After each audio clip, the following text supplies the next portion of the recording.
What's up, everybody? How's it going? Welcome to E3 Day 3. E3 All Day Part 3. This is a weird day. This is a really weird day because, let's look at the events schedule here, actually. I'll show you guys that.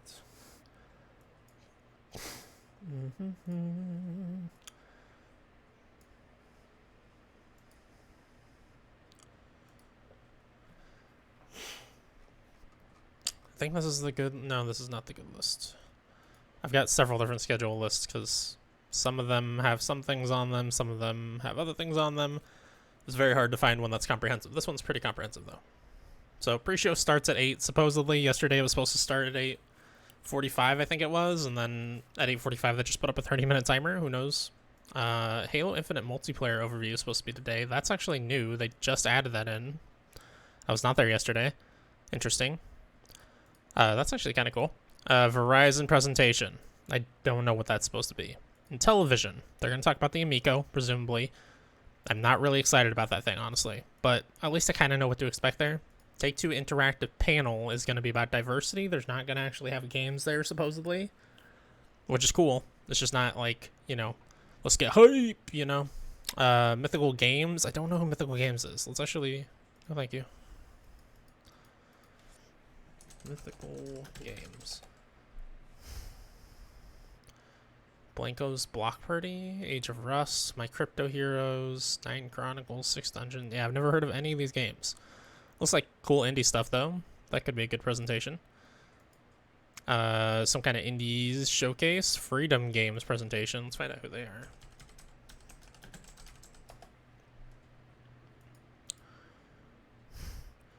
One Lonely Outpost. I think I've heard of that. Koromon. Okay. I've heard of some of their games. Haven't heard of that or that. Slaughter League. Ruin Raiders. Something's cool, though. It'll be a little indie presentation. I'm into that. Oh, Dreamscaper. Yeah. I've heard of that. Cat Cafe Manager. Okay. That could be a fun little presentation. VENN. I don't even know what that's supposed to be. Is that like an event? And it's like a Venn diagram. Okay. A network for esports and gaming? Given game? I don't know. Maybe something about esports? Capcom, which is exciting. It's only 30 minutes, though, because the Razer keynote shortly after, so who knows how much we're actually going to see there. But honestly, a lot of these big publishers could do with only having 30 minutes because they run long on things they don't need to run long on. And then the Razer E3 keynote, which I don't even know if we'll stick around for, if I'm being honest, because I mean, as it says, it's a keynote. It's probably just going to be a speech. Maybe they'll talk some tech and stuff, but I don't particularly care. We'll see how the day goes, though. So yeah, there's a lot of stuff that either, like, it's like publishers that I'm just not really familiar with, like Freedom Games and Mythical Games. Or it's stuff that's just like in television I'm not excited about. Verizon's like maybe the biggest question mark here, and Venn. I don't even know what those are going to be. But we're still going to watch it all. I just might be playing Miitopia in the background because it's a very easy game to split focus. Oh yes, I'm in the middle of this tutorial, huh?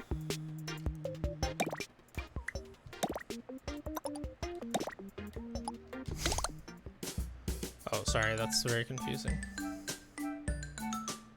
It's not the window I want over here. This is the one I want over here.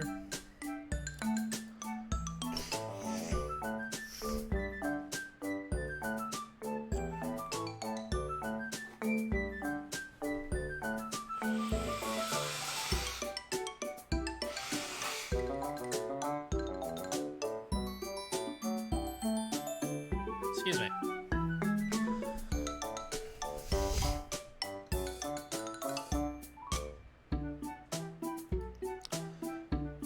Okay. Gotta figure out this layout though. Where's OBS?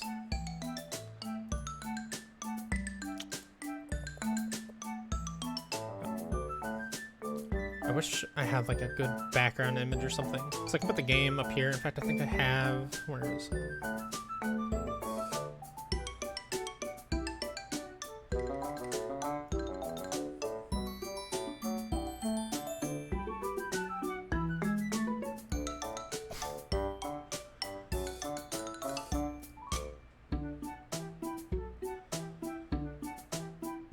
It's supposed to be capturing 4K capture utility.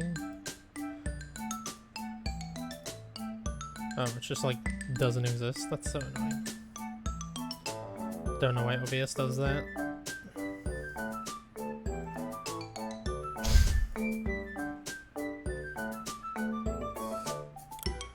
And window capture.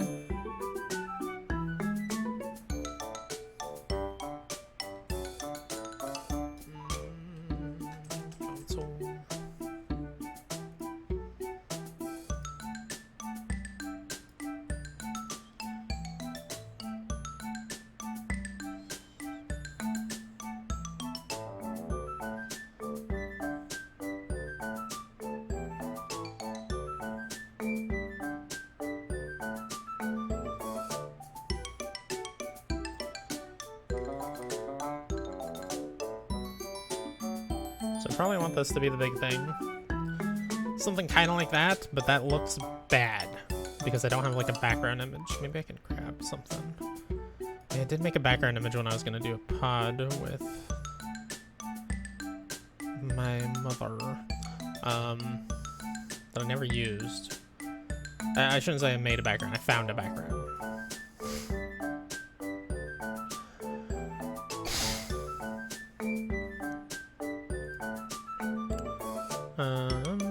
Where did I put that?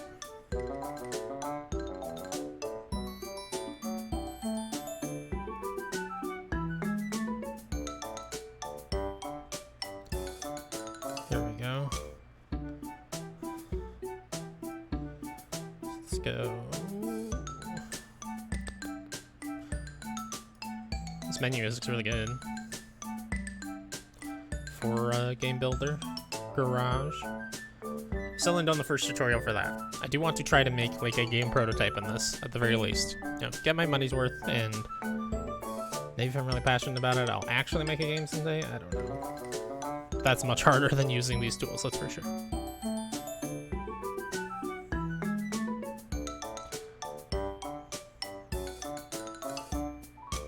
A spelunking game.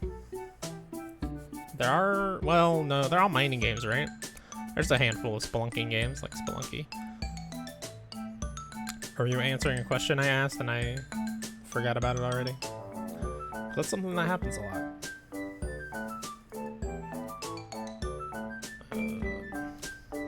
Background. Oh, whoops. Caps lock.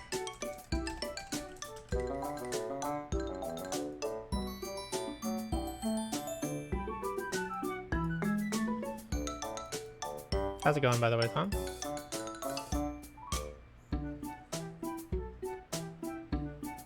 Just clanking some Ratchet. Nice. Oh yeah, you're off today, huh? Because you had to work the weekend?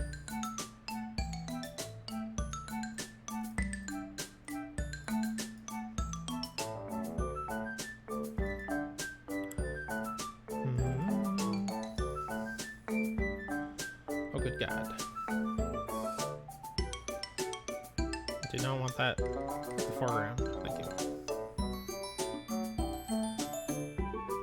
I need to play more Ratchet. I keep playing like an hour or two a day. Yeah, I think it looks okay for just like a temporary thing. It's not beautiful, but it'll do.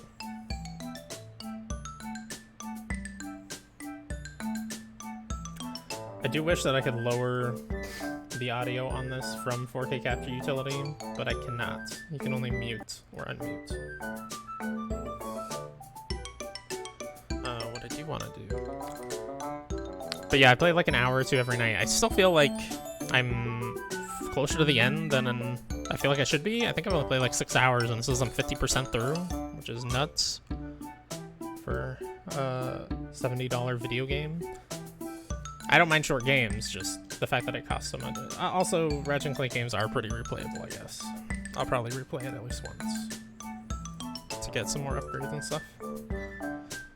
Why can I not find the right button for this?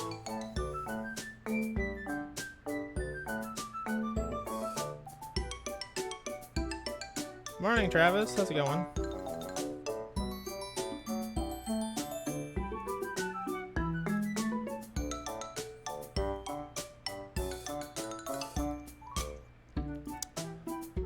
Well, it's not the most attractive layout, but it'll do. And if anything cool comes up, I'll quickly make this thing actually full screen. This thing's supposed to be starting right now. Let's mute this for now. You know what? Background music's not a bad thing until this actually starts.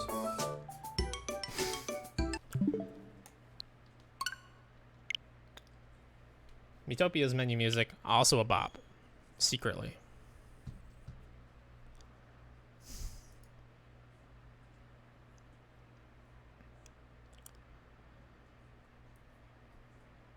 I write down every game I want to play that gets announced, which is something like 90 games so far.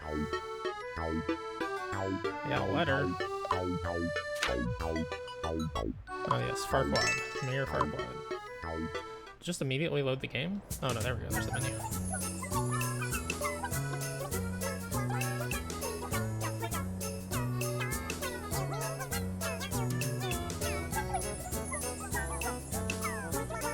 Well, I'm writing them down on paper, like note cards.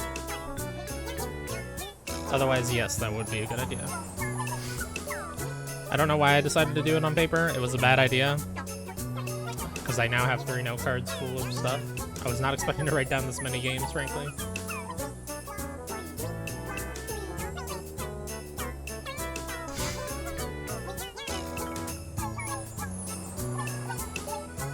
Get a stub spin? What in the world is a stub spin? Just do voice to text to your phone? Yeah, and whatever it happens to spit out, we'll just run with that. Because voice to text does not work super well on my phone, typically. Why is this not starting?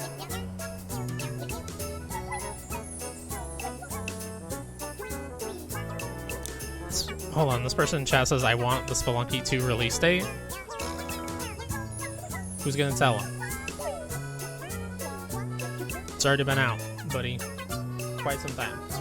Okay, this song is fine for a while, but it then gets really old. Oh, for Switch? That's fair.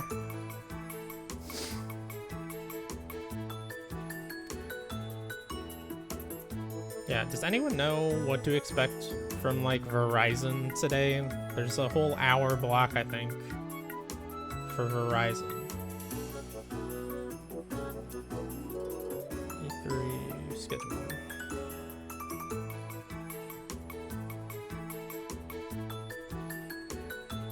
$45 minutes for Verizon.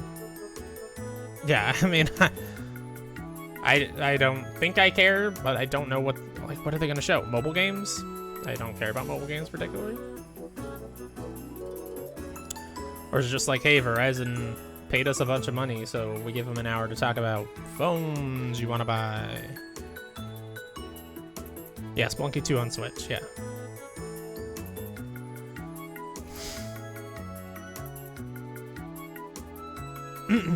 Well, I don't know when this thing's gonna start. Let's play Metopia.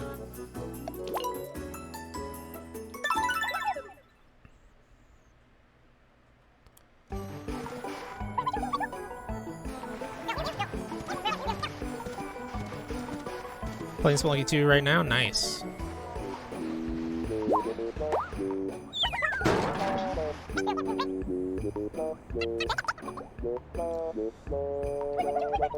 Spelunky 2, I think I've gotten what I'm going to get out of it solo. I still enjoy playing it co-op though. It's just chaos and I love it.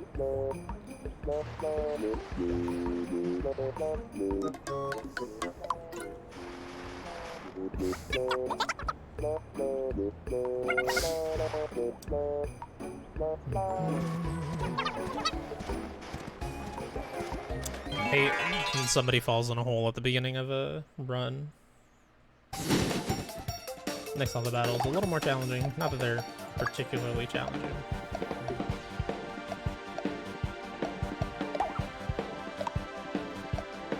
I'm gonna get Mega Explosion again.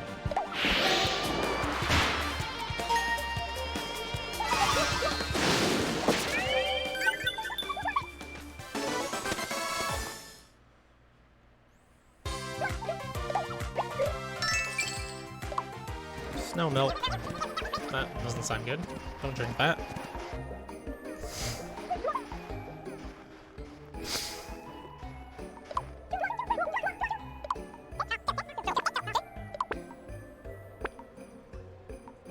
Well, you have spent a lot of time in photo mode, Tom. I imagine that's probably why I've played less, but I'm at a higher percentage. Because I'm not exactly speeding through environments. I'm searching for pretty much everything. There's like 2 worlds where I've missed quite a bit of stuff. And I feel like maybe I'll come back to those worlds in the story later. Because I didn't feel like a lot of the stuff I could get.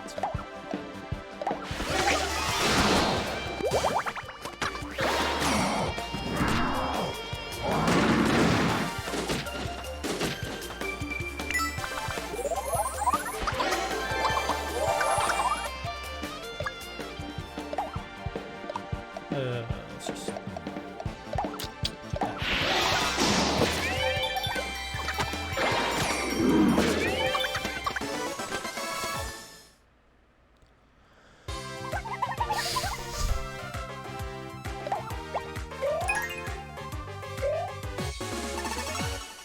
Yeah, I'm only 1 planet further than that, Tom. Although you say 100%, but you're missing a gold bolt, right? Or did you manage to find that one? Because I'm missing one, and I searched pretty thoroughly, but I did not find it. I figure I'll end up coming back to that planet later.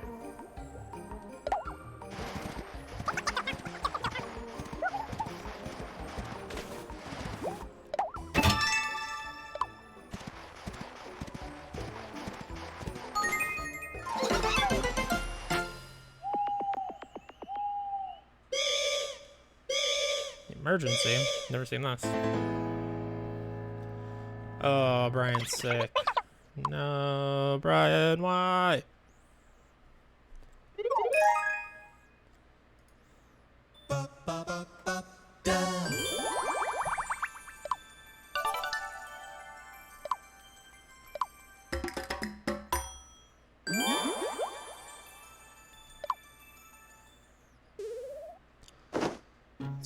Refresh this.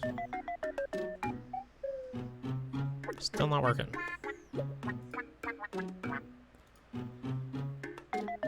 Yeah. Oh yeah.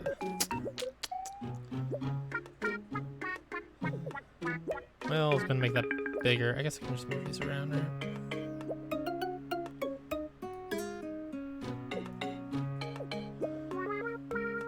Until this actually gets started.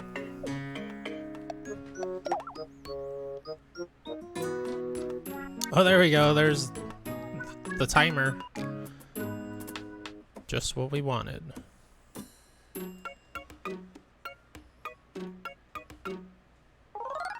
Make sure you guys can see the timer still.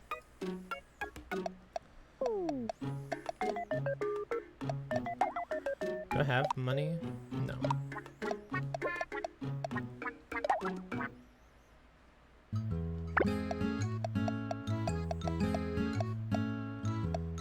Brian doesn't want to eat because he's sick. Poor guy.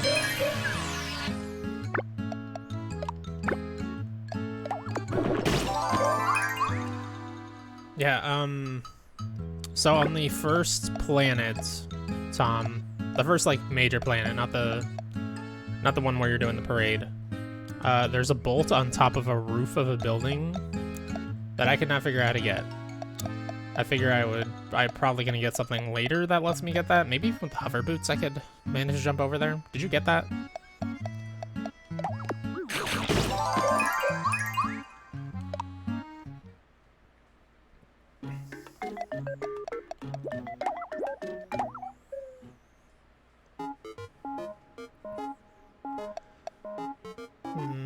let's not get chances. Alright, well, let's just go then.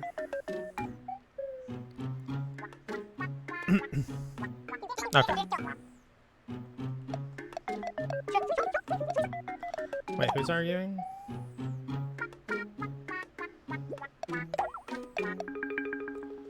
These two. Okay.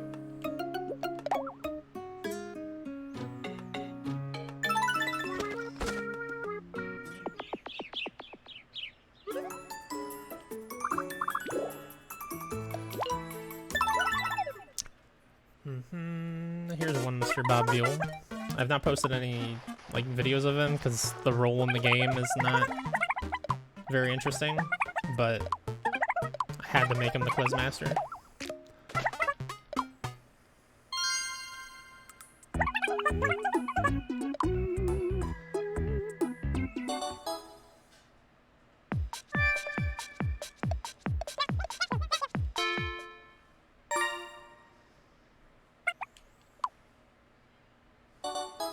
This is fun. You'll get a look at some of the characters I put into the game.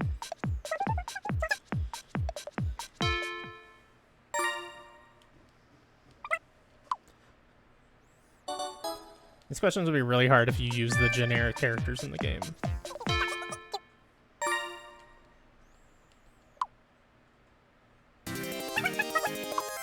Thanks, Bob.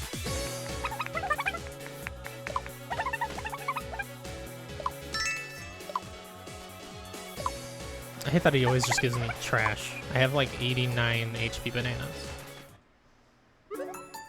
Something like that.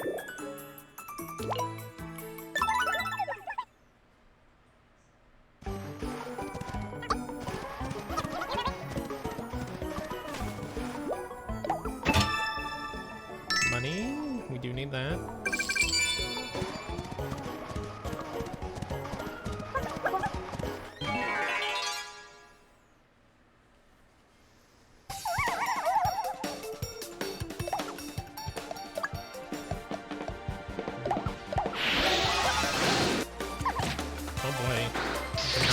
Mega explosion.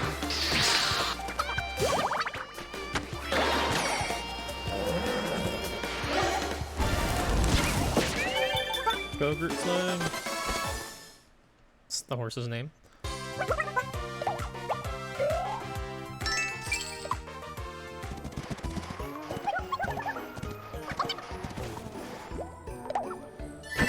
Love the big chest. Usually it's new equipment. Okay. K-Wand. Oh, for me. Oh, how lovely.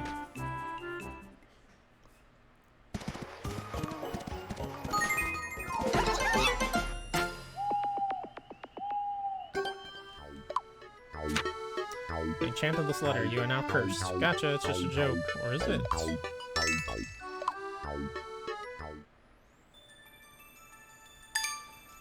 100 different kinds of monsters. Sweet. I think there's like 200 and something.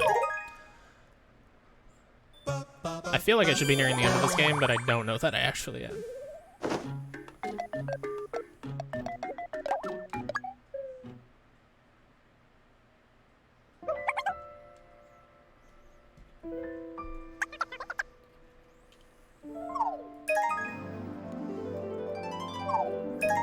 Oh my god, it's so fucking cute.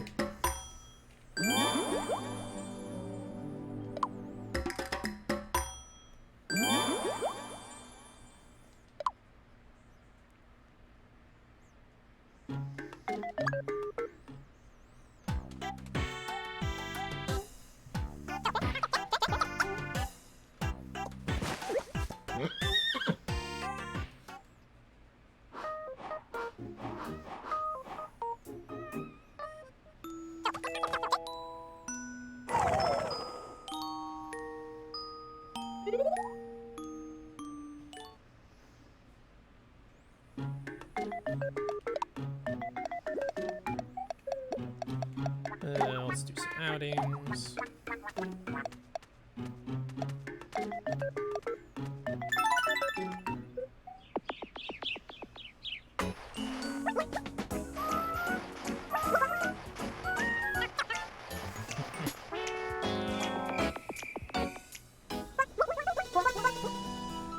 favorite weapon so far, probably the, what is it called? Galvanizing cannon or something like that? The laser, the big laser one.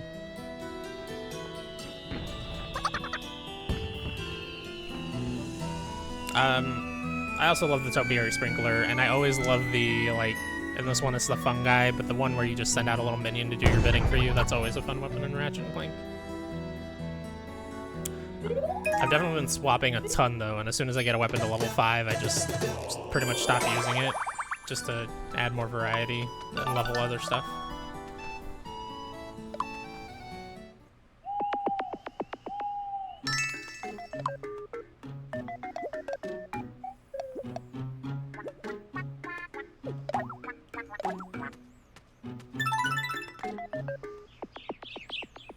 What's your favorite weapon, Tom?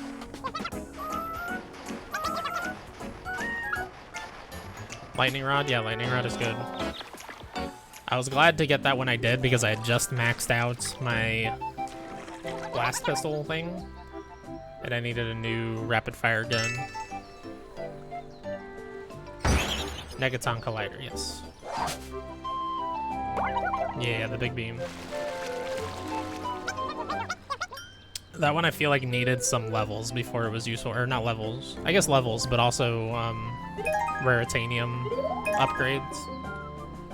But it wrecks stuff pretty hard now. Just because the beam doesn't last very long from the start. You make it last a lot longer.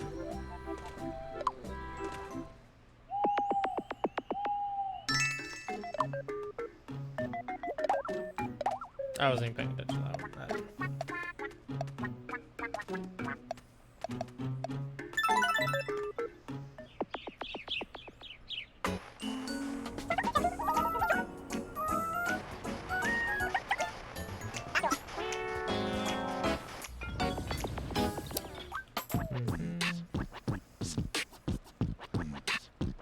Damn.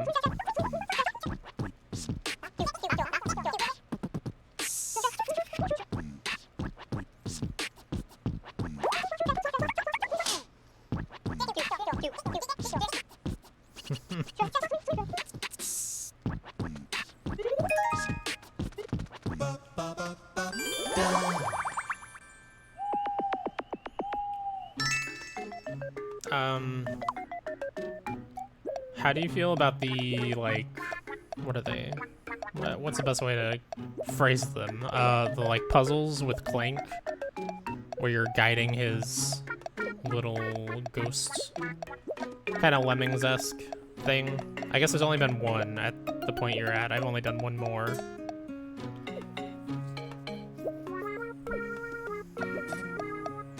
Let's eat some food. I just need to keep pumping my MP.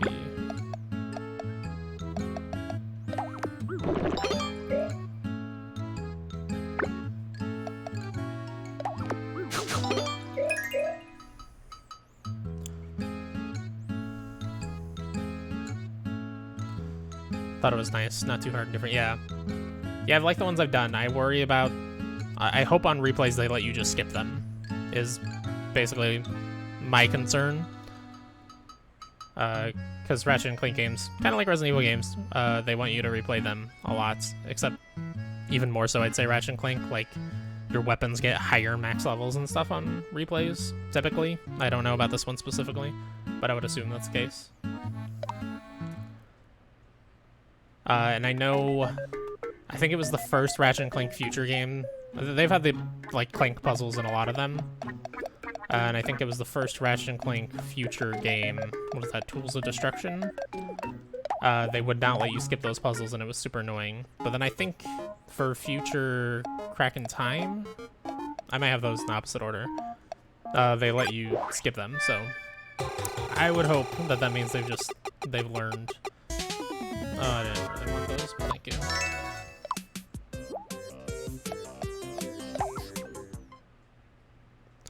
Oh yeah, the glitch ones are cool. They kind of remind me of playing as the weird spider tank in Watch Dogs.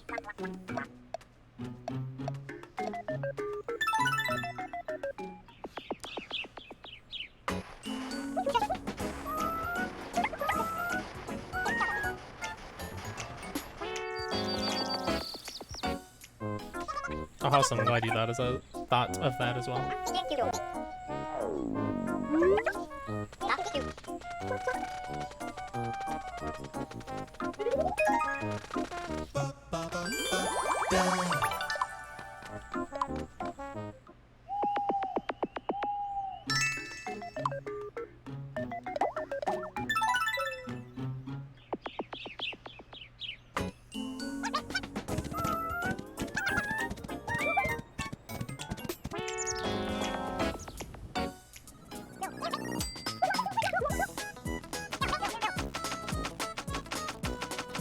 Not seen this one before.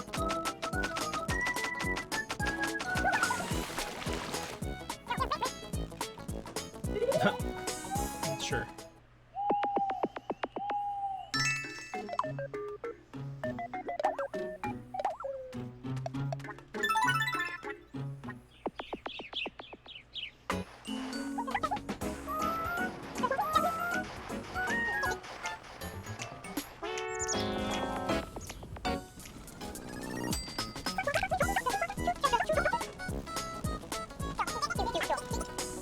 Let's dance while we wait. Classic Tom wants to dance while you're cooking. Oh no.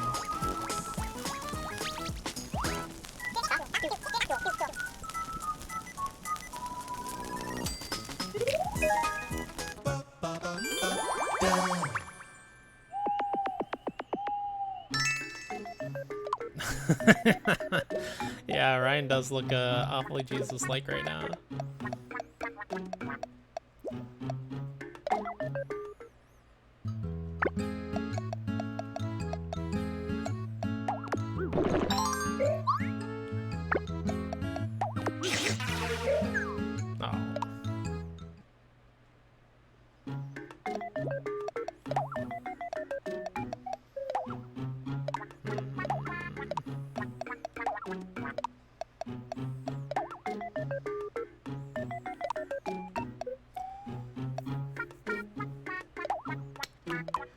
Sure, let's get this ridiculous outfit.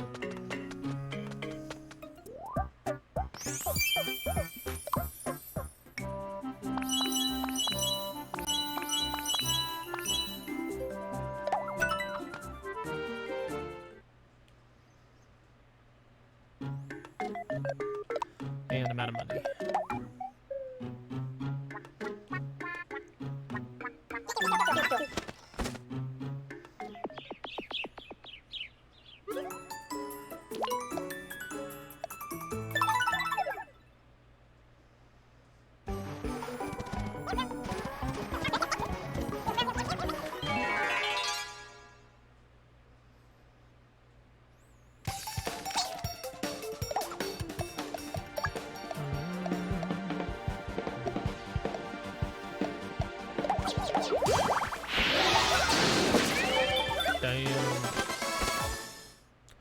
Love it when I can one-shot an entire enemy team.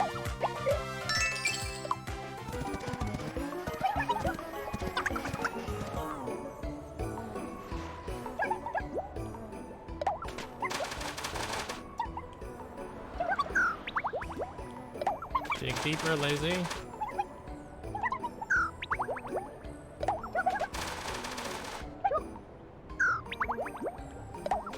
Keep digging. Took up a what now? Oh, money, okay. Cool. Can use some sprinkles to heal him back up real quick.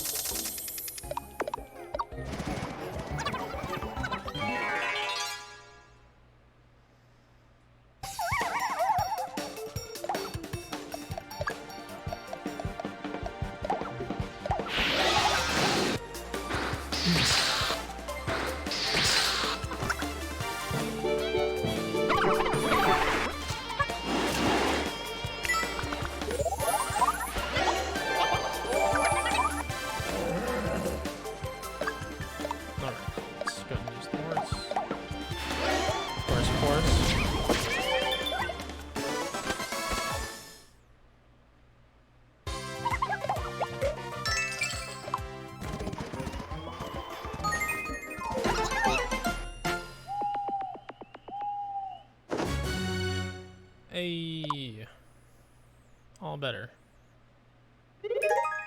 All better Brian, they call him.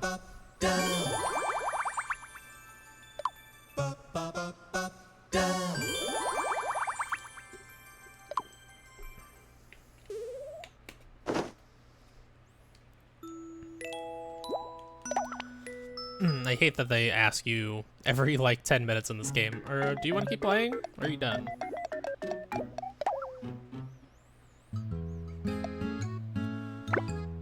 Speed up.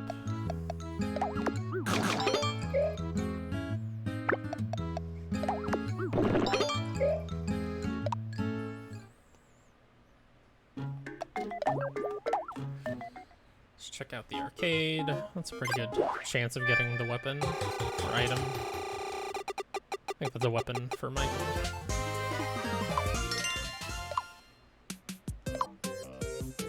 Yeah.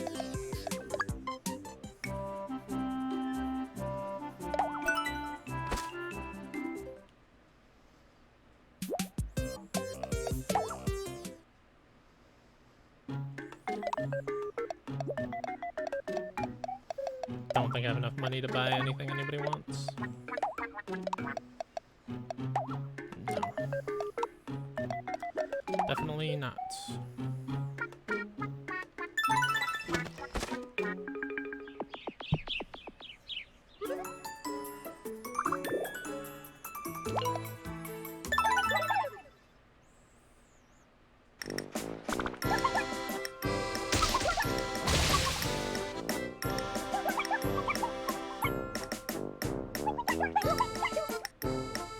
Wow, Shaggy, good for you.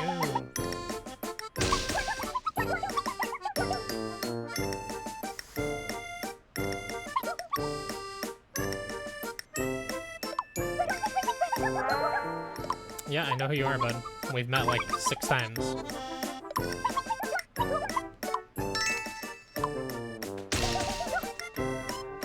Thank you for the food. Oh, just realized there's a couple levels here I didn't do both routes on. Or all routes on, I should say.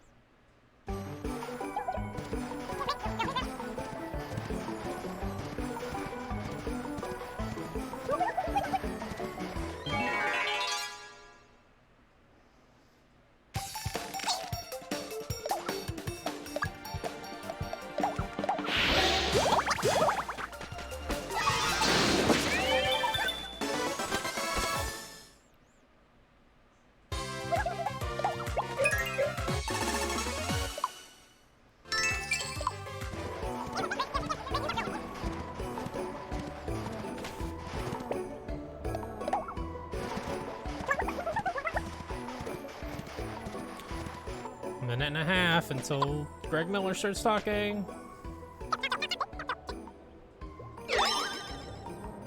What? How dare you?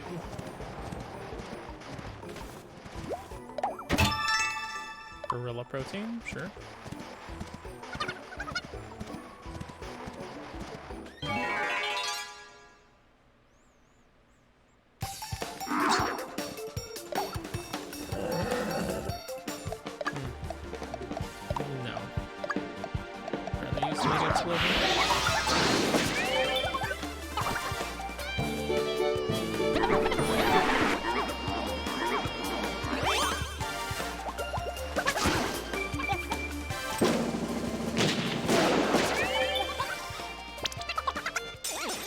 I hate the tank class so much.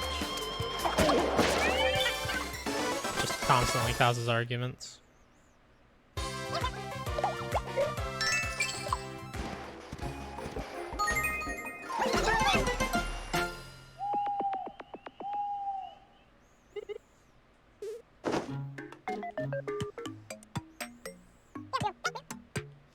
Oh, well, that was fast.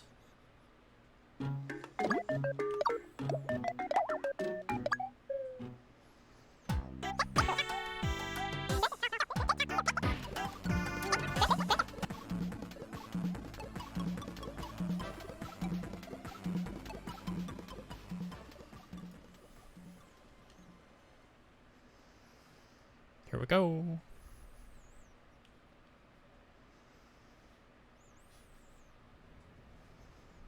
Why is audio not coming through? Oh no, there we go. It's just very quiet. For reasons.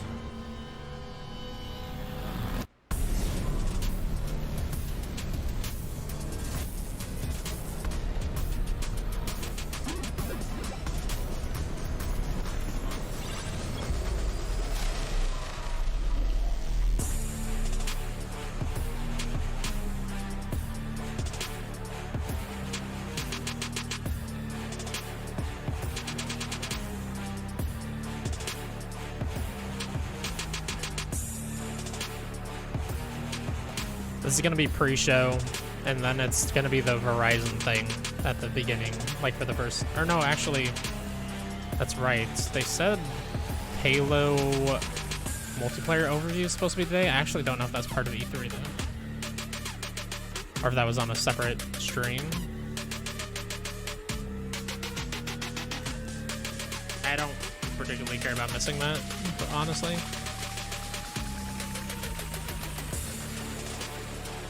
Because I was actually supposed to be at 8 too. I could have had that up.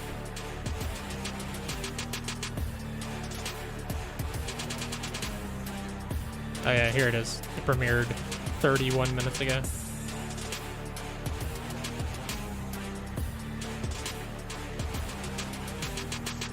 Yeah, I should have had that up, but I also don't particularly care.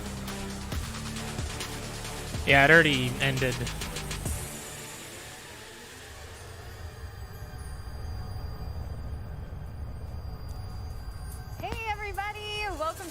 But yeah, we got Verizon. Don't know what that is even going to be. Then we have Intellivision, which is going to be about the Amico. It's kind of an interesting console. Like, it's an interesting anomaly, but not something I'm particularly interested in buying.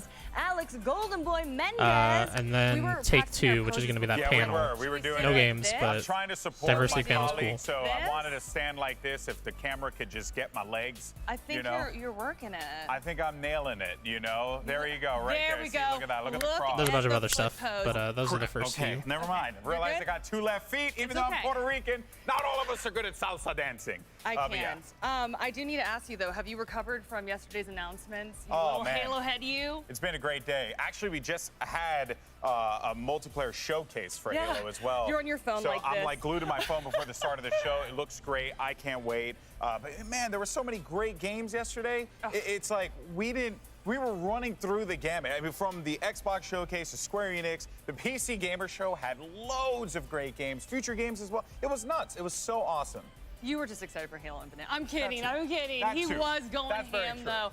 I ain't gonna lie though, Redfall, vampires and violence all the way over All the here. way. I'm okay with it. Yes. Anyways, we hope that you're enjoying this virtual format of E3 in Vampires 2021. is literally the only We are thing presenting about you with Redfall all that the does not insight and live reveals entice from me. the comforts of your I'm own just not a vampire home. fan. We've gone global, folks. This year, we are bringing the announcements to you, no matter where you might be. From LA to China, we are here to bring you every last word from your favorite developers and tell you exactly what that means going forward. Such an amazing experience for all those watching at home, and such a pleasure to be hosting with GB. I'm punching you. Yes, I can't see it, I'm but being punched off camera, but yeah, we have so many partners all over the globe covering this great event. It has honestly been stupendous to get all of the reactions. Everyone's excited, right? Everyone loves video games. Everyone's E3, excited. It truly is the best time of the year. It's Super Bowl gaming, and you're always going to get some awesome reveals, and I think everyone, there was a little bit of something for everyone, and for an event that is as global as E3, that is exactly what you want. But the fun here's the continues here, schedule. because at 9 a.m. we're going to be kicking things off with Verizon.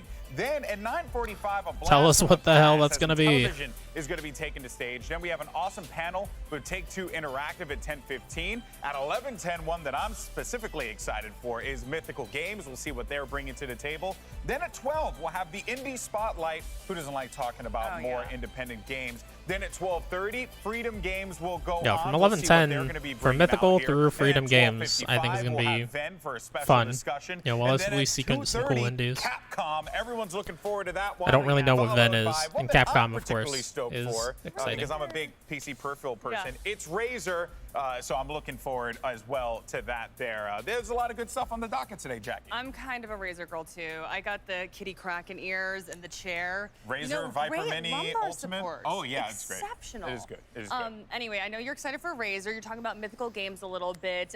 But what else are you excited for today? Well, you know, we got a little bit of an early glimpse at the in Television Amico and like what they're going to be doing there. You know, like I said, it's always nice to see things that are going to come back. You know, from our past, coming back to and try. Like, did they isn't it already great say for what they're us as showing? we get older to get a newer generation to I'm appreciate not familiar. a lot of those old school games that we all grew up playing, right? So that I is have going not to be a really seen fun that one. news. But yeah, I'm really stoked for Mythical Games. I think that's going to be a fun panel. You've been talking about it all morning. I do think all eyes are on Capcom. Resident Evil 25th anniversary, maybe a new title, definitely some reveals. I think a lot of Monster Hunter and Street Fighter fans are going to be closely watching as well. I'm wearing my Chun-Li blue, y'all. I like that. I wore Halo green yesterday, so it makes sense to wear Chun-Li blue. Okay, I like that. I like that. But there's so much on the schedule today, but also just want to give you all a quick reminder. If you're looking for some sweet limited edition E3 merch, do you see how good this looks, folks? Do a little spin. I did the wrong please. side. I did the wrong side. Okay, you got do a little spin. practice poses earlier. There we go. Okay.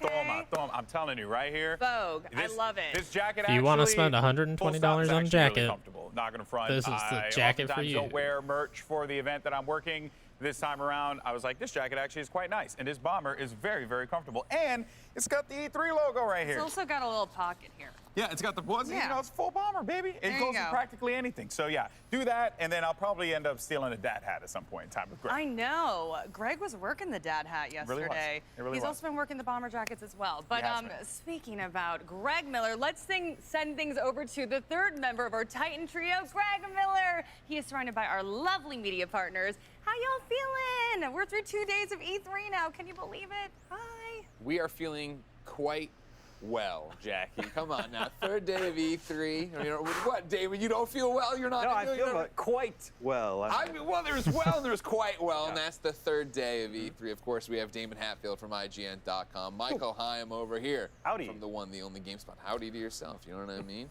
Dan Casey from Nerdist. How are you? And quite a good morning to you as well. I'm great. And then, of course, if you want to get it here, the empty chair. Avalie from G4, not here today. Unfortunately, bit in the eyes by 2 snakes last night. But I hear she will make a full recovery and she will be here tomorrow. You know what I mean? Because they were venomous, not poisonous. Exactly. That's a fun joke. Because, you know, venomous, poisonous. Do you know the difference? What? No. Tell me.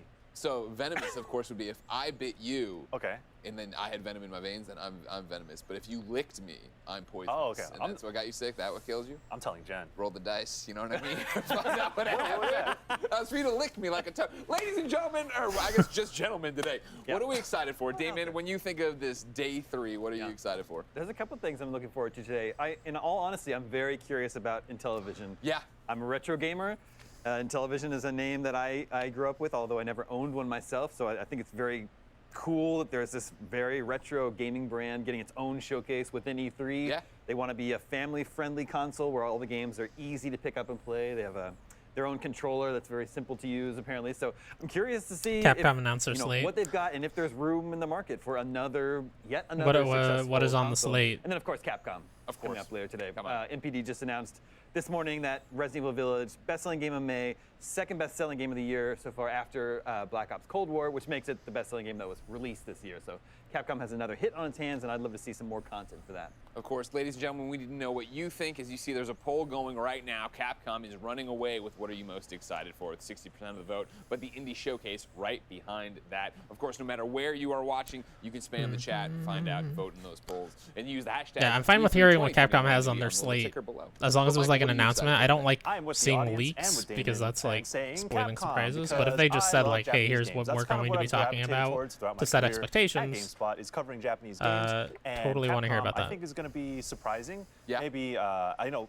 like Jackie said, Resident Evil 25-year anniversary and Resident Evil Village is pop in. So, and there's probably going to be some extra content. I would like to see VR support for Resident Evil Village. That would be wild. But I think the thing I'm actually most excited for, and I think Dan is going to feel me on this one, is the Great Ace Attorney. Oh, yeah. Objection.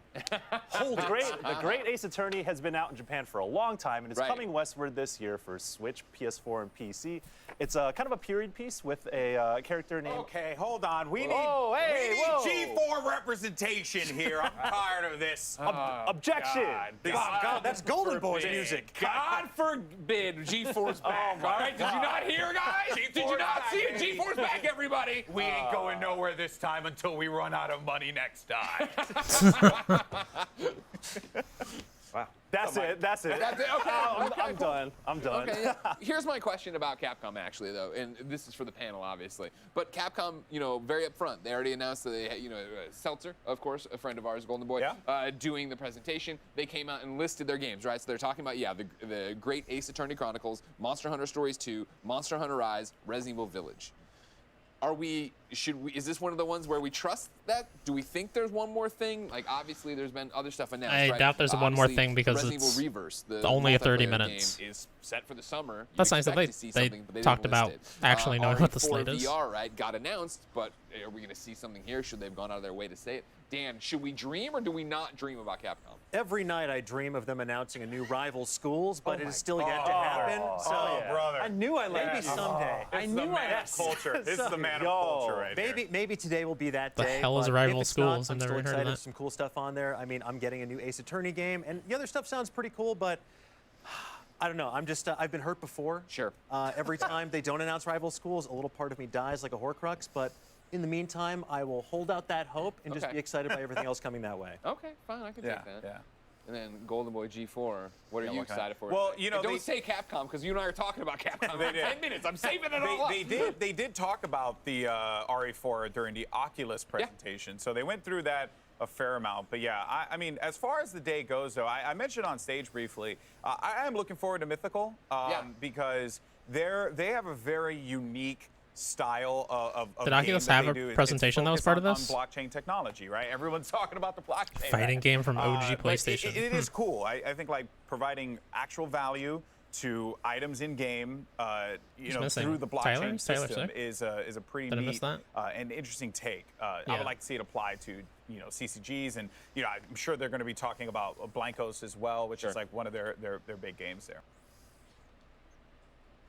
Yeah, for me, obviously Capcom, that's the brand we know. But You then just said don't take Capcom. I'm getting away from it. Then there are the questions of the other things, right? Where it's like there's an indie games presentation. Yeah. And I don't know what's part of that. And I don't know if obviously, hey, if you don't know, I'm Greg Miller and I love indie games. So now it's obvious that I'm excited for this because I want to see what they have up their sleeves. And I'm interested to see, with so much saturation this week, whether it be PC Gamer, whether it be the other one, the Future Gamer that we just did yesterday, right? Like, how much more space are there for more indies to come out? There are a few more indie games that I've been paying attention to that I didn't see at the other showcases. So I want to shout out two of them. Boyfriend Dungeon from Kit Fox. Of course. Shouts out to y'all. And She Dreams Elsewhere from my boy Davion Gooden. Hey, I knew I was going to give you a shout out during E3, but I haven't seen those at other showcases. Those are games that I'm looking forward to that kind of feel like they're imminent for release, but that's up to them. But it would be dope to see those games on an E3 stage. That's what I want to see, but if I don't. Also, where's Avali to talk about Boyfriend Dungeon? Boyfriend, oh my God. I can't do the Avali Boyfriend Dungeon thing justice, because I wouldn't even know where to go from there. What is that game even about? You date your weapons. Yes. Yeah. Don't you want to date your sword or your blunderbuss? Come on. Or your polearm. Yeah, Gentlemen, your I'm polearm. taken. I've been Dude, dating my polearm for a good 30-some years. You set him up with that one. You set him up with that one. Correct. This is what you ladies and gentlemen. this is what you get when we put 5 men on a panel. You Yeah, hate to see exactly. it. Hate to see it. Ladies and gentlemen, we're going to reset. We're going to take a quick break because we are just getting started. Up next, you're going to get a preview of what to expect when Capcom presents. But first, here are some of the best memories from past E3s as told to you by some of your favorite streamers and content creators. My favorite streamer? Yeah, that got dirty real quick. My biggest E3 memory that I remember being like, are you serious was Beatles Rock Band, because they had the Beatles To be fair, Boyfriend there. Dungeon is I totally remember when they a showed horny the Final game. Fantasy VII with It new looks technology interesting, like reimagined. gameplay-wise, It's but something also it's about a game devs like dating and game horny game. executives going boom is like a memorable experience. I think Deathloop is Probably going to be not, such a Tom. great Honestly, game. well, I don't know. am You so like indies, excited right? about it. You like some Ori and the Will indies. of the Wisps, Might be some cool indies to Little see, Nightmares but 2. Anything that is indie and that really catches our attention, absolutely love it. Pokemon Sword and Shield, they showed Nessa, especially like Black Cosplay Twitter and stuff. Everyone was like, yo, oh my god. I kid you not, literally that night I started putting together so that might be something for you during so a those moment that really blocks, stuck out to me but for E3 was in 2016, where I actually got to meet and but yeah, interview well, Mr. like Miyamoto. the only big publishers here It for today's stuff was is Take-Two surreal, and I will Capcom. never forget that moment. Probably And, one of my favorite announcements. like they that said, and happened like at Travis E3, said, Capcom's already was announced their for slate, Fallout and 4. Take-Two it was also one of the is first just times panel. I actually got They're to not work showing with games. Bethesda. Being able to work with my favorite video game series was just a dream come true. So that was a super hype E3 announcement for me. They were talking about Forza Motorsport 6, and they literally lowered a Ford GT from the ceiling, and I lost my mind. That is Microsoft why I brought am out Usher. playing games along with the stream was today, the and time. only That was half when paying there were attention just because it's random not going to be a hype one. celebrities. The E3 announcement that I got the most excited I don't about think. was winning the freaking Smash I hope Brothers so. tournament. I hope there's getting some that cool dang medal. surprises That was the that best blow me away, announcement but that ever happened to me. I'm not when they expecting announced them the winner. today like I It was me. other days. And like I will tomorrow for Nintendo.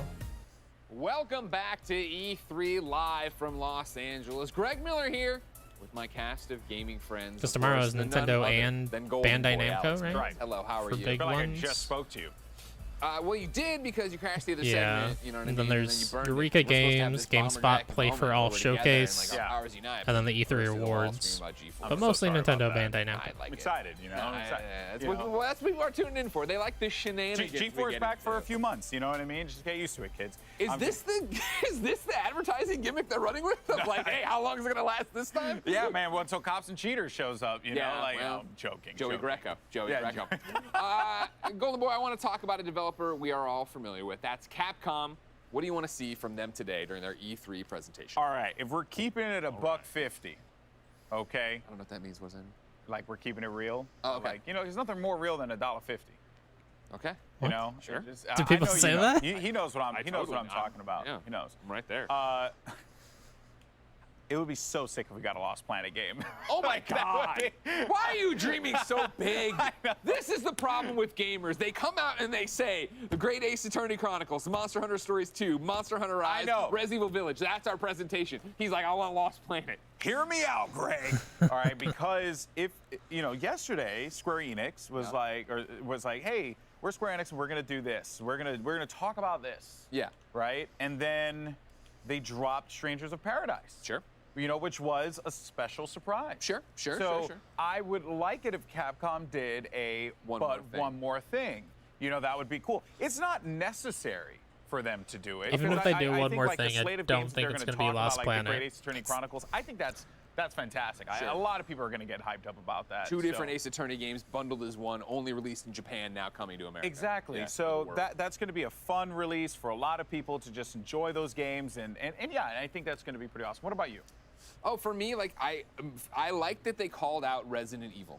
I like, hey, we are going to talk about Resident Evil Village. Of course, Damon just went over there. The success Resident Evil Village has had since its launch a month ago. So what does that mean today? Is it DLC? Is it story-based DLC? We haven't actually talked about Resident Evil Village, you and I. Have you beaten Resident Evil Village? Are you all the way through? I have not played it. All I've done is watch. Streams of it. Oh, okay. Because I mean, I've been in California for like a month, so I haven't had time to play any video games at all. Yeah. That said, though, I have liked what I've seen besides the hand stuff. The hand stuff really doesn't do it for me. I understand. They have a thing about hands over there. But the story goes places. It does. And ends in a very interesting place that we won't spoil here if you haven't gotten there. So my question becomes then, if it's DLC, is it continuing that saga? Are we getting a tease of what happens next? Like, where do we want to go with Resident Evil Village and double down on the success they found it? Do you feel like we have a pathway, though, for Resident Evil Village? There's multiple pathways I think they could go with it, which makes it so exciting and interesting. I think to the see path what they'll they go for wanna do with DLC it, what they wanna add is to it, what they wanna before talk the about today. post-credits And then ending. beyond that, I know Monster But, Hunter like, Rise, the obviously, is a ending- game that has taken hit. I don't wanna fan spoil like anything. Imran Khan, obsessed with it, right? But the ending before the IG and Zach Ryan, post-credits. obsessed with it. I want to see what they have up their sleeve. They had done, their own event in May already, where they talked about the 3.0 Let's go with this update. one. Now we're getting about to the 3.1 update. So what else are you going to put in there? What other monsters are we going to do? And again, this is E3. Yeah. This is when you get to tease to the largest audience, hey, here's what's coming in the fall. Here's what's coming down the line. So it doesn't even have to be the more imminent 3.1 update. It could be anything. Yeah, exactly. There's a great opportunity here for Monster Hunter, for Capcom, to just continue to establish the strength of the Monster Hunter brand. That's good, I was Todd. in Japan, I know remember Travis is in going here to a too, few of though. the, the toy At least I think stores he's still and stuff in like here. that to pick up some figurines. I mean, and I'm not just sure if shows he's played it or everywhere, if he plans to or anything. Such a big deal. You could tell that the culture around that. But if you watch him game, play, even then out you, here I as mean, you well, still know what I and I'm mean when glad I it's really say, picked or up at least steam I out assume you here know what I because mean it when I is a say not fantastic the post-credits franchise. ending, but the So yeah, I right think we're gonna get some immediately cool after little the goodies with Monster ending. Yeah, I will put a pin in all that because, Monster Hunter, Yeah. I'm so excited since World to see the success Western. As somebody who used to review the Monster Hunter games on PSP, to see it now be a huge phenomenon out here, it's insane. Maybe one day we will get the Monster Hunter restaurant I went to in Japan here stateside. Oh, that would be cool. It's insane, That'd be dude. cool. Like the It's Gundam insane. Cafe. Exactly. Well, the drinks weren't that great, but that's when you fall apart. Jackie, what do you want to see in an American Monster Hunter restaurant? What? I have no idea how to answer that question, so we're just going to go on to the next segment. How does that sound? Sounds great. Okay, so we all love ourselves some AAA games, but we're also putting the indie world in the spotlight today with some trailer reveals. What types of indie games do you look forward to? For me, I love when the music just hits and the animation, I just feel it in my core and my heart. It's so hard to pinpoint what it is. I just feel like I watch the trailer and it somehow just hits me right in the feels. But Damon, I know you're particularly excited about seeing all the indie games. Why does it stand out to you so much? There's a lot of creativity in the indie game world. They're able to take sometimes they're able to take bigger risks than a AAA game that's tens of millions of dollars in the making. It's usually a smaller team. Lots of pixel art. There's just so much great pixel art happening in the world of indie games today. I grew up on pixel art, of course. The pixel art that's happening today wouldn't have been possible in the 80s and 90s. It's such a cool look. They're doing fantastic things. It's a visual style that's going to look good 100 years from today. Michael, what about you? Why are you excited about the show?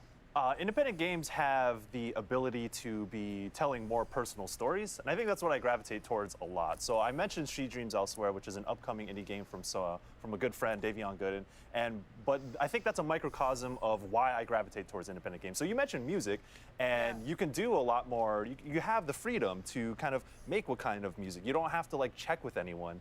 You don't have to check with anyone if this is the type of story you want to tell, whether it's personal, if it deals with mental health, or if it's an expression of something you're just feeling. You are, if you're making an independent game, you are your own storyteller. So you are the last. I imagine that you would be the last.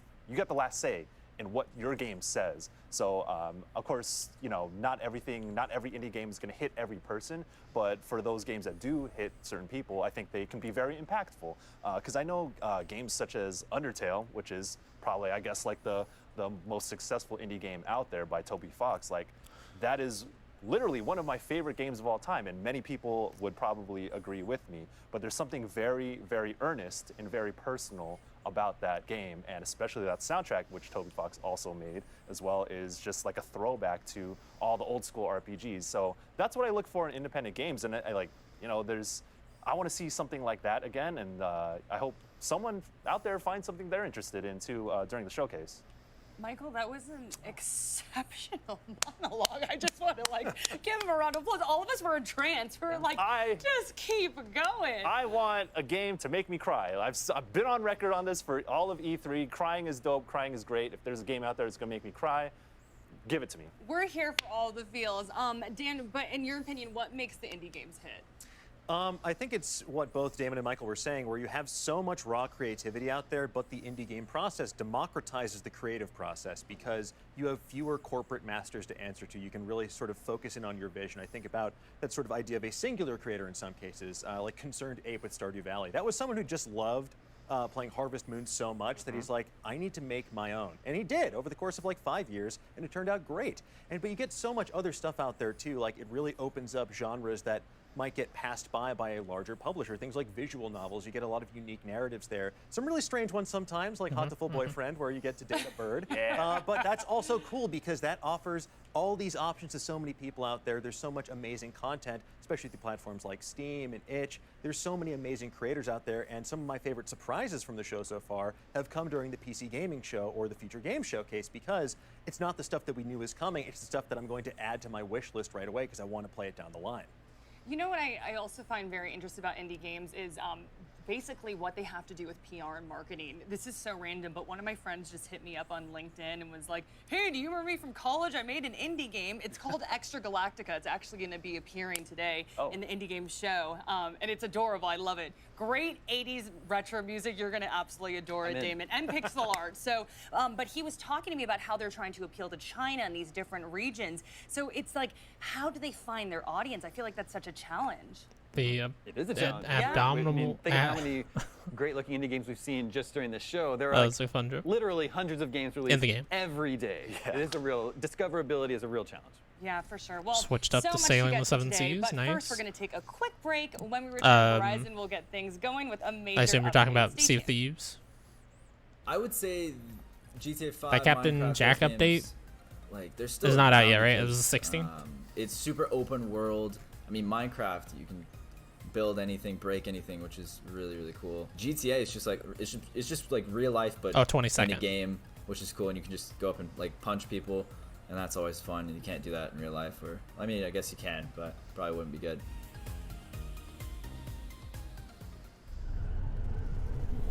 Oh, God.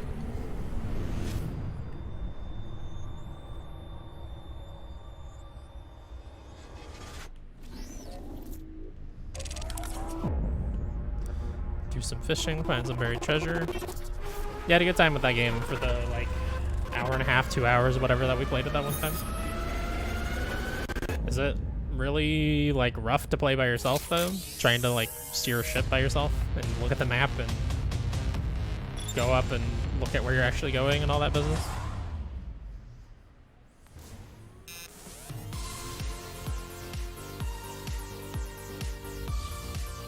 Oh, got used to it, okay.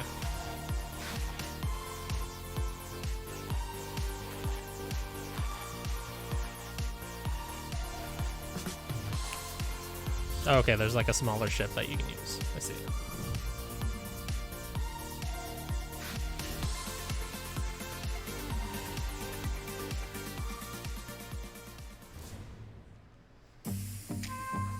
So, Tanky Boy. 篝火营地是中国领先的游戏媒体，创立于2018年，致力于为全世界的中文游戏玩家提供专业、精准、迅速的资讯情报。篝火营地立足于中国，与多家国际一流游戏媒体同行达成正式内容合作关系，源源不断地将最新鲜的游戏资讯第一时间带给全球中文游戏玩家。自成立以来，篝火营地在全网的内容浏览量已经超过5亿，服务了数百万的读者和玩家。我们的愿景是做游戏文化传播者。您可以在全球各大手机应用市场下载篝火营地 APP， 或者访问3w.gamebonfire.com 来加入游戏传播者的行列。Is there a lot of griefing in Sea of Thieves? Basically, like, do you ever run into another crew and it's not just like a fight where they steal your shit? Is there ever a friendly interaction with strangers in that game? As a part of Play For All, GameSpot will be bringing you the latest gaming news and announcements, interviews with developers, the biggest press conferences, and lots more. Play For All is our yearly online event that combines the excitement and announcements of E3 with charity live streams the following week, with lots of special guests who are going to help us raise money for able gamers. So join us in June for E3 and Play For All on GameSpot.com, YouTube.com/GameSpot, Twitch.tv/GameSpot, and as a part of E3's official Lots of broadcast. griefing early on. See you then. Yeah, that'll Welcome back happen to when you E3 put live from people Los in an Angeles, online game and together. team, we are just moments away from Verizon's presentation. Obviously, you know, with a mobile carrier, you think about mobile games. And, you know, how have you seen the mobile game scene change? Because I'm a big mobile gamer, and it has evolved exponentially over the last few years. Dude. No, you want to say the last few years, I'd go even further than that. You know, Damon and I have been very clear that we're old. And so at IGN in like 2008, I remember Levi Buchanan walking around and be like, no, you guys don't understand. Like, mobile games are about to be massive. They're about to take over. It's so big in Japan right now. It's going to be that way here. And you jump to it now, and it is that, like, as somebody who never played mobile games, I have Apple Arcade. Right, I have the Backbone controller to throw onto my phone, whether it is for a mobile game, whether it is to go play something through remote play. You're seeing games I'm already excited for, stuff like Cozy Grove, go from a mobile platform to PlayStation. And it's that idea of like you start playing. Cozy Grove was originally a mobile game. Right now. You start playing. That's probably why it's not like, super impressive, honestly. I could have been playing this I on my heard phone a long time mostly ago. negative things when that game finally released, even though people were kind of excited about it. Mobile networks are so important as well, folks, and the wait Two is gusts of over. air. So let's go ahead and kick things over to our friends at Verizon.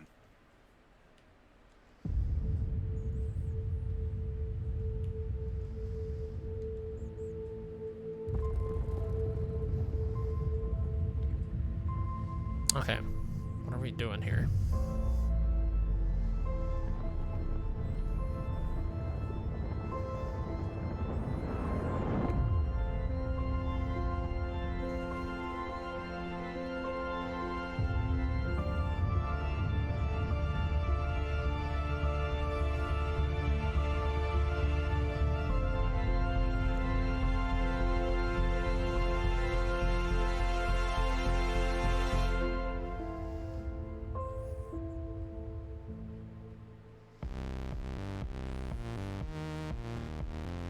Hello everyone, I'm Diego Scotti, CMO of Verizon, and it's great to be here.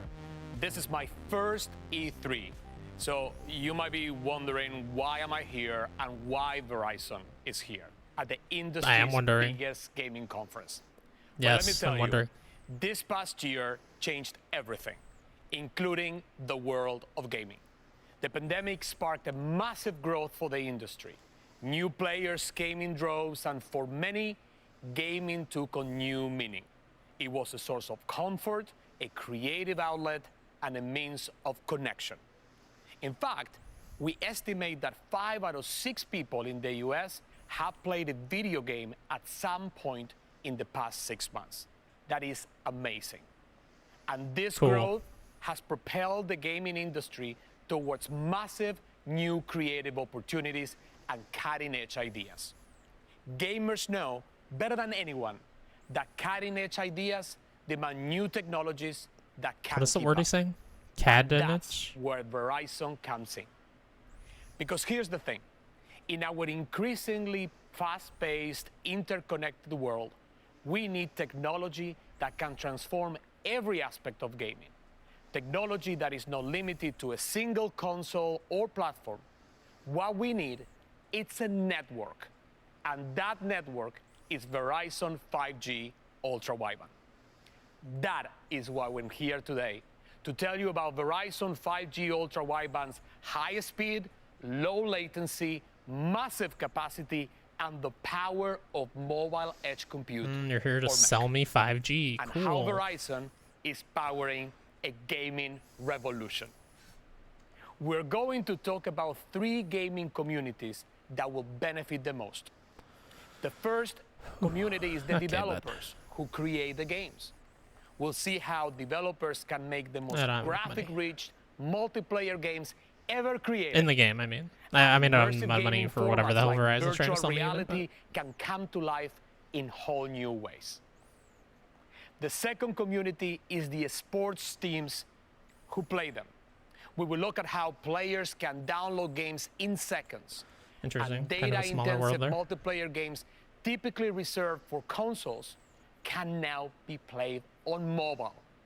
And third is the community of fans who engage with them. Fans can stream games on the go with no additional downloads or consoles needed. So in all these 3 areas, Verizon 5G Ultra Wideband is the innovation that makes other innovations possible. Let's take a look.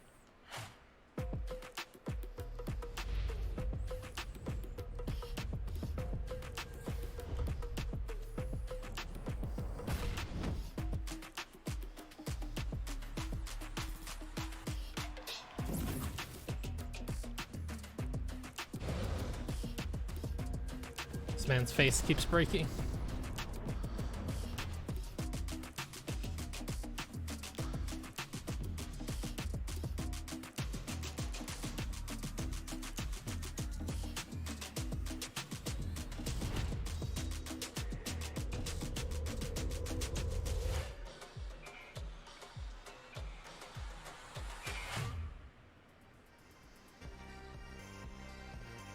Boy, Verizon sure took a lot of credit for things they had nothing to do with there. 5G gaming revolution is on. 5G ultra wideband and mobile edge compute are literally game changers for this industry. And to prove it, we'll hear from friends I'm proud to have here with us today. Dignitas, EA, Team Liquid, and Riot Games. It's an amazing group. All the games, all the programs, the hardware being announced here at E3, all of them require a powerful network. And Verizon 5G will take all of them to the next level. We're talking about capabilities that include speeds that can reach up to 4 gigabits per second, latency measured in milliseconds, the potential to support more connected devices than ever before, and smaller handsets with extended battery life. It's simply incredible. I'm so excited. Oh my god, To bring this to life, just does not let's feel at see all how like something that 5G belongs at E3. will change everything.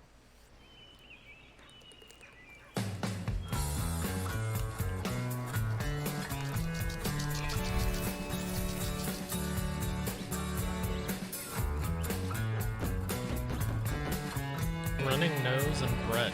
Okay, sure.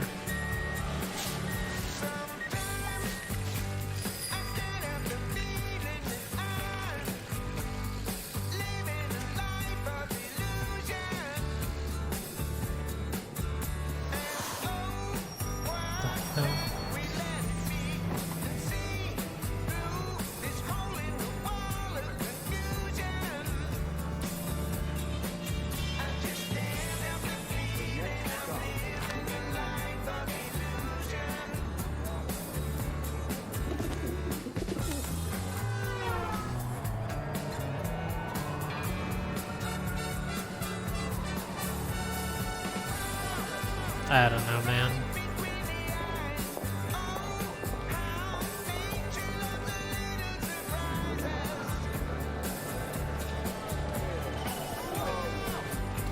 So what, this is supposed to be like, this is what the world looked like before 5G. Every game was totally a mess like this, but now they'll all be great.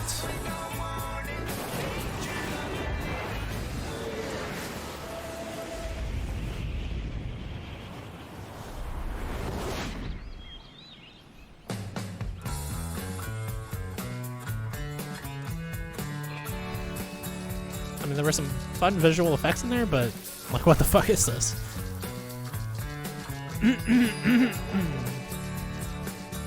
Don't live with lag. Okay, yeah. That's exactly what I thought it was, and it's very silly. So amazing. I really loved that video. Sure it was. So now let's talk about the Whatever you people say, bud. who are using this technology to create the games, the developers, and how this new technology will change the way they create and publish games. So to do this, I want to introduce Nikki Palmer, Verizon's Chief Product and Development Officer. Take it away, Nikki. Thank you so much, Diego. To get an even better understanding of how Verizon 5G is making permanent transformations within gaming, I want to tell you about something called Mobile Edge Compute, or MEC. It's a technology that's having a huge impact on those game developers that Diego mentioned. MEC involves putting compute power that would have otherwise been in the cloud or on the device itself into the edge Games of the need to network, show where those less? capabilities are most needed for low latency performance. Rise showed the 2020, party in Verizon its became most the recent first trailer. company in the world to launch MEC. Rise of what? We What is did Rise? That with Amazon Web Services Wavelength. Oh, So Tales far, of we've Arise. deployed Okay. MEC in this fashion with AWS in 10 major metropolitan areas across the United States. We've also announced a private mech solution Yeah, I mean, they could still teaming with Microsoft Azure. surprise us. Did they In addition, just like, we I guess like they 5G showed and party Mech members, but did they say like this is all the party members? I don't with think it's IBM, necessarily all of them. Cisco, Is it? SAP, and Deloitte. So in short, Verizon is where the tech superstars go when they want mech done right. So, Is this the trailer that what was does at all this mean for the E3 thing the other day? Or is A it a different lot, as it trailer turns out. that we'll probably see at For Bandai Namco starters, with tomorrow, I would Mech assume? And 5G ultra-wideband, processing can happen closer to the user. I don't remember where reducing Tales the of time Verizon was, required but we to saw it upload or somewhere. download a massive Oh yeah, it was file at or a crunch Summer a Games huge Fest on database. Thursday. So, say goodbye to the days of high-def games bogging down the network. Not only that, truly immersive gaming in formats like virtual reality can be enabled. And that reduces the lag and the jitter in the experience that may have prevented the adoption of VR in the first place. This technology also provides a platform for hardware developers that can change the size and weight of a headset, untethering gamers from the clunky hardware of the past and unlocking the huge Yeah, gaming I mean, it could be potential the of entire virtual party. I reality. feel like, don't Tales games usually have 8 With characters? augmented It's only reality 6. games also on 8 the or rise, 9 or there are something. even more I don't know, I haven't played the last implications several, for so game I guess I don't know.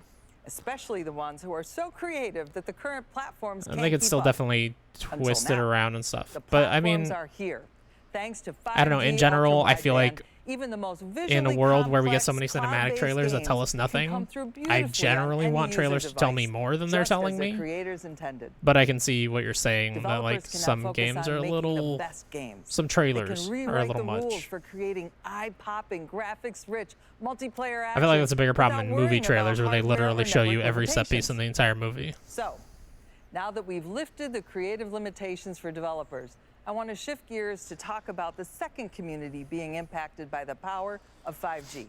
And that's esports. Yeah, and I know teams. Death Stranding's last trailer Esports is has been one of infamous the as fastest like growing showing you a entertainment lot of categories in the twists in the world. game. They're out of With context, access so you to don't really Verizon 5G understand ultra-wideband and what they're mobile edge doing. compute, new games can be Like played what they with are, higher but fidelity and lower latency, it's still creating massive new spoilers, opportunities for esports leagues, even if it's out of context. especially mobile esports.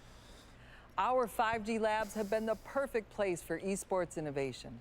These 5G and Spider mech-enabled cricket specimen? environments Oh, are Brian likes cutting-edge it. incubators Weirdo. for forward-thinking companies that are ready to build and scale the future of gaming.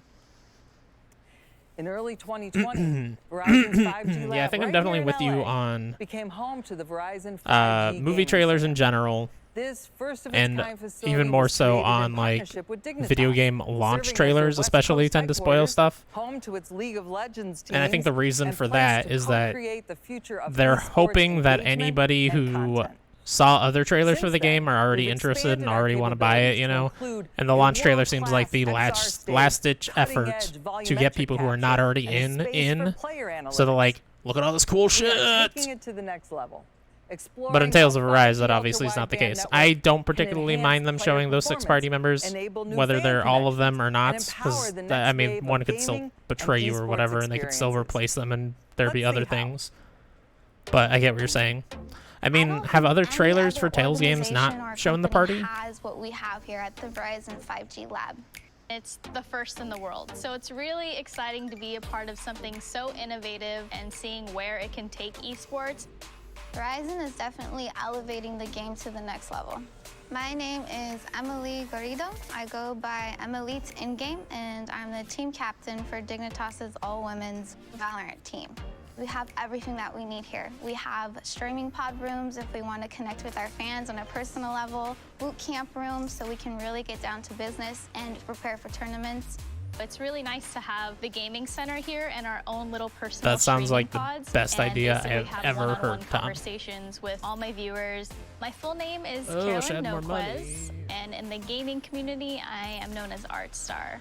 I am a content creator for Dignitas, and I was Yeah, formerly definitely. a professional player on the Dignitas. I can see where CS:GO you're female coming team. from. Esports is really just like any other sport. They want to interact with their fans, and there's a very high level of accessibility. We have a ton of different technology. We have a I feel like virtual video game production companies in stage general that are like allows for ridiculously XR. over We the have a top volumetric secretive. capture So when they stage. do show me 5G is going something, to I have a huge usually don't impact feel on like they're gaming, showing and me it too will much. completely revolutionize But I see how what you're games are saying and played where you're coming today. from.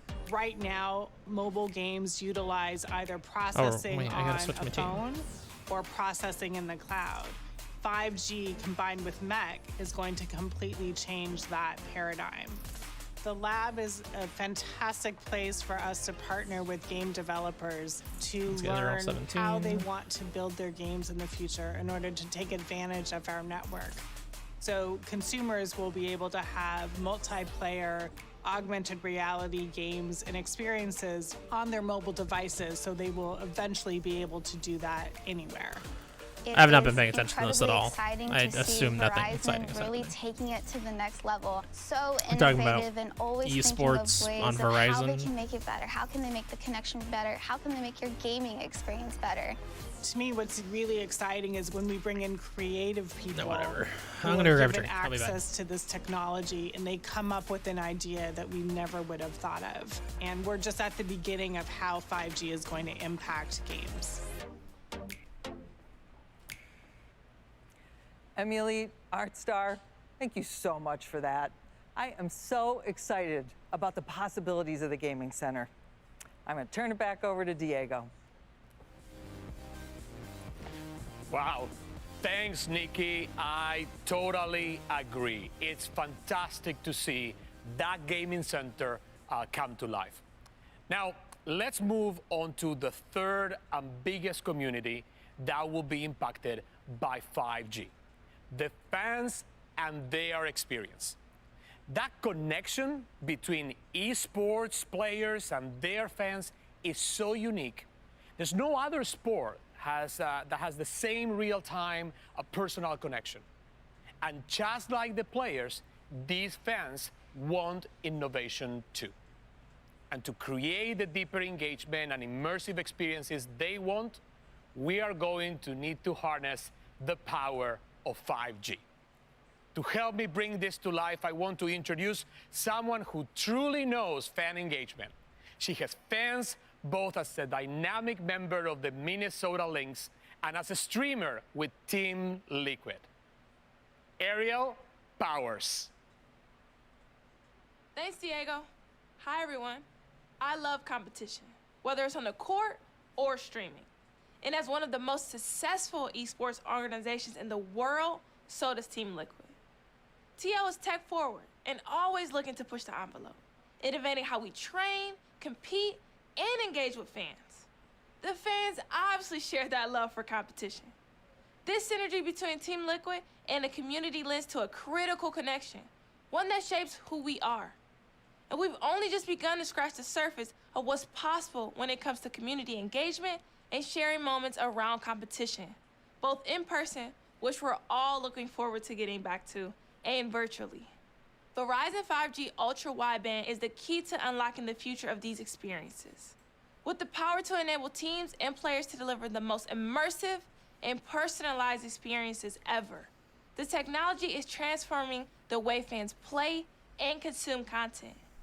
Team Liquid has a 20-year history of changing the game through the power of community and innovation.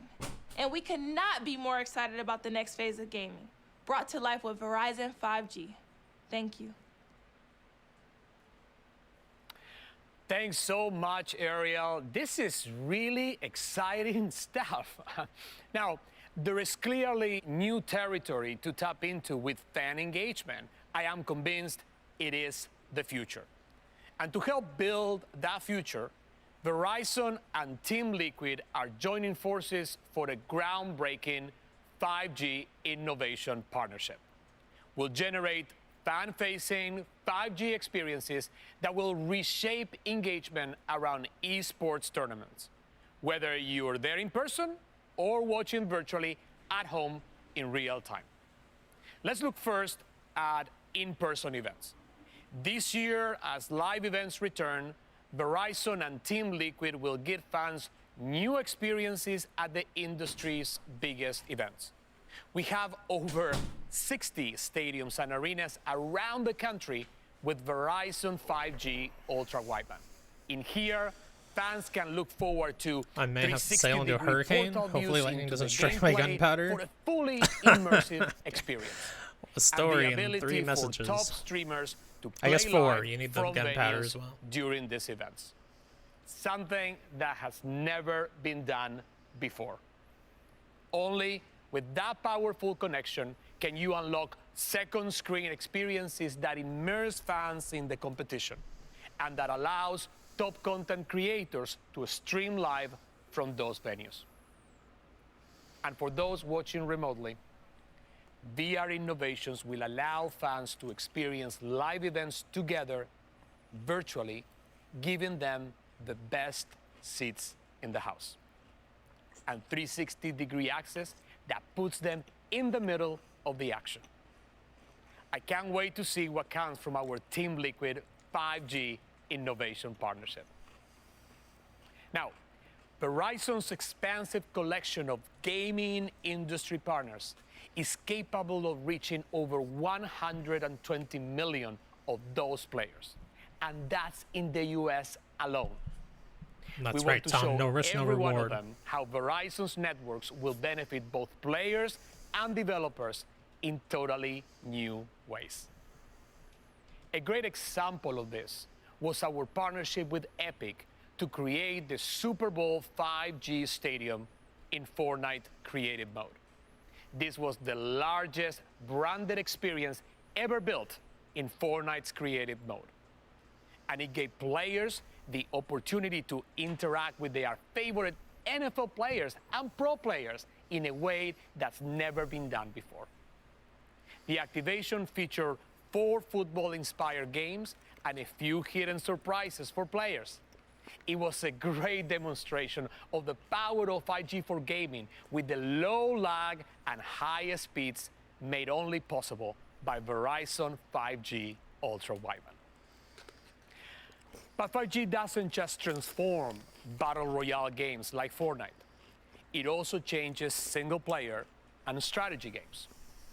I am thrilled now to invite a friend of mine to talk about how Verizon 5G is amping up the player experience.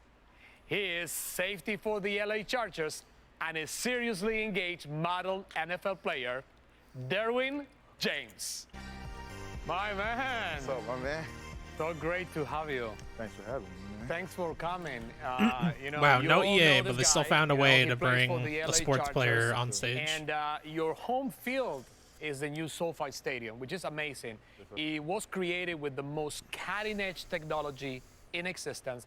And I tell you, it is home to Verizon's largest 5G stadium built in the country, built with 5G at its core, so ultra-wideband coverage can be found throughout the entire stadium.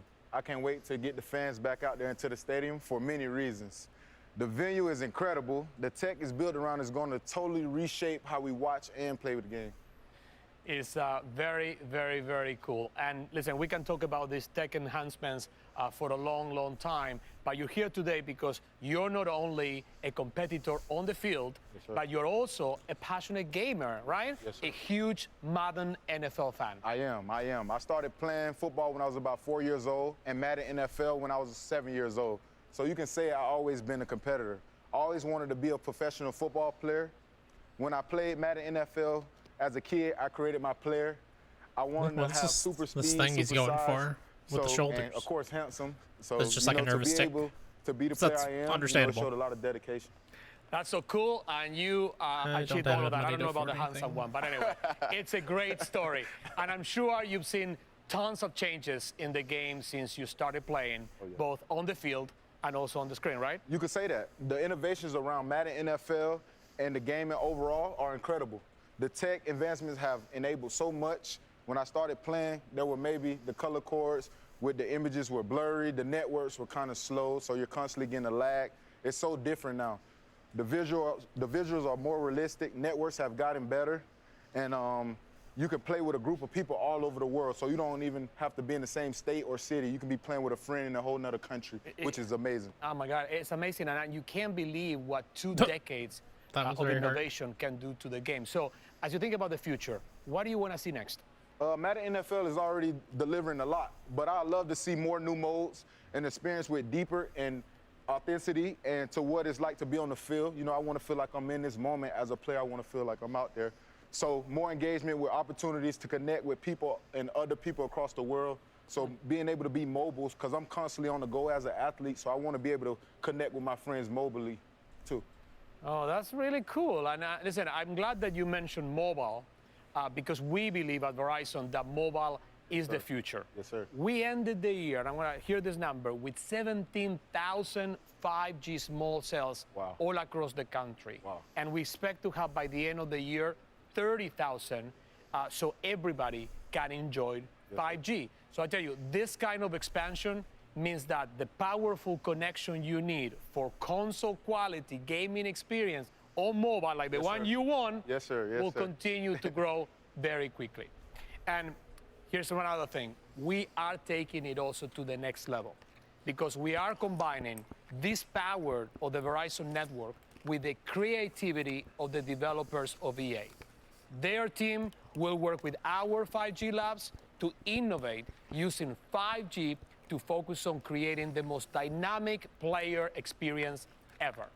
So together, our goal will be to produce optimizations for EA Sports, including your favorite Madden NFL Mobile, using low latency to develop mobile experiences, the kind of the ones that Derwin, you, my man, and so many others are craving. That's amazing. That's amazing. That's literally changing the game. Seeing the networks and improvements created over the last 20 years, I can't wait to see what the next 20 years bring with the power enhancing of 5G power. That is it, the power of 5G. So Boy, great to have this you, man. is Thank awkward. you. Thank you for having Thank me, you. my guy. Good Yes, to sir. see you. Yes, sir. So it's so exciting to talk about the new technology and how it is impacting the entire gaming ecosystem across the three big areas of developers, esports teams, and fans, all bringing fantastic innovation to the industry. But today, there is also a fourth area that is very timely for us to talk about, and that is the importance of supporting diversity in the gaming industry. As technology stretches the boundaries of what's possible, and as the industry grows, the players and the fans are more diverse than ever.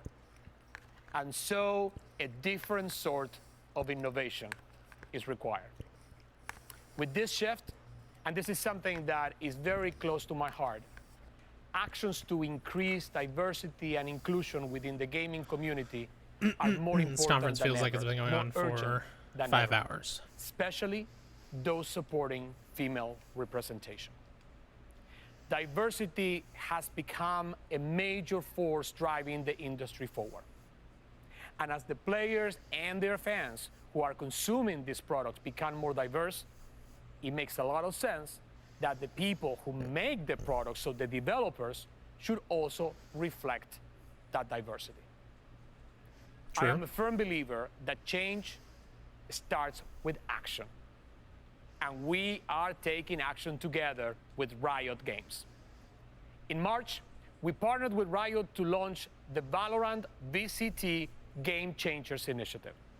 It is a fantastic program that elevates women and other diverse groups within the esports community.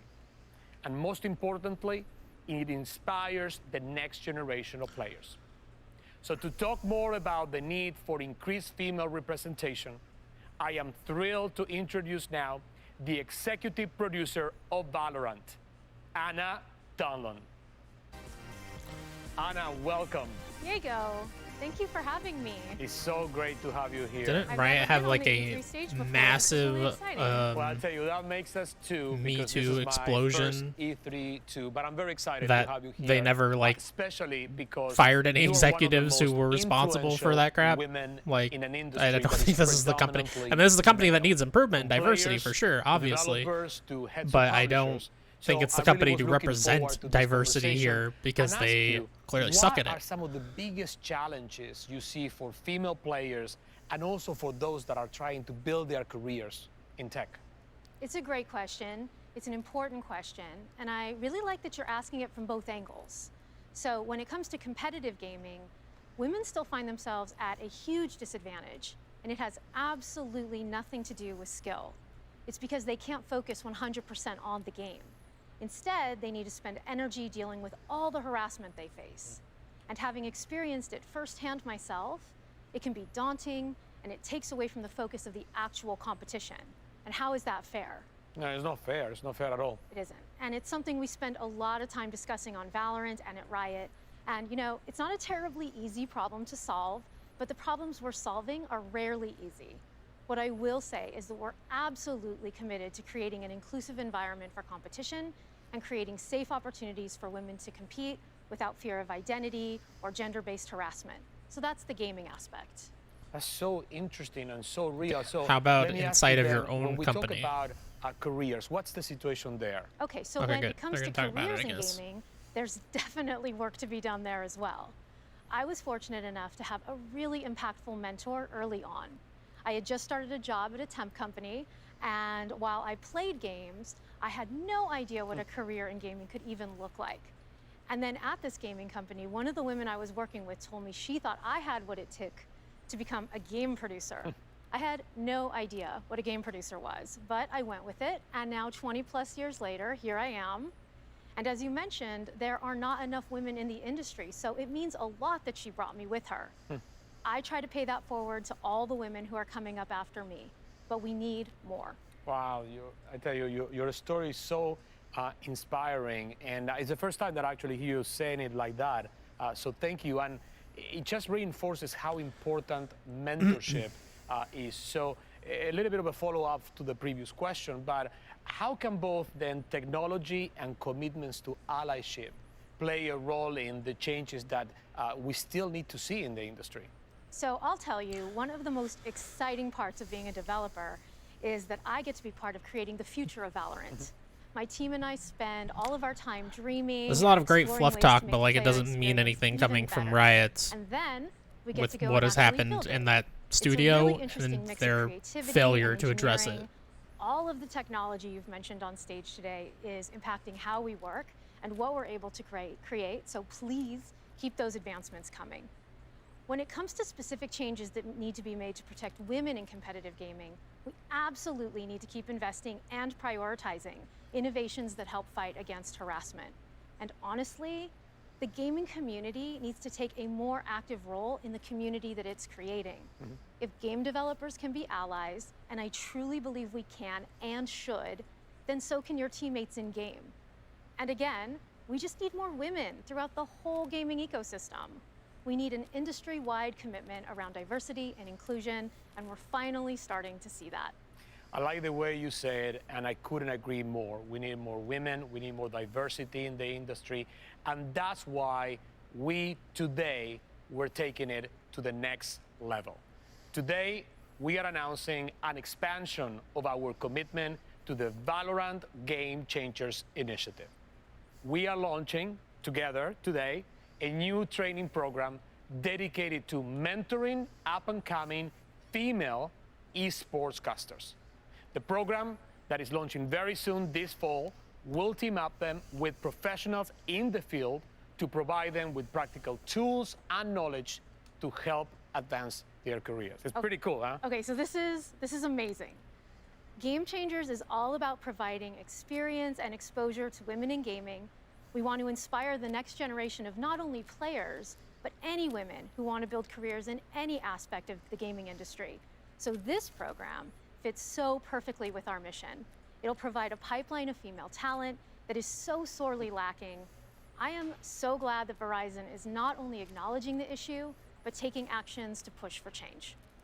Well, I love what you say, but the reality is that no one can make real change alone.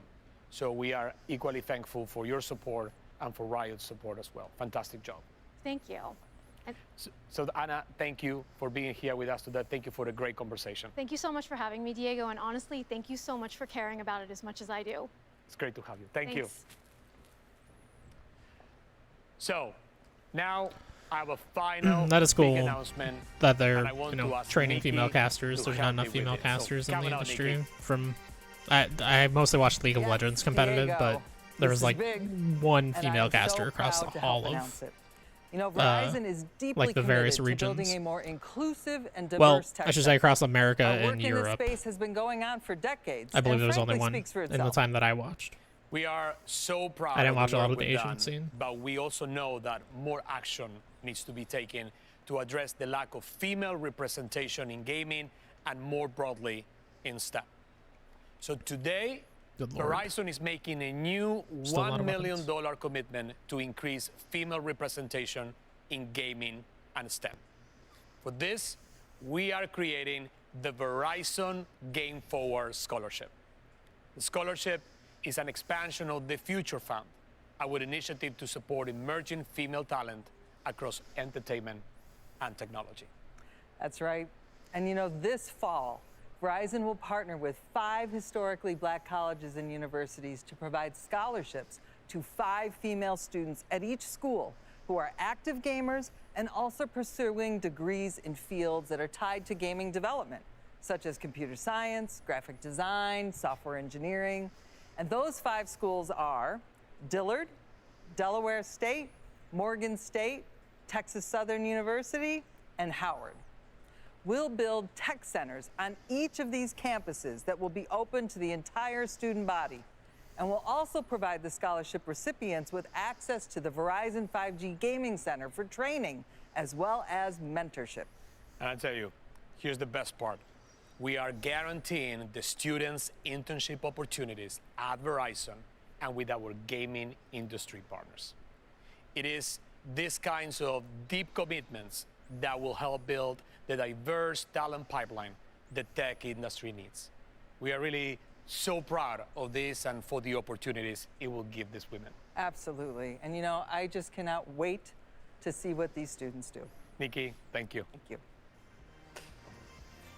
So, Okay, I mean, that's good news. I hope the last 30 minutes have clarified why Verizon is here for 2 big reasons. Number 1, technology. Verizon has a vision for how 5G and related technologies will bring an entirely new level of creation and experience of gaming for the developers, for esports teams, and for the fans. And secondly, we see this next gaming generation wanting and needing inclusivity, an industry that is more diverse and more welcoming of new faces, new voices, and new perspectives.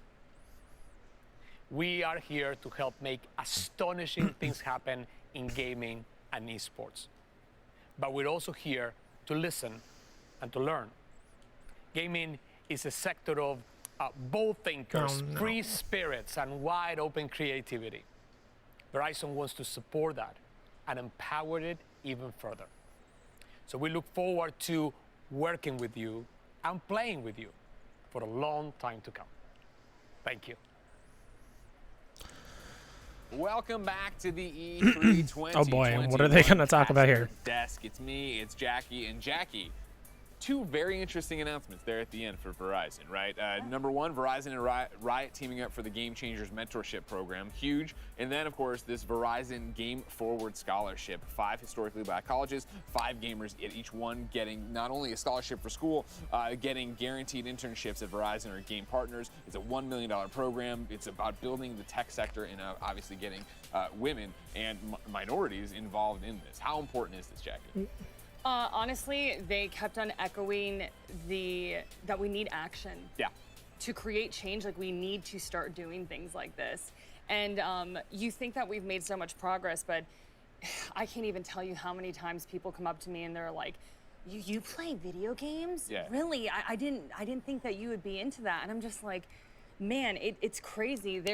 Gamers come from all walks of life, and you know, we heard Anna Donlan talking about this a little bit, but sometimes when you're a woman, it can be very discouraging. A Twitch chat can be extremely harsh. Social media, like it can be extremely painful. But seeing something like this that is uplifting and encouraging, I'm so excited for it. And you know, they kept on talking about the next generation. So many young women out there are watching this, and I'm sure that they're like, wow, like there's scholarship money out there for this.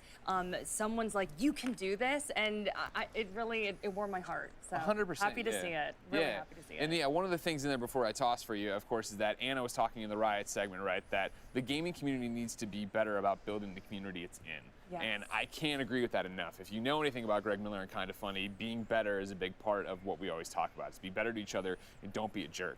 And I know right now on our very own Twitch page right here, a bunch of people are being jerks. And everybody who's a good person, which is the majority of gamers, need to step up, ladies and gentlemen, and of course show that the positive outshines the negative. That's my rant. Goodbye on that Thank one. you so much for that. Verizon and Riot, what a team up for the future.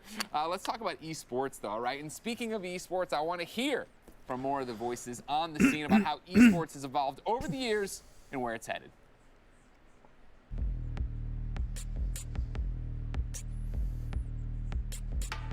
For the longest time, I didn't even tell my friends and classmates in school that I was a professional gamer. Back when Blockbuster was still open and we had MLG events. People that organize tournaments, and people used to drive around vans with computers and off their own money just to set up these LANs so people could play, so there could be an experience of, you know, people gaming against each other. And I would go to my local Blockbuster and compete in getting the high score in different Nintendo games.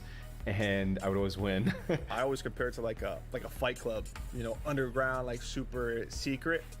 And over time, you know, it's blown up. The industry and the people in the industry who were once, you know, made fun of for being nerds and playing video games and, you know, the stereotypical living in their mom's basement, are now the cool kids on the block. And I think now that we, as people that are involved in gaming and esports, can actually dedicate our time properly to this, that shows me just how far we've come. Once I started to play competitively for League of Legends and realized there was an opportunity to also bring kind of my heart and my energy for the game and make it lucrative, I had to follow my heart. I'm just very excited to see more and more people being able to turn their hobby, turn their passion into their jobs and making a living out of it. And now you can legitimately be a kid and tell your parents like, hey, I want to be a professional esport player. Day to day, I wake up every day and I'm just really happy to get to play games for a living. There's Fortnite players that are 13-year-olds that I know who have the work ethic and drive and put in the time and effort like a job, more so than even my friends who have full-time jobs. In the beginning, it was like, nerds play video games and jocks play sports, but now you have like NBA players and NFL players that are streaming and making videos. People are now coming out about it, like, come out your gamer closet. You know, it's not, you're not a geek no more, you're not a dork, and if you are, that's cool now. When I was a young girl, you know, I was playing 2K a lot, and I never thought I would see myself in the game, and boom, there I am. I'm able to drop 40, 60 with myself and actually look like myself. It's really started to mesh together, and it's created like my perfect little child. This sports mixed with video games is like pretty much been me my whole life, but now the world can see this. I think that's what makes esports so compelling, is that there is an opportunity for anybody, no matter where you're from. Anyone can be a gamer. You know, you're not capped by your physical attributes. It's pretty easy for people in esports to gravitate towards underdog stories. I think people love those, and there's a reason, because I think many of us in esports have felt like underdogs ourselves. Growing up in a children's home without a support system, family, financial means, I just never thought that following my dreams was on the table for me. Like, that just did not seem reasonable. Now here I am. I turned my passion into my job. I love my job every single day. I met my husband at a gaming event, and I made lifelong friends. And I found my place, and I found a family along the way, and I couldn't be more grateful. I can't imagine with how far it's come to see the next couple phases, but I don't think the hype behind it is going to slow down anytime soon. I mean, I just see it going up. Content creators booming, just becoming so much bigger than before. New games releasing, more esports, more involvement and acceptance. Like, I think it's going great, and I don't think it'll stop growing anytime soon. Cool. Sure. And television really got set up nicely here because they could not possibly do a less hype conference, right? Or showcase or whatever.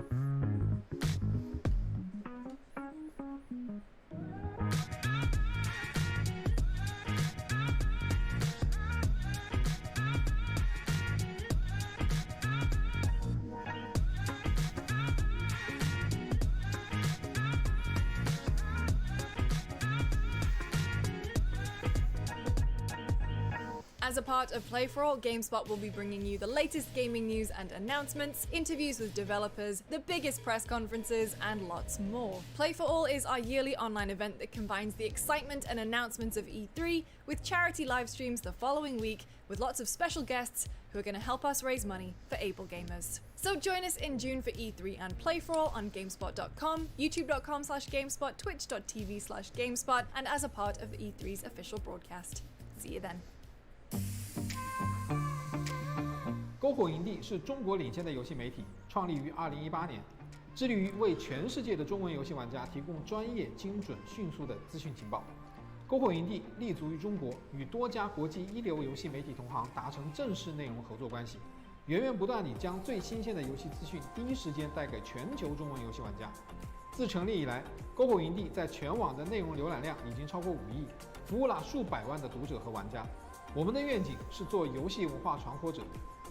您可以在全球各大手机应用市场下载篝火营地 APP， 或者访问3w.gamebonfire.com 来加入游戏传播者的行列。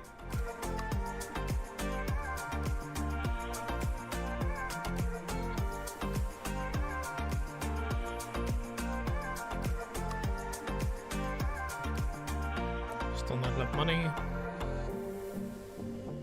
God, I haven't had a really, really good roulette in a long time, it feels like.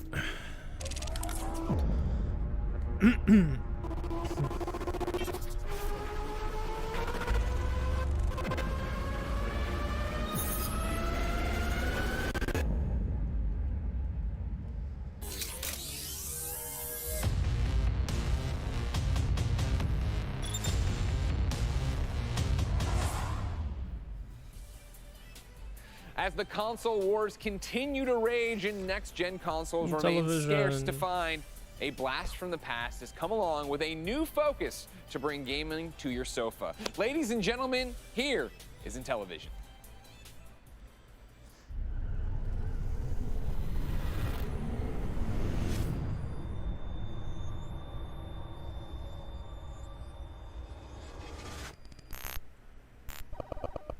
Hi, I'm Tommy Tellerico, and what an honor it is for Intellivision to be a part of this year's E3. I want to personally thank the ESA for having us be involved.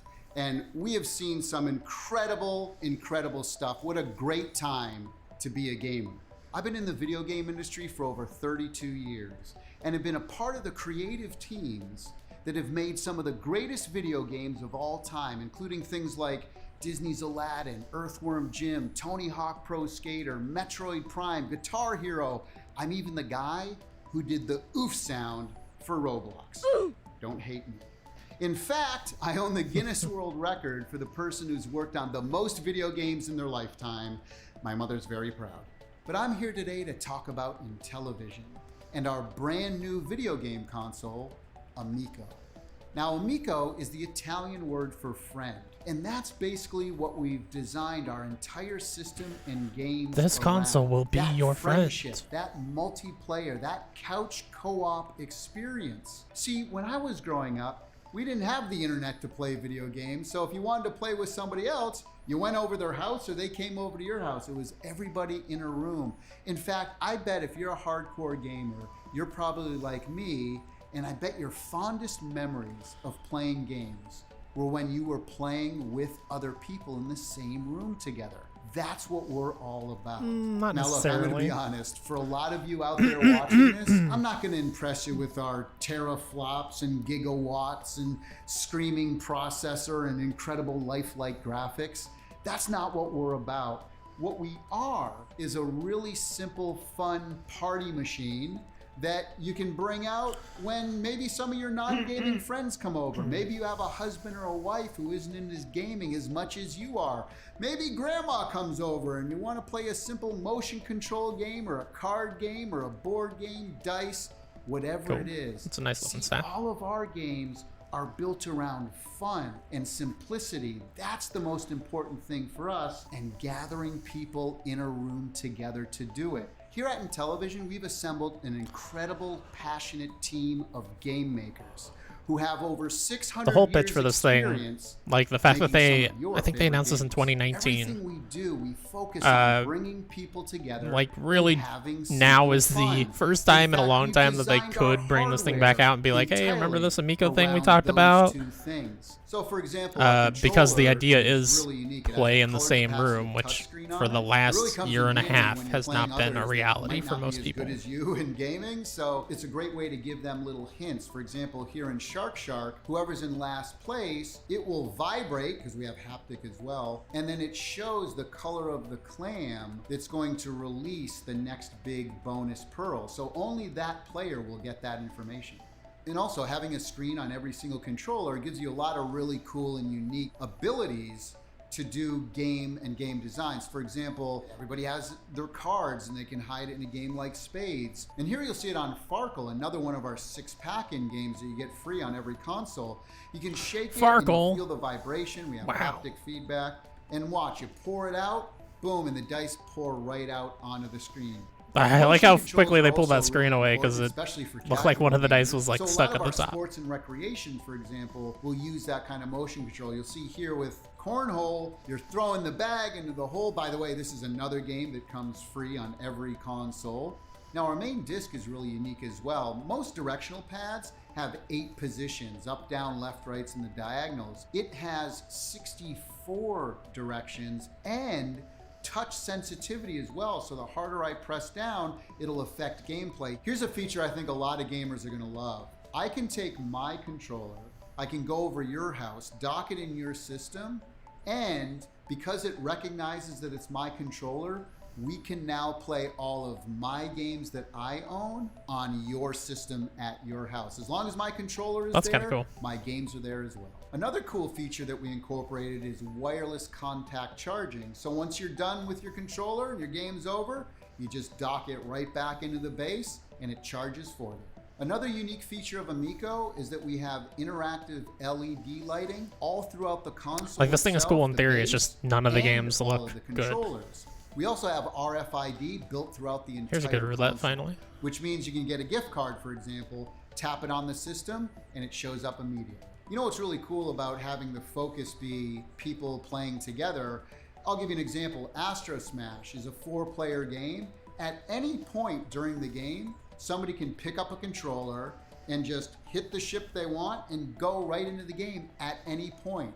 Now, for all you collectors out there, you'll be happy to know that not only can you download games digitally, but we also have physical media as well, and we'll be releasing more information about that later this year. Now, here's something I think a lot of gamers are going to appreciate. We don't allow any loot boxes, in-game purchases, in-app advertising, or paid downloadable content. But Yeah, what we true, do Tom. I have feel like is an online what they're leaderboard trying to sell us system is for most like of our games, all of our where you modern can go consoles in can there and already check do your that. scores It's like it's against great that that's this state, thing's whole purpose. country, That's cool that that's your or purpose in life, Mr. Tallarico. But scores tie into our I can do that. I can do all this on my So if consoles. you have the high score at the end of the month of your So having this country, at we're gonna 3-3 is the email biggest you thing a that just doesn't make certificate sense. that you Like can this go is print for out and hang on people your who wall. are Now, as we all in know, the the store most and randomly see it. Parents, especially that randomly see it, and are like, games okay, sure, I'll buy that. Especially if they have on the box, hey, video games only cost $10. That's where we really shine. In fact, all of our That's who games this on our thing is system going to sell are to, highly and curated. those All people of are them not watching contain a E3. single and multiplayer or couch co-op mode, and all the games on our system are exclusive or contain exclusive content. Like Retro Reimagine, where we take some of the greatest classic video games of all time, give them new graphics, new audio, add multiplayer and couch co-op. Some of the things we have, for example, 12 of the best games from Atari, like Breakout, Asteroids, Tempest, Missile Command. We have games like Burger Time and Bump and Jump, and even some of the best in television games from the past, like Cloudy Mountain and Night Stalker. We have edutainment titles for kids 7 and under, things like Sesame Street and Care Bears. Now, our original IP category contains brand new games that we've created, a lot of times around our unique controller. Some of those games are platformers like Finnegan Fox, Bomb Squad, Space Strikers, Flying Tigers, And we even got the original Echo the Dolphin team to create our new title called Dolphin Quest. Dolphin Quest. We even take more modern games and add exclusive co-op None of these games look good. modes. Games like Rigid Force Redux Enhanced and Dino Blaster. Now, our sports and recreational category not only has big sports like Major League Baseball and soccer, but also recreational sports like cornhole, skiing, pool, and many more.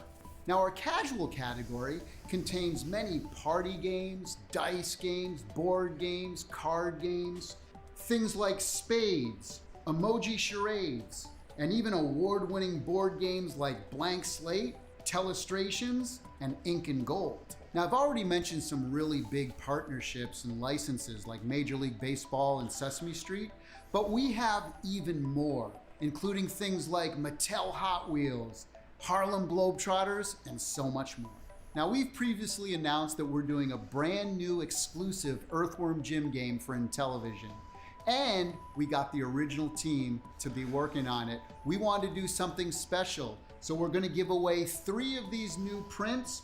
All of the team members signed it. All you have to do is email cow@intellivision.com with the subject line, Groovy. You have till the end of June to do that, and then we'll announce 3 winners at the end of the month. Well, thank you for spending a little time with us here today. Hopefully, as you can see, our approach is a little different than everything else that's out there, and we really don't view others as competition.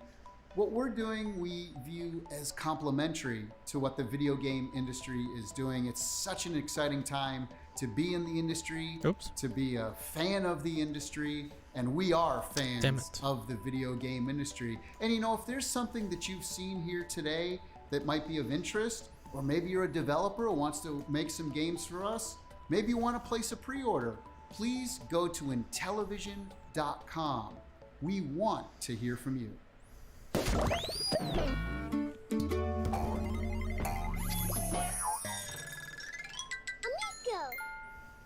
Amico. Thank you, Tommy. Yeah, for the that main problem look with that at console is that none of the games look like Guys, something I want to play. What I appreciate the most is that he started the presentation with, this isn't like what you've seen before at E3, right? We're doing something different. We're going in a different direction. Yeah. What did you think of that? Yeah, so, you know, I've been saying this a lot. I've always been a fan of the offbeat, the different. I always seek that experience out no matter what game I play. And I would say that this definitely, like, checked those boxes for me. You know, I owned an old Intellivision, a ColecoVision, you know, like I had those as a kid. My uncle would bring them in and we'll play games together. It was always a fun time. It was a Smurfs game that I could never finish. It was like the bane of my existence.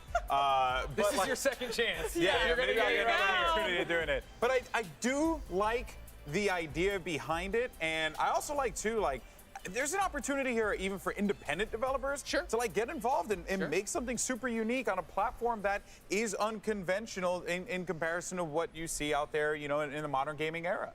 Yeah, Jackie, how's it resonate with you? So all I heard was Earthworm Jim, and I was just You're like, Earthworm Jim? I haven't heard that in forever. Oh my gosh, my brother and I used to mess with that all the time on Super Nintendo. Yeah. Absolutely adored it.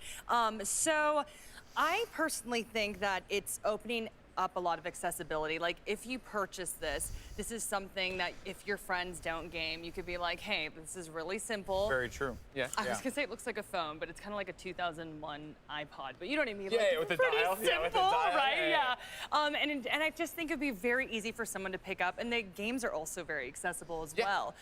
So I think that this is something I could play with my parents. All I can think of is Mario Kart. My dad tried to play Wario, and you know, that was a slower character, and he was just, it was a struggle.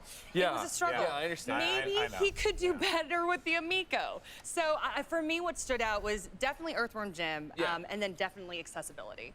Yeah, that's their whole thing with it, right? And again, I like the idea that they're presenting something different at the end there. Tommy talking about the fact that we don't look at other people as competition because they're clearly in a different market, right? It reminds me how I talk about Nintendo all the time marching to their own beat, right? When everything started going to Very HD, true. really, you know, a multiplayer focus, Nintendo didn't do that. There's a lot of interesting ideas with it, right? I think obviously talking about it being the party machine is an excellent idea, but then also the fact that, yeah, I really, it resonated with me, the controller, that it's connected to your game, so that if you do have a friend who had this, that if you walked over and put your controller into their That was dock, really cool. all the games you own, you'd be able to play on their The system. dice was really neat when he was like, Sure. Yeah, we got half. Well, I mean, they were definitely on purpose giving us very many callbacks to the Wii. Yeah. When I saw, when I saw That the was little the girl vibe. bowling, I was like, all right, I know what I'm getting. I also like the price points they set for a lot of their games, very cheap. I think it was like $10 for downloadable. I think it was like $15 for physical or $20 for physical, which, you know that they're going to be coming in pretty cheap. But a lot of these things always boil down to that input, right? Like, and in this case, the controller is the appeal for this. I quite like it.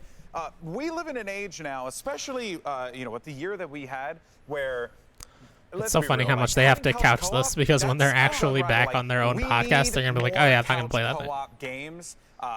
Look, I love singing your online. praises I right love now, for online, but real. more couch co-op. I'm all about it in television. Thank you so much for bringing that to light, and I hope it becomes more of a staple with a lot of the big name game companies moving forward as well. Yeah.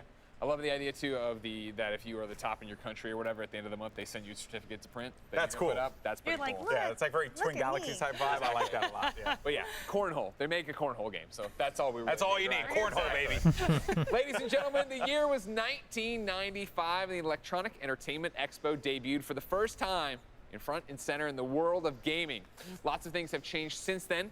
16-bit graphics have given way to HD renders and virtual reality headsets, but we wouldn't be where we are today without the developments and announcements of those early years. Here's a look back at the first adventure.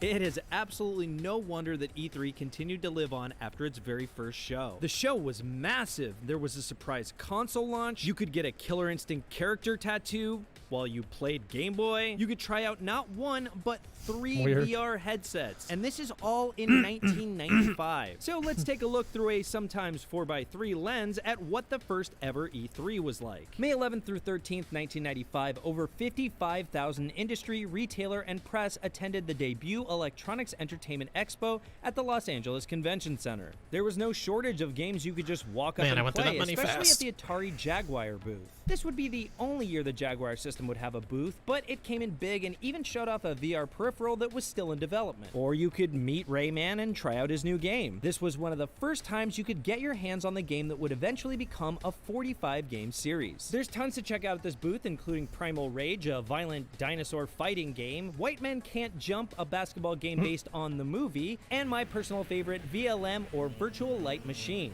Just walking around the floors, you'll come across Mortal Kombat 3 characters putting on a stage fight that spills into the audience. You could grab a photo with Beavis and Butthead or a Klingon, ride Judge Dredd's motorcycle, or even check out the Batmobile from Batman Forever. And of course, there was no shortage of games that you would stumble upon that are worth playing, like the legendary RPG Chrono Trigger, Earthworm Jim 2, Resident Evil, Ridge Racer, and unique games like Street Fighter the Movie The Game, and a port of the Aerosmith game, Revolution X. There were also plenty of sports games, an industry that would explode in popularity. Games like NBA Jam Tournament Edition, NFL Quarterback Club 96, and FIFA Soccer 96, which is only the third FIFA game in the now famous series. The press conferences lived up to their name, with studio execs in suits at podiums presenting slideshows. The slides consisted mostly of goals, stats, and advertising strategies, but there were hints of the future in their presentations. Side-scrolling games, for all the fun and success they brought us, will ultimately give way to newer, more complex genres. And looks at the industry, then a $5 billion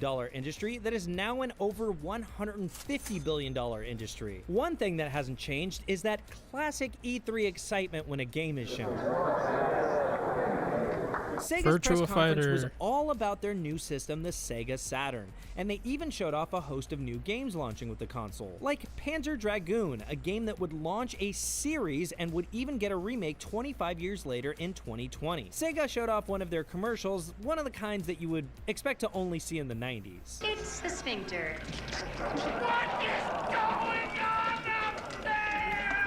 And Sega even had the first, and it's available now, with the surprise announcement that the Sega Saturn is now available in stores. We started our rollout of Sega Saturn yesterday. Months before their original release date. Then they dropped the price and the new tagline. Sega Saturn is not only here now, it's out there. For Sony's presentation, it might surprise you that while Keanu Reeves made a more than memorable appearance at E3 2019, he made his actual first appearance as a key visual in Sony's opening sizzle in 1995. And this very 90s sizzle was pretty important because up until that point, Sony was still widely known as a tech company and hadn't released the PlayStation yet, at least not in the US. We were seeing the birth of a major gaming publisher and system through cheeky slides and clip art. But then came one of the most memorable moments in E3 history. After Sega had earlier announced the Sega Saturn's price of $399, the Sony Computer Entertainment president came up to the stage and simply said, $299. People reference this moment as the price heard round the world. 3DO also had a press conference Wow. showing their I didn't know about that. I never heard how that. the 3DO console compares to the competition systems, and they even They literally commented did the same age-old thing with the debate Xbox of One, PC PS4 versus years later. console. You don't need a dedicated system. A PC can do everything. That's a little bit like telling a family that they only really need one car. They also showed quite a few next-gen visual demos of what their planned upcoming console, the M2, could potentially do. Nintendo spent almost their entire presentation directly discussing forgery systems and piracy that was plaguing the industry at the time. But what they lacked in any formal announcements, they made up for at their giant dome with big letters spelling out Nintendo. This is where you'll find a stage performance for Killer Instinct, as well as a place where you can get an orchid tattoo. Also, there was an early peek at the Ultra 64, which would officially be named the Nintendo 64 a few months later. Nintendo also had Earthbound, which was the origin of NES, Donkey Kong Country 2, Diddy's Conquest, and Nintendo's VR headset, the Virtual Boy. Also on display close by was the X-Band, seemingly the first online gaming attachment for a console. So that's the first E3. A look at what was, what could have been, and what came to be. Game over. At the first E3 Man, I in can't afford it. 1995, Okay, we afford were this. showing off an early version of the very first Unreal game. A lot of people who know and use the Unreal Engine don't necessarily know that there's a game that actually launched everything behind all of it. And I remember being there with Mark Rain, and he yells out, "Miyamoto's checking out Unreal." Shigeru Miyamoto, my hero, like my idol, who's made so many games that have just fascinated me throughout my entire life from my childhood. And I remember going over there and shaking and giving him a demo of the game and trying to show him why this game is unique, you know, with weapons that can charge up and players that can dodge and alternate fires and enemy AI that can track you down no matter where you were. And he was very stoic, you know, but I hope that I impressed him. Tyler, And, why? I was still shaking Well, for let's like take an hour after these that. guys on. First E3, Wow. The Draft Bumps team. 1995. $299, what a moment. You know what I mean? Killed the Saturn in its tracks. And so that's where I want to start. 1995, mid-90s, we're talking about video game consoles. Yeah. Golden Boy, we'll start with you. Were you a Sega kid or a Nintendo kid? Oh, yeah, I was a Sega kid. Sega kid. I was a Sega kid, dude. Sega Right, kid, son. baby. Sorry. So here's the thing. My mother bought a Super Nintendo for my brother. Sure. But she was like, well, I can't have them sharing it because we're just going to argue and Yep, fight you're the gonna whole fight, time. yeah. So then, you know, she ended up telling my father, hey, you got to go get him a Sega Genesis. She took the credit for it, by the way. Boss mom. Shout out to you, Ma. And yeah, and then, you know, I had the Sega Genesis. But the only game I had for like the longest time was Sonic Pinball or Okay, Spinball. Spinball, So yeah, yeah. and that was like one of my favorite Sonic games. Oh, very nice. Yeah. Yeah, I was a Sega Master System kid. I was walking through the store, saw the Ghostbusters game, said I want that, and my mom did no research, and she got me what I wanted. Yeah, But yeah. then I was a Sega kid, ride or die the rest of the way through the Saturn. I bought a Saturn. I had a Saturn too. Clockwork Knight, by the way, one of the most underrated platformer games ever. Clockwork Knight, so good. Jackie, I feel like I don't need to ask. You want to know what's funny? Why are we fighting? So Me and Rob? actually, I don't understand. the first console we ever got was a Super Nintendo, and It is one of the most vivid memories of my life, actually. I remember my dad came in with the box and my brother and I were chasing after him. We're like, what is this? What is this? And it was this little TV like this big, and he was trying to get it all plugged in. My brother and I were sitting in front of this like gray screen, you know? Yeah. And then Super Mario World popped up and my brother and I looked at each other and we just screamed, you know? Oh, wow. And little did they know that they were gonna start a full-blown video game obsession after that. But I messed with Sega, okay? I would go to my neighbors and we would play NBA Jam. We'd be like, he's on fire! Oh my gosh, I loved it. And actually, my brother and I got a Dreamcast as well, but we were mainly a Nintendo family. Well, yeah, the only reason I said I think I know is because you have an SNES game in front of you. Actually, I did bring Chrono Trigger. I thought we were gonna be talking about our favorite games from the 90s, and obviously, like, this one, it's near and dear to my heart. My brother and I played it repeatedly. Sure. And Robo's theme was my ringtone for probably 10 years, and then I got an iPhone, and I was like, wait, you can't make a ringtone for these, or can you? And I just haven't figured that out. But anyway, yeah, this story just always resonated with me so much. I was a weirdo. I played like Secret of Mana and Terra Enigma and Illusion of Gaia. Normal. But those were like heavy, dark stories for 7- and 8-year-olds to be taken in. So my brother and I are like, you know, we went into the Incan ruins and we found this corpse, and it was like, please tell my family that I shouldn't have gone out searching for treasure, and I abandoned them. And my brother and I are like crying, you know, but I do think that these games made me the person that I am today and made my brother the person that he was. I'm sorry, I don't mean to get emotional, but I think we can all say that games have had a profound effect on our life. And 100%. these games from the 90s, don't sleep on them, people. Don't sleep on them. Man, they got really, really amazing content. So can I see the box? Of course, I know. I'm like, I don't think I've ever. Yeah, do you want to put on white gloves before you handle it? I feel like I should. I mean, like, I've never actually held a Chrono Trigger box. I know. It's. I saw one in Tokyo in Akihabara. I walked around for a little bit and I saw one there, and I asked the guy if I could grab it. He looked at me, said I was crazy, and then I left being, you know, in tears. But this is like a piece of history. Yeah. This is super cool. Greg, you can hold it too. I mean, I know this. I know this is. You're setting me up for like when that guy shows the Woodstock ticket and tears it in half by accident. I'm not touching that. I'm not ending up on live stream fails. Oh my god, I love it. But I feel like you can just feel the energy like coming off of the game. You know and it was one of the greatest RPGs. I know, ever. seriously. Till this day, is still one of the greatest RPGs. Like top 5, I think. Oh, easily in my top 5. What's in your top 5, y'all? I want to say real quick that, and this is a reformed Sega kid speaking, that like video games made me who I am today. Obviously, it's my entire life, my entire career, my entire passion. Yeah. But like, I always look so longingly at people who were Nintendo kids. Because you have, like, because I feel like I feel like you guys had a different education, and that's not to say Sega didn't, but like I was a dumb kid. No one else liked video games as much as I did, so I was like just playing licensed stuff all the time, which got me like Castle of Illusion, Mickey Mouse Castle of Illusion, which was great. But it was also like the Jurassic Park game and all these other Independence Day on Streets of Rage, Sega baby. Dude, I love Streets of Rage. Me and Mike Boylan, I remember that on Genesis sitting there. I remember having the blood in Mortal Kombat, being super stoked. Battletoads versus Double Dragon, Sega Genesis. That game was freaking impossible. But oh man, and Lion King, by the way. Big shout out to my buddy Sancho West, who just finished Lion King recently on stream. Sancho West is my buddy. Oh, okay. Well, he's actually my friend, but he's like. This is what happens when I can't sit between them. Darn it, Sancho, I believed in you. I won. It's all me. I won. Ladies and gentlemen, of course, what are your favorite 90s games? Let us know with the hashtag E3 2021 so we can get you up on screen. But still to come here on the E3 stage, we've got our indie showcase, Capcom, and so much more. The party's just getting started, so don't go anywhere. I won't, I guess. No, we have one more, like, a panel thing. The Take-Two panel. Which will be good, I'm sure, just not a game presentation, really. And then we have a lot of game presentation stuff. All indie, but I like indies, so I'm perfectly okay with that.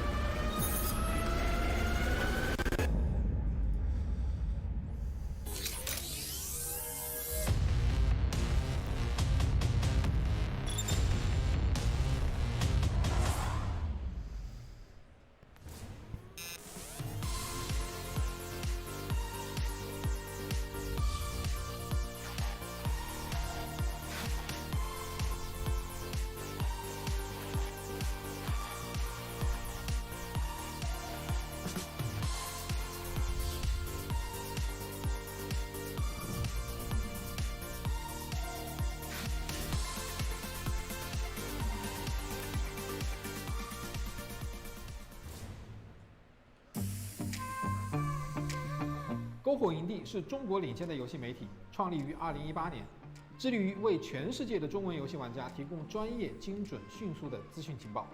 篝火营地立足于中国，与多家国际一流游戏媒体同行达成正式内容合作关系，源源不断地将最新鲜的游戏资讯第一时间带给全球中文游戏玩家。自成立以来，篝火营地在全网的内容浏览量已经超过5亿，服务了数百万的读者和玩家。我们的愿景是做游戏文化传播者。您可以在全球各大手机应用市场下载篝火营地 APP， 或者访问3w.gamebonfire.com 来加入游戏传播者的行列。Oh yeah, there was a second route here.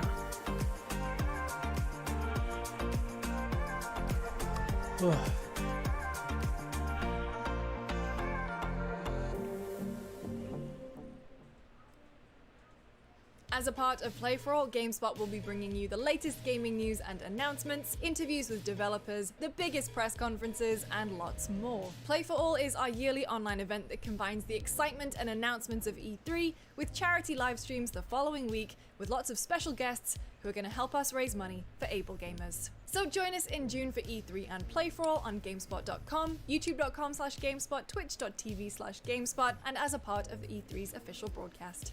See you then. I remember this one time I was at E3 on sitting there for lunch, and we were just sitting there eating, and then we got talking. We talked business, then we started talking games. I remember talking about Assassin's Creed, and I was saying how I snuck in the room, I climbed on the wall, then I jumped down, I took the knife, and I stabbed the person in the back. I looked over to my left, and I saw these people talk. They were talking, then they stopped listening, like, oh my God, what is he talking about? He just talking about killing somebody? I said, it's a video game. They're like, oh, okay. Oh man, these people thought I killed somebody. They thought I was a hitman. I was like, oh, this is too funny.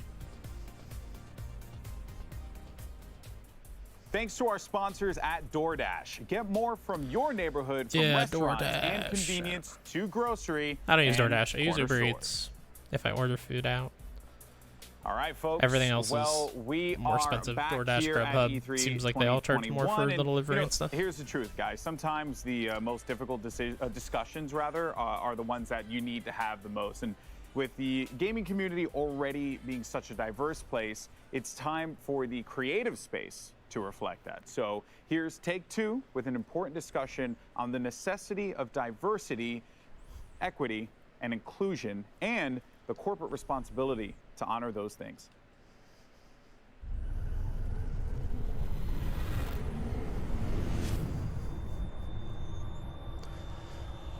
I feel like they could have done a better job organizing these events so that there was like exciting stuff between the Hello, I'm Alan not Lewis, as Vice exciting President stuff. of I don't want to Corporate say this is Communications not and Public exciting. Affairs Like for it's Take-Two exciting that this is Interactive. happening. It's just Thank not. you for joining us It's today, not and announcements. welcome to Virtual E3 2021. Take-Two, like many organizations, is deeply committed to and actively involved in numerous initiatives to enhance diversity, equity, and inclusion within our society and industry.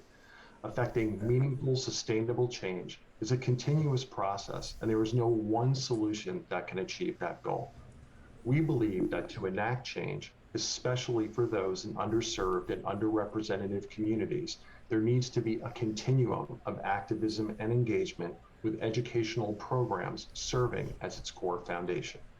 Beginning with children in elementary school, we have the ability to light a spark of creativity, intellectual curiosity, and wonder that can last a lifetime. Continuing through middle and high school, we can support and nurture students during their formative years and increase the depth of their skills that can provide a pathway to attending one of the 400 plus colleges and universities within the United States that offer degrees in game design. Providing opportunities to attend these academic institutions, including need-based financial support, is also a critical component to helping end generational cycles of inequality. Don't have enough money though. And while pursuing their creative and technical degrees, students can learn firsthand from industry leaders that share their experience, acumen, and passion through one-on-one mentoring and internships at our organization.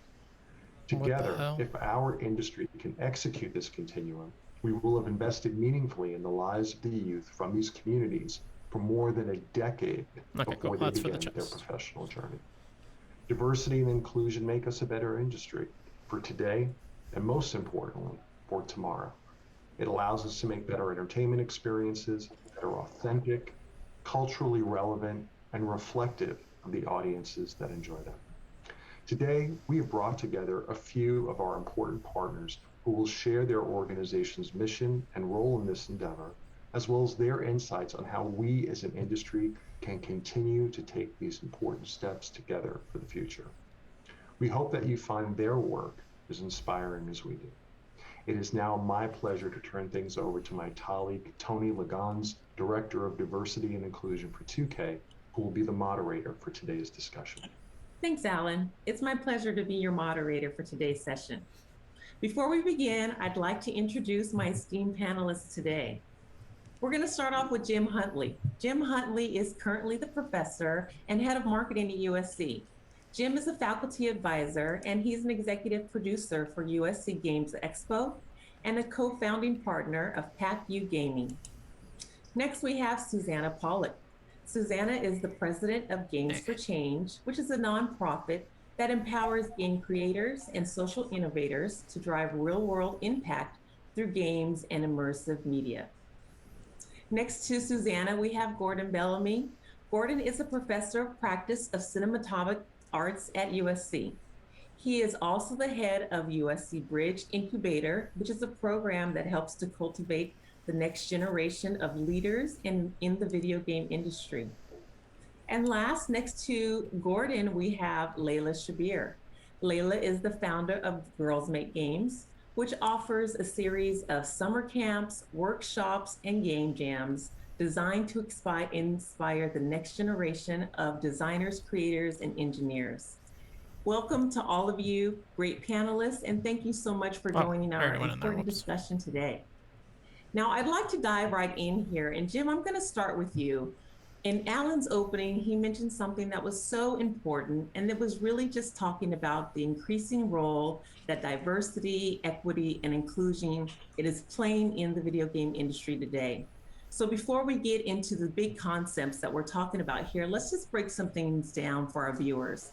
Jim, can you help us understand and talk about equity and diversity and why it's so important in the conversation about the video game industry today? Absolutely. Equity and diversity has been a challenge for the gaming industry since its inception. It hasn't really changed very much over time. I think the biggest change that people are seeing in the last 2 to 3 years are the lack of it in the modern era and the rationale that there's no excuse behind not having better equity and diversity in the industry from here on out. So what I like about working with companies like Take-Two and some other companies that have reached out to me about an initiative we started to call the Gerald A. Lawson Endowment Fund is that companies are now looking to invest in getting more diversity in their ranks and getting more stories told from different points of view. I appreciate that. That's great conversation there. So let's talk about just kind of the inequities and why is it so important to have these conversations, talk about that whole aspect and just getting people in the right mindset to understand what's available for them as majors in this industry. Jim, just talk to us a little bit about that. Absolutely. So a lot of what we've been focusing on from a USC Games perspective is making sure that students of color, Black and Indigenous students in particular, because they have the least amount of representation within our industry out of all the various demographic groups. We've been focusing on scholarships, but the challenge that we have, and I think the challenge that society and the industry has, is it starts earlier than that. There's a phrase from, I can't remember who to attribute it to, but there's a phrase that he used that I remember saying, the inequities of our past pay dividends into the future.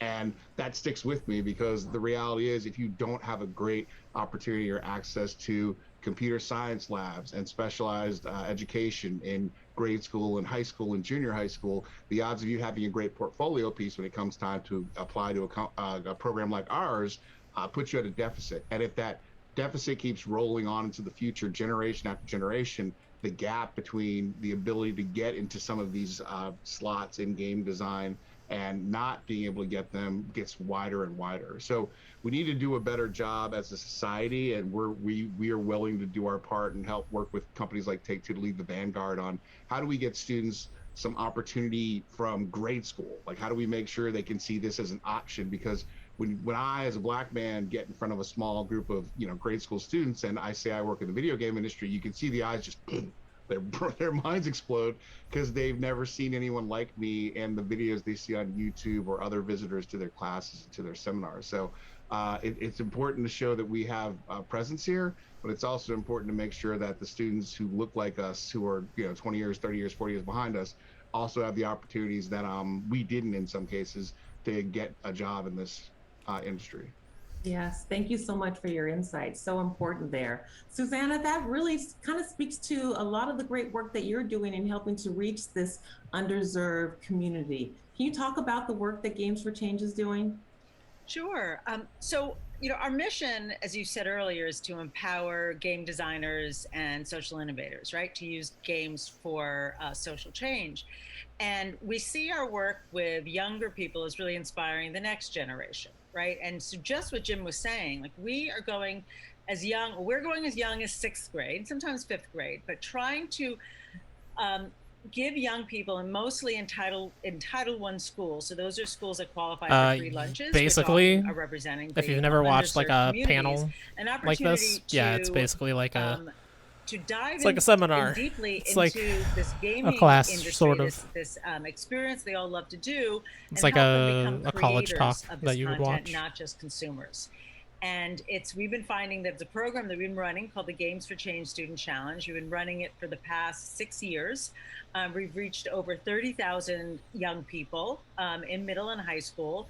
And we not only give them an opportunity to learn how to make games, but we also combine that with civic engagement. So they have to think about how games can help make their communities better. So right from the start, we actually, I would not be surprised if this became a part of the training program something they love to do, but for they actually can 2K. Make. They're learning or not 2K, Take-Two.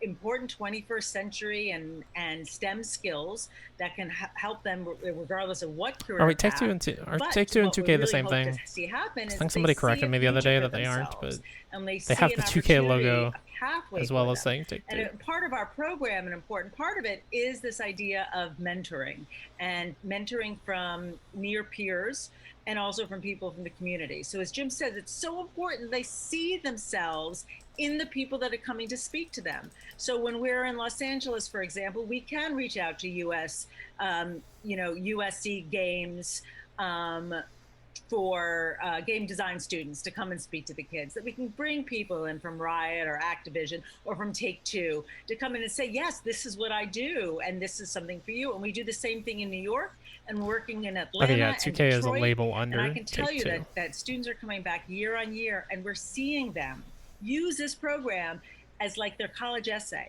or they're building their portfolio. And I love the idea that, if we can get to them at a young age, they spend their summers with Layla at Girls Seems Make like a Games, mistake to and then name they one of can your go on underling and studios apply to something that's so college, easily And conflated. we were talking about this pipeline, But maybe that was like an or, acquisition or this something that happened at some pathway point. for them. I'm not familiar. And so that's that role and what we hope to inspire. I love what you said there, Suzanne. There's so many little nuggets that you just pulled out there.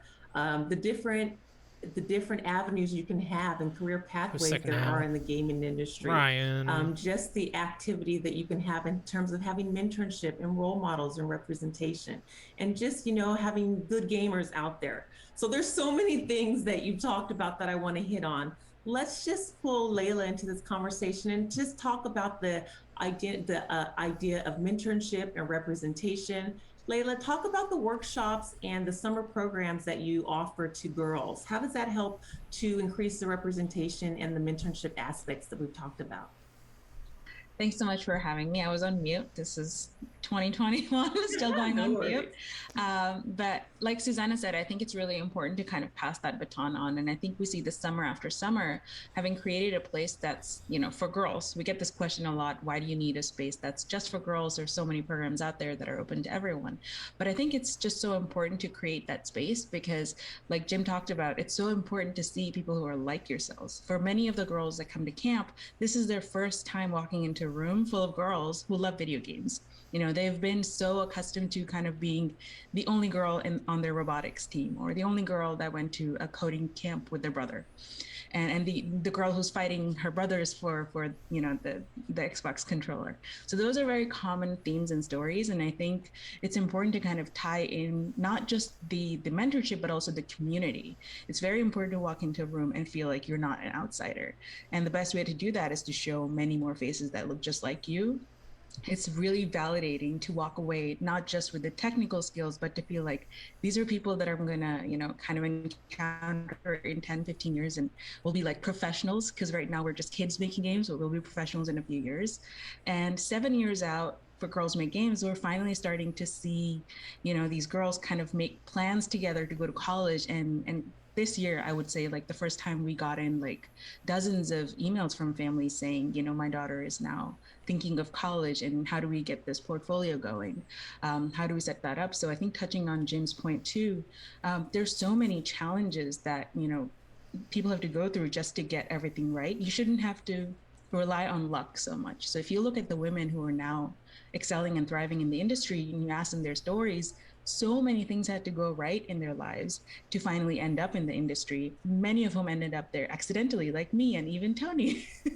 I think Tony and I touched on that earlier. But it shouldn't have to be luck or accident. We can actually intentionally create these pipelines. And I think it requires all of us working together, like everyone in this room, talking about what we're doing and how do we pass our students on from, you know, we start as young as 8, getting them onto the programs and then passing them on to the Student Challenge and then on to USC and then finally on to the industry. I think that's basically the magic formula to solving the problem that we're talking about today. Yes, thank you for hitting on that pipeline challenge and actually solution. You really clearly laid it out there for us. I really, really enjoy that. And something else you mentioned is just like really opening this world of gaming to new, diverse, a pool and a spectrum of gamers. And how do we create those real pathways back into the gaming industry? Gordon, you've done a lot of work in just helping to create value where value was not seen in places in the gaming industry, specifically for the gay gaming professionals. Can you talk about how the representation and widening the spectrum of what gaming professional looks like and how your company and your role really accomplishes that? Sure. So we have a mission which is focused on education, employment, expertise, and entrepreneurship. And the reason why is because alongside diversity and equity inclusion, there's a new word that's come up a lot, which is belonging, right? A feeling of belonging, of being default.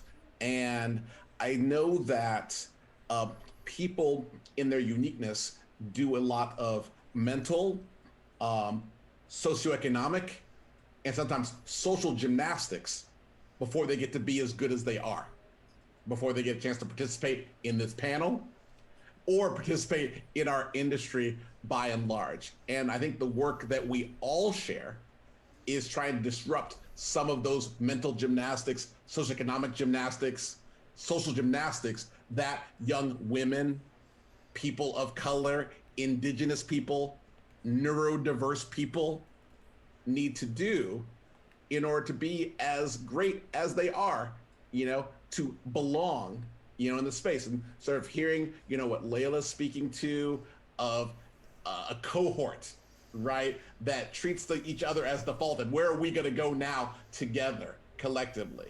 The program, you know, Jim's putting in place, right, with the endowment honoring Lawson, where there's going to be cohorts of Black and indigenous people, right, growing together. And the work that Susanna, you've been doing since before it was cool, okay? You've been changing games, you know, making that dollar out of 15 cents to before all of us. All of that work, you know, and with the support of corporations like Take-Two, right, is enabling us to move a generation forward. Specifically with GGP, we have a scholars program in partnership with Take-Two. Some go to USC, many go on to participate in Games for Change, and many have been girls who made games. And that's where we find ourselves intersecting, is at that college point of how do we take them towards professionalization?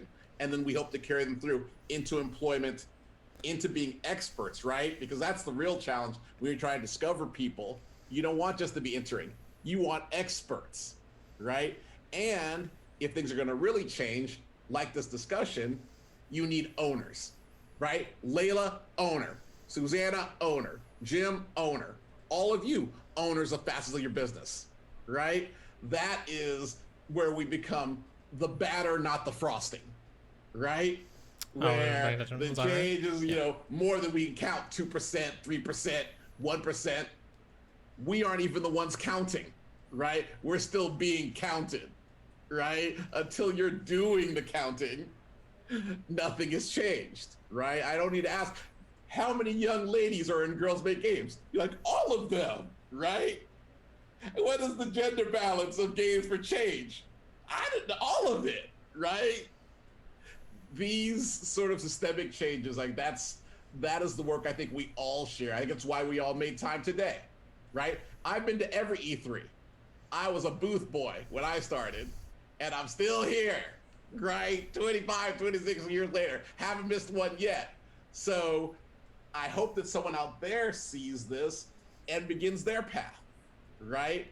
And this is additive, you know, that's why we're all here. I appreciate that. Yes, exactly what you're saying. There's so much more that all of us can be doing. Yeah. The accountability piece is really very important, Gordon. Thank you for bringing that up. I just want to lay this out there to all our panelists. What can corporations do to really set themselves up for success in the near future and grabbing this new talent, this talent out there that we need to capture to help us build better, more relevant, engaging video games? What can corporations do? So I was thinking about this in particular as Gordon was talking about the scholarships that he puts forward. So having organizations, companies like Take-Two have to be visible to young people, not just because they're buying, you know, they're downloading the games off of off of Xbox or PlayStation, but because they're there in front from the beginning. And so Take-Two has been part of our challenge since the beginning, offering scholarships to our grand prize winners. And I can tell you that that's a motivator for kids to participate, not just because there's a scholarship at the end, but it's because Take-Two is part of it. Like, it made us cool. Right. And I think it's that relationship at that young of an age that makes a connection for people. Is like, yeah, they want to hear what I have to say. Right. Like, they're here because this program exists and because I'm interested in doing it. And I think that kind of relationship with these kids, whether they're mentoring and coming into a classroom, they're volunteering at a game jam or judging games at the end of the competition, they're involved. And I think that it really has an impact on young kids' lives. Yes, I love that. I just want to add to what Susanna's saying. I think that, and something that, I mean, we're talking about Take-Two, and thank you for having us, is making the success of Black people, of women, of queer people, of indigenous people, neurodiverse people, a business goal. Plain and simple. The same way that the consumption, right, of content, right, get some downloadable skins, buy some NBA 2K, right, that's a business goal around which the business is aligned. And I feel as though if the expertise of women, Black people, neurodiverse, other populations was a business goal, then that would be the change. It'd be that simple. Like, oh, our business is more successful if there is more of this, right? And that's about people being of value versus just being valuable, which are two different things. There's lots of exceptional people, right, who are of value in spite of their circumstances. They're valuable, right? There's a difference between saying you're of value and that's a business goal in itself. And I think that's the real change, because it used to be, I mean, just real talk, it used to be about exceptionalism, right? And be like, oh, you're able to thrive under this duress, right? Isn't that cool? Versus, right, you are actually who we are, so we are going to cultivate you. I will be back. That's who we are year round. That's what we look like, what we sound like, right? Who we are, right? And so as the lever moves more towards that, right? The same way, like, I have biases. I attended Harvard College, so I'm of value, right? There's value in that, right? I'm treated that way in some circles. If the same lens was put onto women, onto brown people, black people, queer people, then there'd be no, as the kids say, no cap on the change that could take place.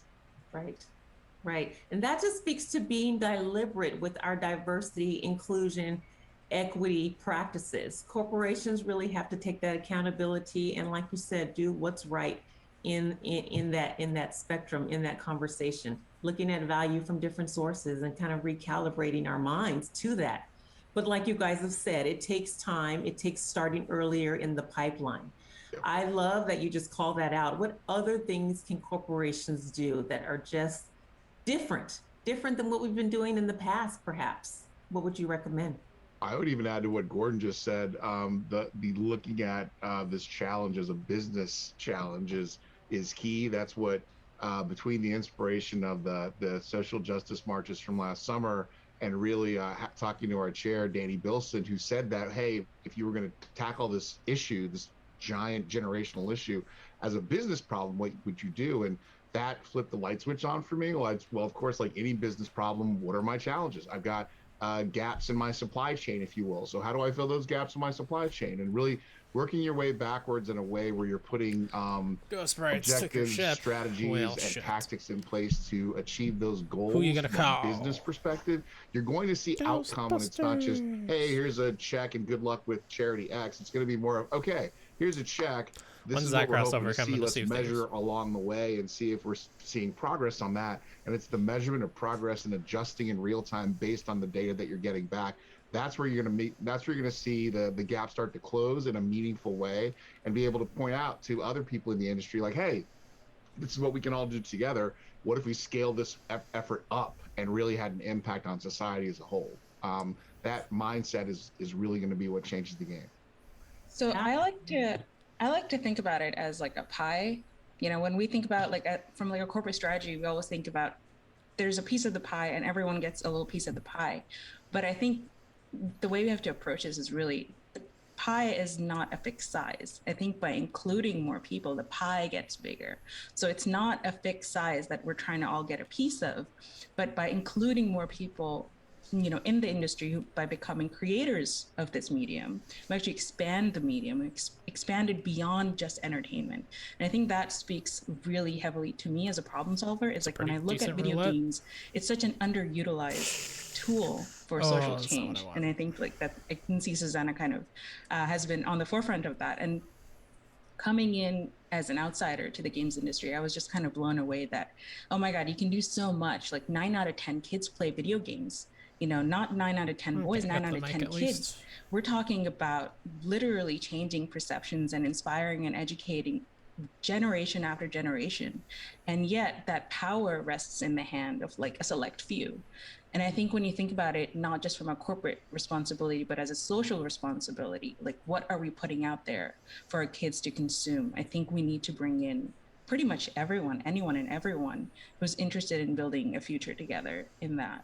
So between the pie and the corporate responsibility, I feel like there's a lot that gets lost. Like I think there's a big dichotomy between these are people that are doing good and these are people that are self-serving, but it doesn't work like that. We have to work together, and everyone does kind of go between what's good for me and what's good for everyone, you know, so.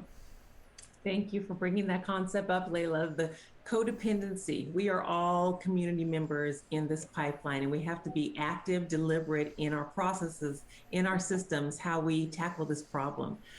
Before we end this conversation, there's tons of questions that we have that we want to ask you. So I'm going to pause right now and give our esteemed questionnaires a chance to ask their questions that are top of mind related to our conversation today. So we're going to start it off with some questions from our other video game industry experts here. We've got Carrie, she's an executive producer from Private Division. We also have Vanetta, who's a director of talent acquisition with Take-Two, and Nir, he's the head of mobile for Take-Two. So go ahead and fire it away. Awesome. Thank you, Tony. The first question is for Layla, but certainly open to having the rest of our panelists answer the question. But at the beginning of your career, did you ever imagine being a leader within an industry that is predominantly male dominated? And what is your advice for other young women that are interested in taking a similar path to where you are today? Thank you, Juanetta. I don't think I really envisioned being in a male-dominated industry, although I did envision being in a male-dominated world, because I grew up in the Middle East and I was painfully aware of being a girl, and how my life was going to turn out to be different from my male peers or my brothers or my cousins or any of that. I was fortunate that my parents were very supportive and they wanted me to pursue whatever dream I wanted. But I think having that mindset and coming from a world that was very much male dominated already prepared me for, hey, whatever I end up doing, there's going to be more boys or men than me.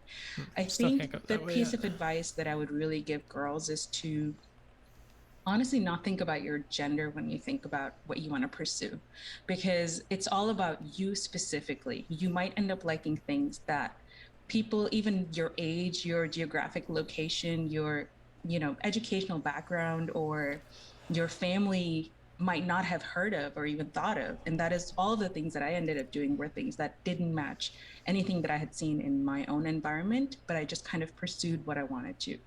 And then 2 is to kind of use a very selective hearing. I think you have to kind of develop selective hearing, listen to the people that care about you, that love you, and encourage you in being more of who you are, and diminish the voices of people who say you can't do things because it's never been done, or that's not how it is, or that's not how the world works.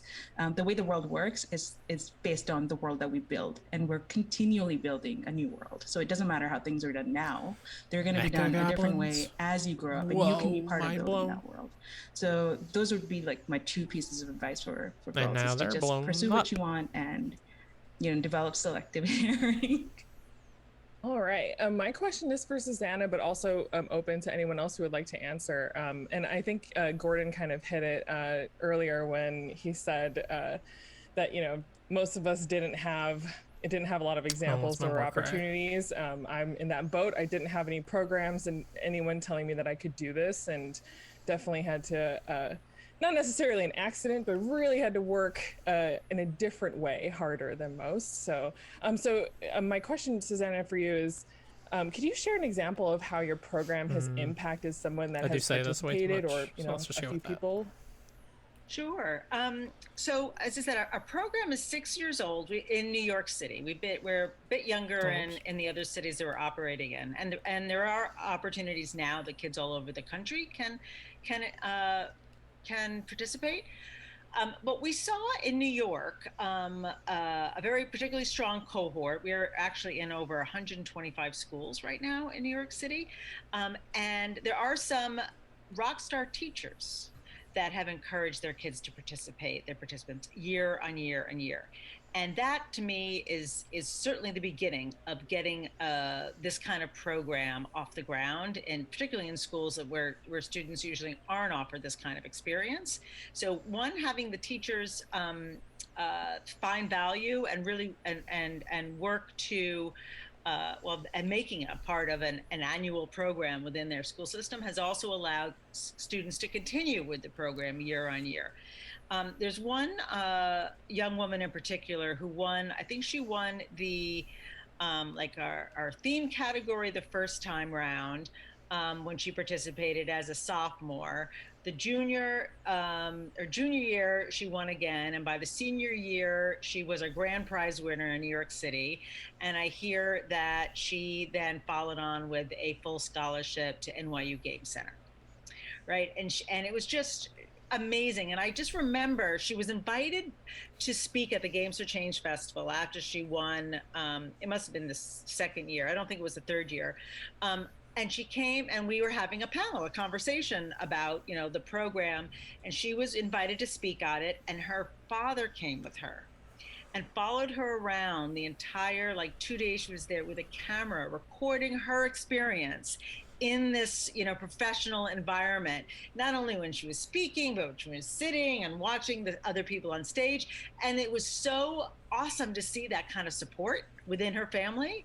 And I'm like, all right, you've got educators supporting this young woman, this pathway. You've got her family. And actually, since she graduated, I've seen other kids in her family come through the program.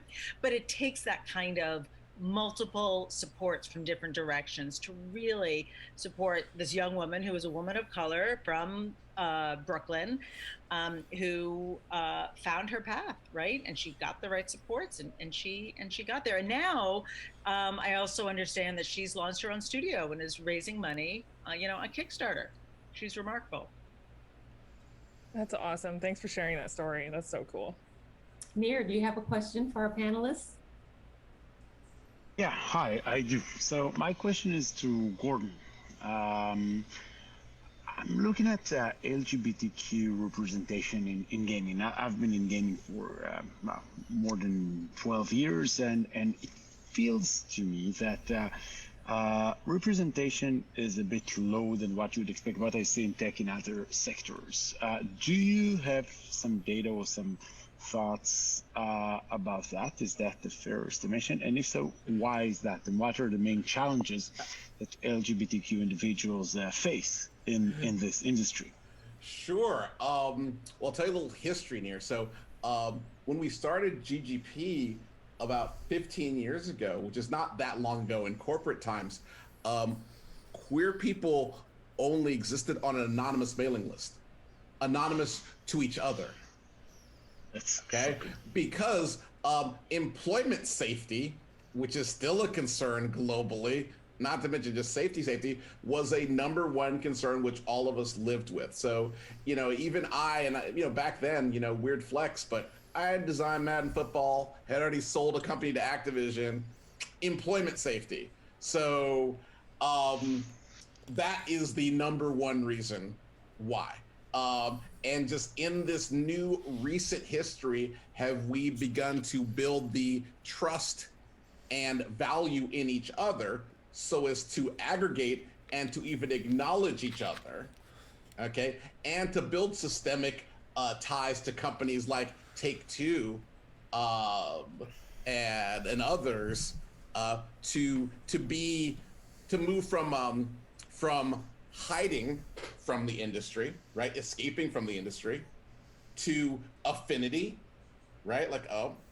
To employee resource groups and corporate leaders like Tony existing, right? And we're moving closer to being a business resource. And so in other technology areas, that path is further along, where it is like to say in the batter that the queer identity is of value, and there's customers, there's of course creators, there's of course business leaders and owners, of all walks, and in the optimum business, you would cultivate, all types of people. As a game craft, we are still in generation 1. You even asking this question here, you are a wild pioneer. You are the out there with your machete chopping down bamboo to even ask this question, which presumes that LGBT people would be employed, okay, and then in communication with each other, right? In communication with each other across different companies, and in any sort of ongoing concern. So, welcome. Thank you for asking. For those of you at home, we have a Discord and a Facebook that you can all join and participate at any time, or you can reach out to me directly on Twitter, Gordon Bellamy. Wherever you may be on or off your path as an LGBTQIA person or an ally, right? Because I think that's something we've all discovered. I feel like I should be worried about the fact that Brian keeps asking to hang out with my whatever mom. population you are part of, whether it be across gender or race or expression identity, is that you don't have to be a member to care, okay? You don't gotta be a member to say this is an important issue. And in fact, a lot of the work that we do at a corporate level is saying, hey, you don't have to do all the work, right? You don't have to push the rock that's sitting on you. We're gonna help you push that rock that's on you. It's not on me, but I can help push, right? Because I can see it. It's on you. And so asking these questions. Still don't have enough money for anything. Corporate support, time, right? 3 T's, time, talent, and treasure, will move this discussion forward. I hope that answers your question there, but otherwise just get at me. I can, tell you more. And anyone else there who's watching, we can tell you more in greater detail. Gordon, I know your company has some things going on in the few months. Oh, can you sure. Talk about some of the activities you guys have. Sure.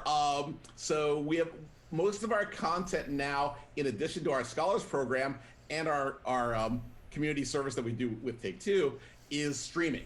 So we stream front page of Twitch and we bring it to YouTube, content around equity, inclusion, belonging. And not just LGBT, we just had our second Indigenous Game Creators panel yesterday. Big hit, because you know what? Indigenous creation has always been here. Always been here. Just tripped me and made me fall in mud. In August, we're going to be doing our first GGP Honors, which is going to be honoring the best in diversity, equity, inclusion, and belonging in our craft. So we're going to be lifting up the people who do the work, right? Every day in our ERGs, in our executive suites, like Dr. Liggins, right? These people need to be cultivated as well, right? The same way that we cultivate engineers, artists, and other things that we value, right? Things that we value need to be cultivated. So we're going to be getting to do that work August. Tune in, front page of Twitch. It's going to be a mood. Hope you're all there. Awesome. Thank you. We probably have time for one more question, so let's go for it. Who's got their last burning question for our panelists? Oh, I have several questions. Burn. It's one, we'll just speak. I have to come from the affinity group, ERG, BRG perspective. So Gordon, thank you for touching on that. So this question is for both Jim and Gordon, as someone that represents a member of an ERG as well as a leader of an ERG. What advice would you give ERGs, affinity groups, BRGs that are either just starting out or those that are established in organizations that are looking for ways to further embed themselves into the business, so that better versus the pricing that you're talking about? Oh, I can. Also, nice. To add to that, I think the something that a few of us have touched on earlier is an old adage from the business world: you can't manage what you can't measure. If you don't have a way to see how your progress is evolving over a continuum, you're kind of just going, well, I think something's working, let's just keep doing that. And business people, myself being one of them, don't respond well to that. It's just okay, let's just keep investing in a thing that I don't know the results of.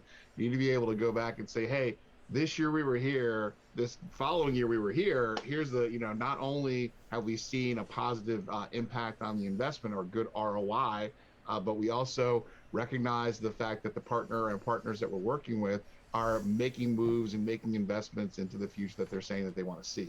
The positive feedback loop of being able to say, here's data that shows that what we're doing is having an impact on our objectives, and rewarding that partner or those partners for that investment and for that support. That's really key to building a positive feedback loop around investing in diversity, equity, and inclusion.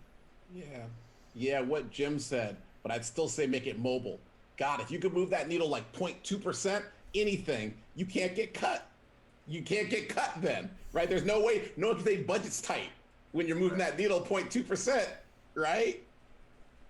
No, the scale at which we all operate, it's pretty staggering when you think about it. When you aggregate how much revenue and profit goes and gross profit goes in the games business, for a meaningful moving of the needle of DEI, comparatively speaking, it's not a huge amount of money. It's to have a really big demonstrable impact, measurable impact. If we aggregate our dollars and really focus on some key objectives, we can really move the needle in a way that's going to, frankly, when you start seeing things work, people get excited. It worked. Let's keep doing it. Let's keep doing it. And it gets bigger and bigger and bigger. And that's why the Lawson Fund is what it is. It's an endowment because we want to see it have an impact in the aggregate over time, over generations, and support students for decades to come. Not just have it be this fiscal year, what can we do? Awesome. Thank you. One more thing, just to let it go, is just keep saying Black out loud. right? Let's get back to Black is Beautiful. We've been residing in Black Lives Matter for a long time, and we need to be back to like Black and Proud and Black and Beautiful. And so your existence, right? And saying it and saying positive outcomes after the word Black is meaningful each and every day that you can do it in your ERG. Mm-hmm. I love that. Thank you. Good question. We've got time for more. What else do we have? All right, I'll go if we have time for more. Layla, how have you been able to actually connect with the people in the community to bring awareness for your programs? Like, how do you actually gather people, to participate, and especially like in the very beginning? Oh my gosh. So the first camp in 2014, we literally like barged into a maker fair with flyers, and we were just going around and being like, you look like you would love video games because you're playing with robots right now. So come to our camp. But I think it's pretty much primarily been word of mouth originally, but then when we ended up partnering with the game studios and game companies, that really helped elevate the program and the PR. I think Susanna touched on that. It's like it actually legitimized us and then kind of made us really cool. Like, hey, you can go make games at these game studios. You can actually make a game at Xbox, PlayStation, Nintendo, Take-Two. You can go into their offices, meet the developers, and make these games. And I think that cool factor has kind of really helped us out. When it comes to speakers and people who want to mentor and be involved, that's been a lot easier because, a lot of our teachers end up being college students themselves, and they come back and they'll say things like, I wish this program existed when I was younger. It sucks I couldn't go to it, but at least I get to be a part of it and give back to the kids. And then same thing for mentors and speakers. There's so much interest in wanting to give back and wanting to welcome new voices into the industry.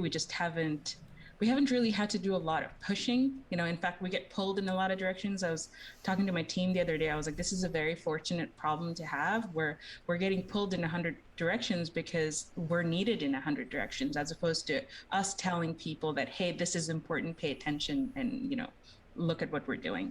So I would say it's been very organic, and really the tide is turning. We're building a new industry.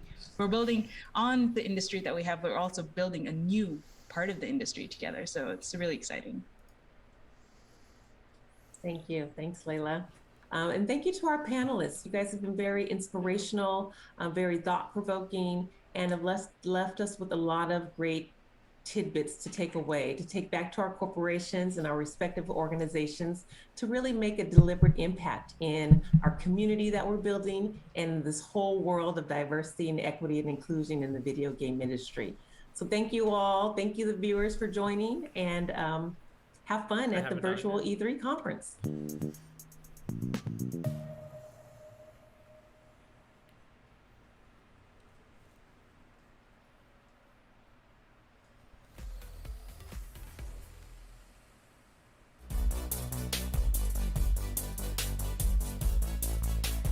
I think ever since Mega Man X, I've just loved the sort of 8-bit, 16-bit pixel art style.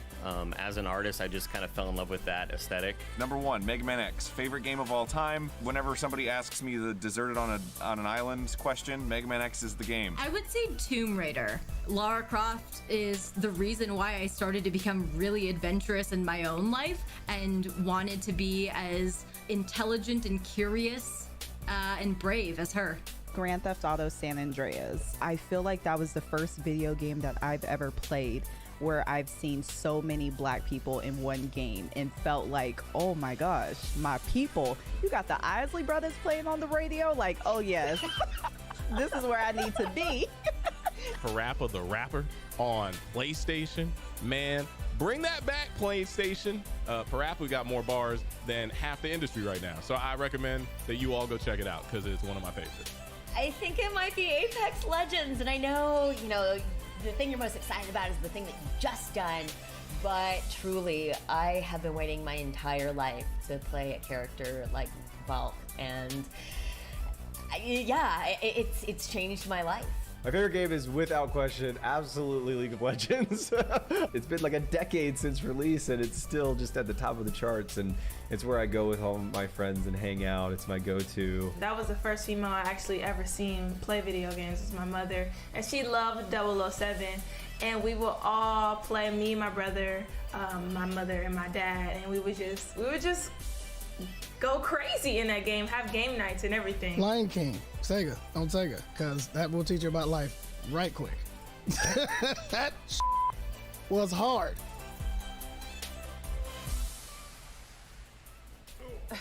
I've said it many times.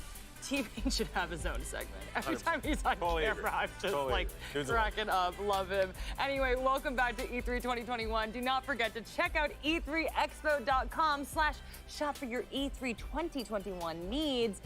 Look like this. Don't you want to look like this, young man? You want to look just like me? You want to look like a schlub like me? I'm in a bomber jacket. Nobody likes me. Or do you want to be in an E3 bomber jacket and everybody likes it? All the kids want to look just like me. Whatever. Anyway. Okay, anyway, we do need to give a big thank you to Razer.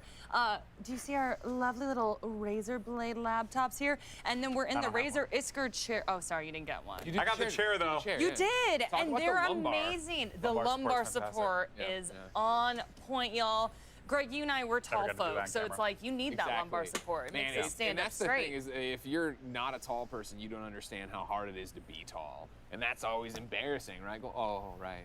Sorry about that. Okay, be nice, gentlemen. The pain I'm feeling right now. I don't have a laptop. Greg make fun of me. You know what? I quit. No, I'm kidding. No, you know what was low-key the best thing yesterday? They were like, Golden Boy, can you put your chair up higher? Can you put your chair up higher? And Greg and I were being so nice. We were not saying anything. We were just like, okay. Anyway, my producer's like, moving along, Jackie. So we did this great segment earlier where we were talking about 90s games and the impact that they had on us. And I kind of went off the rails and started talking about Chrono Trigger and Illusion of Gaia at length. But you both didn't really get a chance to talk about the games that have had a huge effect on you. So I wanted to hear both of y'all just be like, hey, this game changed my life. So you're in the hot seat first because you're right next to me. Hi. Yay. The easy answer for me would have been Halo. I will just give a mention. It was the game that brought me and my brother together. We were always, bickering brothers, right? It's just how it is with siblings. But both of us sitting down playing that campaign, it was great. But for myself personally, one of the games that had a profound impact on me was, funny enough, Final Fantasy VII. It was the first RPG that I had ever played, and it began this infatuation with RPGs. And there was a point in time, folks, where the PlayStation, I swear to God, just had nothing but RPG games. I feel like every other month there was like a new RPG coming out, but that just started this long-lasting love for that genre. And then there was the first game that I played that literally was just, was Batman on the NES. Wow. What a game. Super fun game. That first level as a child, let me tell you, not easy. But yeah, those games have always been so big for me. What about for you, Greg? Man, I think if you go back to the youth, there's so many things that put me on this path here, right? But I think for impactful games, the first thing that comes to mind is more modern. I think of Gone Home. Oh, if you haven't played Gone Home, of course, right? It's a walking simulator, and when Gone Home hit, I was told by everyone on the internet to go play it and read nothing about it, which means I will now spoil Gone Home for you. But I played that game like so many people did, thinking it was a horror game. And then slowly there's this side story building of, your sister and she's missing and what's going on with it, and you're reading the notes she's left. And slowly over time, it's like, oh my God, like she's falling in love. Oh my God, she's discovering she's gay. And then it was like, wait a second. Is this game a horror game at all, or is it all about that relationship? And it was all about that relationship. And, no video game, no work of fiction, of course, can tell you exactly what it's like to be LGBTQ. But for me, as a hetero white male, where everything's great all the time, right? This was a window, at least, into it of what that discovery is like, and the pressure of it, and what you're going through. And it opened up a window of empathy that I've heard stories before, but to kind of experience it, in a video game way, of being in there and reading these intimate thoughts on a level that I don't get in a passing conversation with somebody, it was so powerful that when that game ended, I felt like I had a brand new empathy for what LGBTQ people have to go through. Oh no! Yeah. Wow. Oh, Rob's definitely got to check that game out now. Yeah, no, for real. I'm like, I am completely sold. I've heard great things about it as well, but I'm like, okay, everybody, Greg Miller says to play it, I'm playing it. Okay, so Golden Boy and I were up in the break room, and I was like, okay, I need you to break down for me, like, NFT, Bitcoin, the works. And he popped out this little diagram. He wouldn't allow me to bring it down here, folks. He's like, Wasn't very well he's done. like, people are gonna make fun of my stick figures. Is it like a 7th grade diorama where like Oh, you it was a, yeah.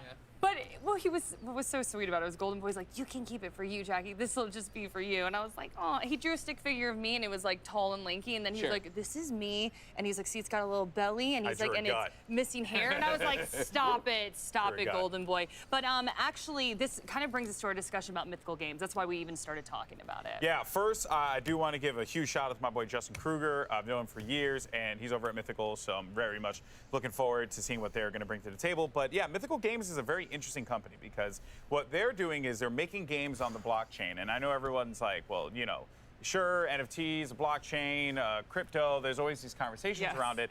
But what's really interesting about games is like, what if you were able to play something like, you know, a Hearthstone, and you had a particular card in Hearthstone. I think Dan used Ragnaros as an example, and you owned a version of that card. Like, you own that card. It was like 1 of 100 or 1 of 200 or whatever, right? It'd be like Magic, right? It would be like what you're already doing. What you're already doing right now. Cards. Yeah. Exactly. And imagine you were able to do that. Now, this is obviously a fun game. You play with your friends, and it takes that same kind of concept of like ownership over what you have in your game, and then it just paints it with this fun-loving, you know, colorful flair. Yeah. So I'm really looking forward to it. Huge shout out to Mythical Games. I think they're pushing the boundaries a little bit here, and really it's only the beginning, because you're going to see more and more of this as the blockchain continues to improve. Right, it's tip of the sword, right? I think Indeed, that's the thing. indeed. Yeah. Well, fans of Blanco's Block Party are going to be happy to know that they can now own and sell their own characters. So for more on Blanco and an inside look at how the developers plan to change the way we look at video game characters, here is Mythical Games. Let's go. Hey, finally.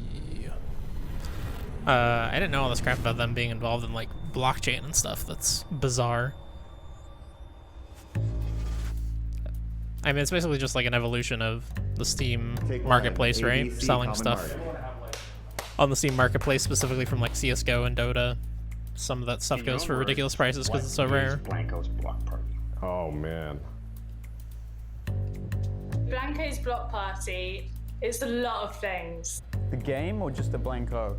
I'm looking at you. Perfect. Awesome. So Blankos was originally what we thought a player-owned economy in a video game could be. So it's a cool mixture of art, design, you know, music, entertainment. This is like the evolution of modern art. Seeing how those artists use different mediums again, you know, it's not just about canvases. 50% of my work is digital, and there's been rarely an outlet for that digital aspect of things.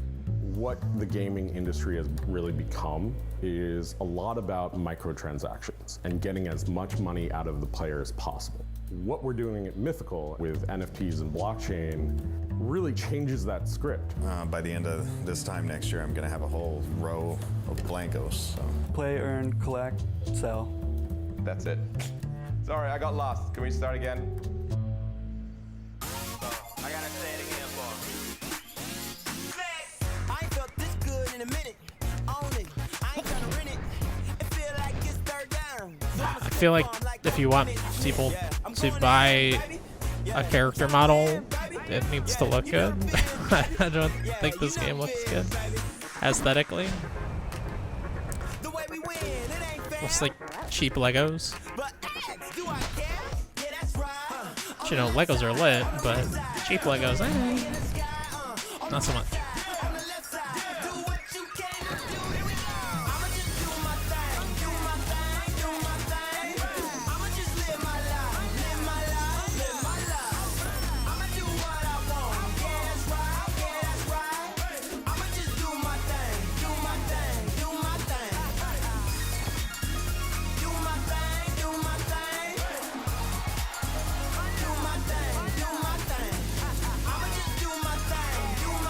Seems like it really wants to compete with the, what's it called, Roblox, right? The game creation tool every kid in the world uses. I just had a quadruple espresso. Is that a problem? Hi, my name is John Linden. I'm the CEO of Mythical. So working with Rudy and Jamie have really been a lot of fun because we really have kind of merged 3 different industries into one. So we have kind of obviously deep experience in gaming, but we also have teams from blockchain and we have teams in marketplace technology. And bringing these 3 worlds together, it's been a challenge at times, but also it's really helped us explore how to make this work. And I think that's been the intersection of those 3 industries together has really made Mythical special. I hope the players within Blankos can really kind of be what they want to be. You know, it's kind of a safe place that people can come. It's a great, strong community. And meanwhile, they have this economy behind the scenes that they can earn. They can really transact and be part of the world themselves. And that's really what they need to know. It really has become a great community, and we really encourage people to be part of that community. When you're building a game at the moment, if you want to move from 10,000 users to 10 million users, what you really need to do is have really, really epic gameplay. Blankos is a game that's all about what we imagine vinyl toys do when we're not watching.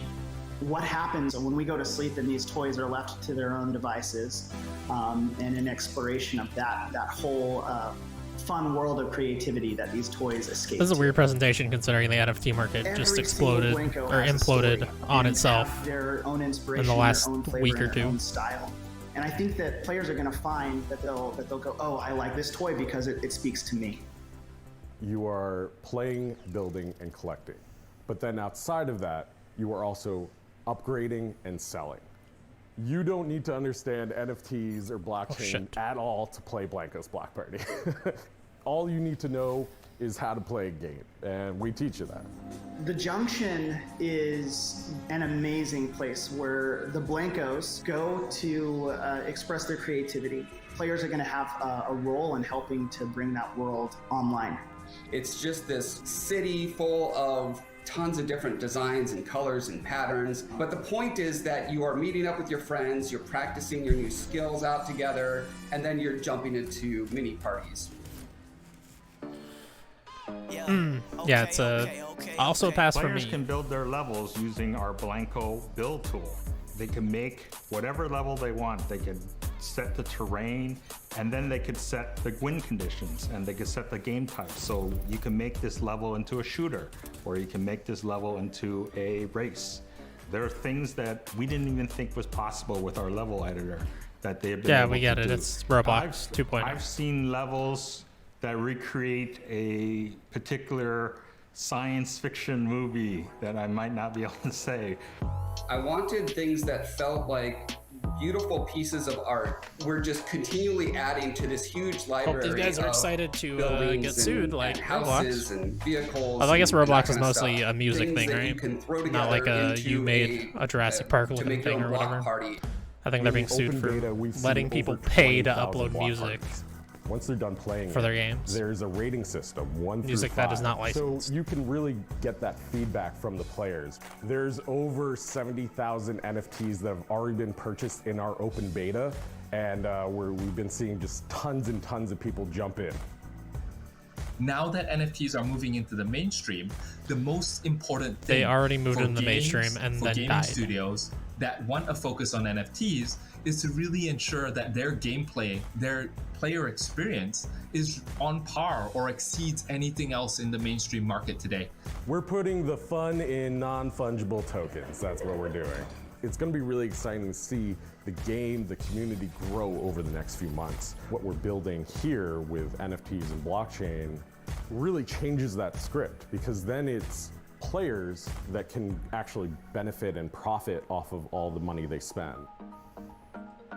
Part of my art exists in the fine art world, and in that world, I could create a painting and sell a painting, and then that painting goes off to a collector, and then I get paid once, right? And then I have no idea, no control over who gets the painting, no idea if 20 people sell it down the road for exponential amount of money. I never see a dime of that. I have no idea what to think.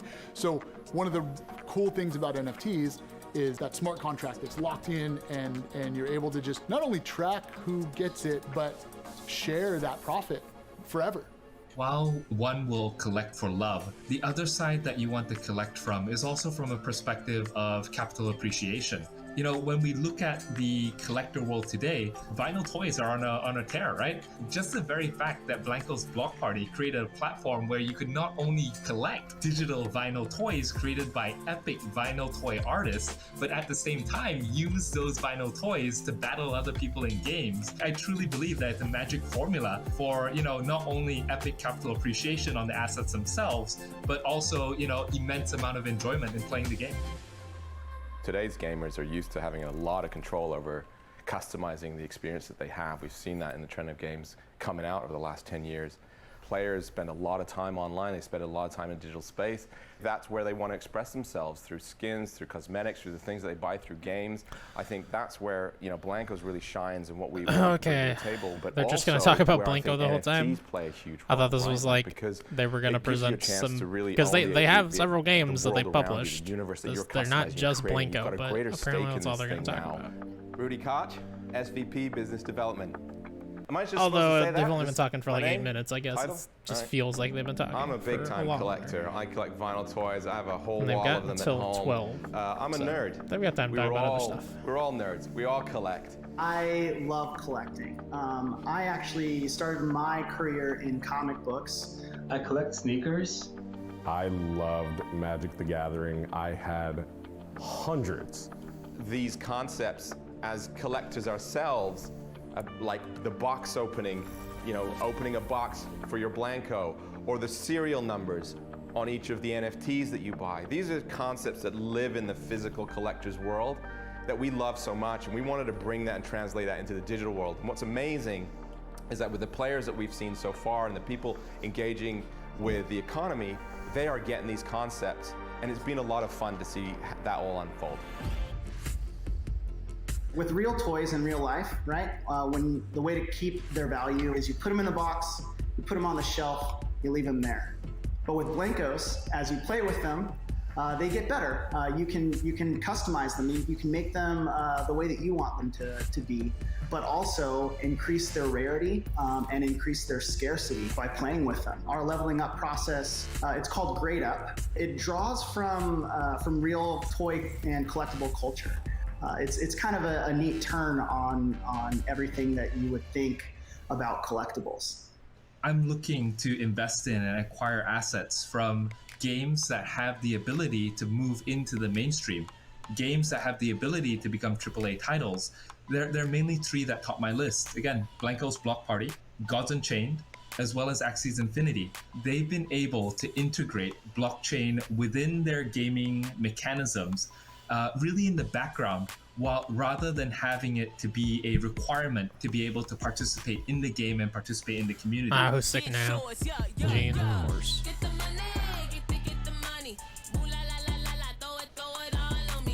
A really key focus for my team has been making sure that our marketplace is very accessible for really all players in the game. This is going to continue to develop as we add more functionality around cryptocurrencies, being able to use your crypto wallet, but the core focus of our product is making sure that the mainstream audience is able to enjoy the game and have a super simple experience. Historically, like if you're playing a game and you're trying to sell your items, the game developer doesn't support that, right? And Mythical Games takes the stance of we enable it and we facilitate it. Mythical's blockchain uses proof of authority for consensus, which basically is a much lower carbon footprint than proof of work. And we're planning to bridge to multiple chains. We're bridging to Ethereum, which is about to go to proof of stake, which is about 99.5% less energy. By using blockchain technology, you own your game assets, and then you can build another marketplace, you can build another interface, you can bring them into another game, different metaverses, and that's a new paradigm, and it's inevitable, and I think gamers are going to demand it. Traditionally, like when you're participating in a marketplace, you're relying on trust in the company to keep the database accurate. Where Mythical Games is using a blockchain where our smart contracts are publicly accessible, so you have confidence and trust that you're getting what you're buying and your true ownership, and you have it forever. Because traditionally game companies can just say there are 1,000 of them, but who knows if there are 1,000, right? With Mythical Games, we have provable scarcity. And with provable scarcity, as an investor, a collector, or a gamer, that's really what you want. I've been drawing since I could hold a pen or a pencil. My granddad taught me how to do an engineer drawing when I was 4. Provable I just scarcity, fell in everybody. love with the idea of drawing and creating. It's just something I like how that they gives me a ton barely of joy. shown anything As I of what this started game to look around at actually art, is. It It's always all really been appealed about to me, but I was always really like appealed by economy graffiti art scheming and crap. the music that I listened to. To have a favorite, that's like asking me what my favorite child is. It's currently my daughter, by the way, if anyone was asking. So for me, it just evolved over time as I started to learn a bit more about street artists and see the evolution of street artists, see an artist go from kind of painting an illegal wall to having a gallery showing or something like that. Seeing how those artists use different mediums again, you know, it's not just about canvases, it's about sculpture. It's about taking these shapes and these 3D canvases and expressing their desires, their needs, whatever it is they're trying to say on a different canvas. We know where we sit now compared to 20 odd years ago when all these artists were still just street artists getting arrested for doing throw-ups on trains. And now, you know, a couple of $1 million at Sotheby's, I'm like, it's pretty cool.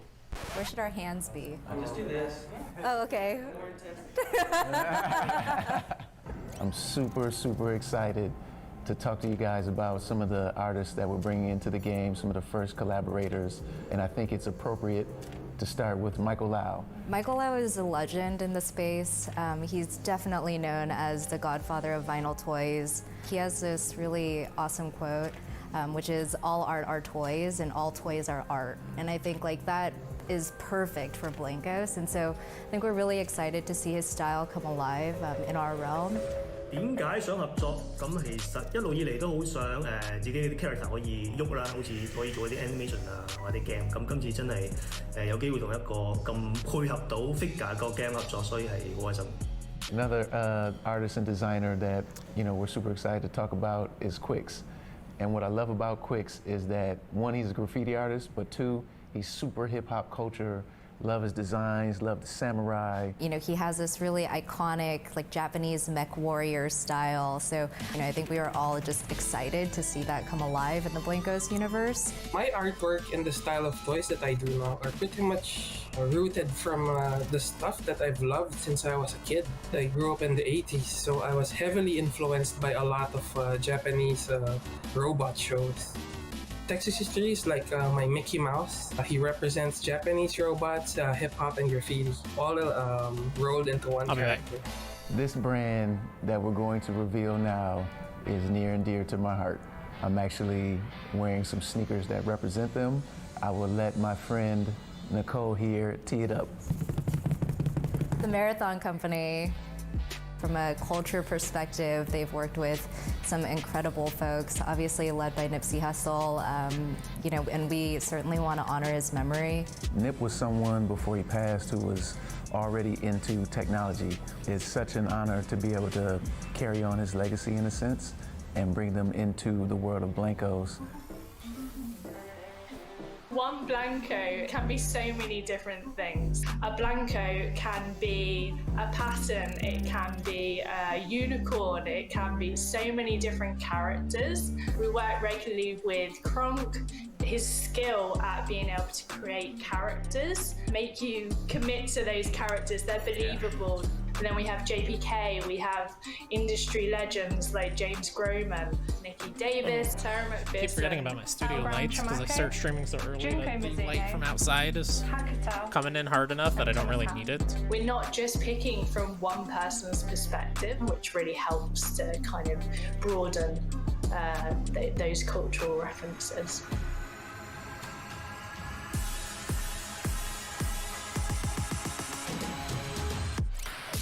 I am an avid vinyl toy collector. I have just a house, floor to ceiling, vinyl toys. To find a game that did such a really great crossover between that kind of tangible good and have that element in the game, no doubt by the end of this time next year, I'm gonna have a whole row of Blankos.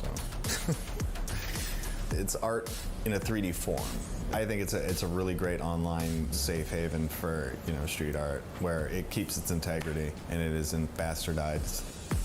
Whether it's on geometry or it's sculpted or it's just, you know, tags on walls and stuff like that. I like that. I just like exploring the space. And then you still see this coalescence of cohesion as opposed to a random vomit. art exhibit games like Blankos, I think is a really great bridge between the traditional mediums of creating art, digital art, or street art or stuff like that, and then into the game engine. And that's cool because I mean all the elements that are familiar to the Deadmau5 fan were really well executed in these skins.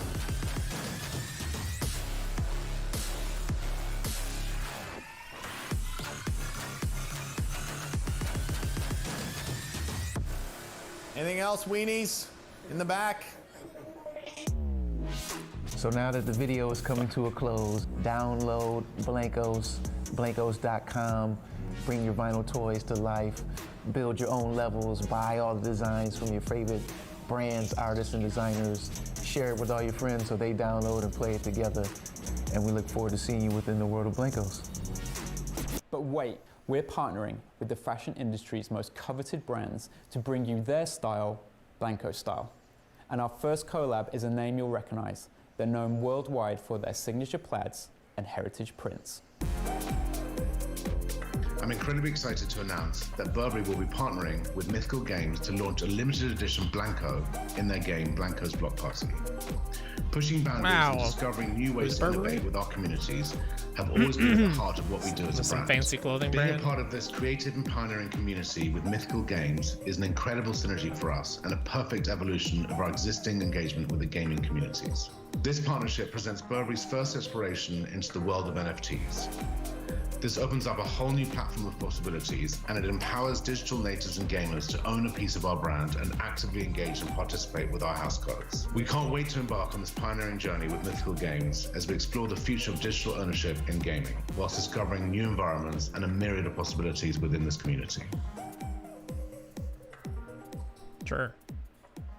All right, you got the last word. Make it count. That's a good question here. Let me give me 5 seconds here to think about it. All right, guys, let's cut on cameras. Thank God.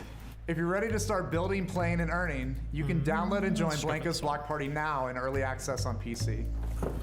Like, share, and subscribe. Also, watch your favorite content creators on Twitch this week for a chance to get an exclusive new Blanko, only available through Twitch. Thank you. Appreciate it. On behalf of all of us at Mythical, thanks for joining. I feel like you nailed it.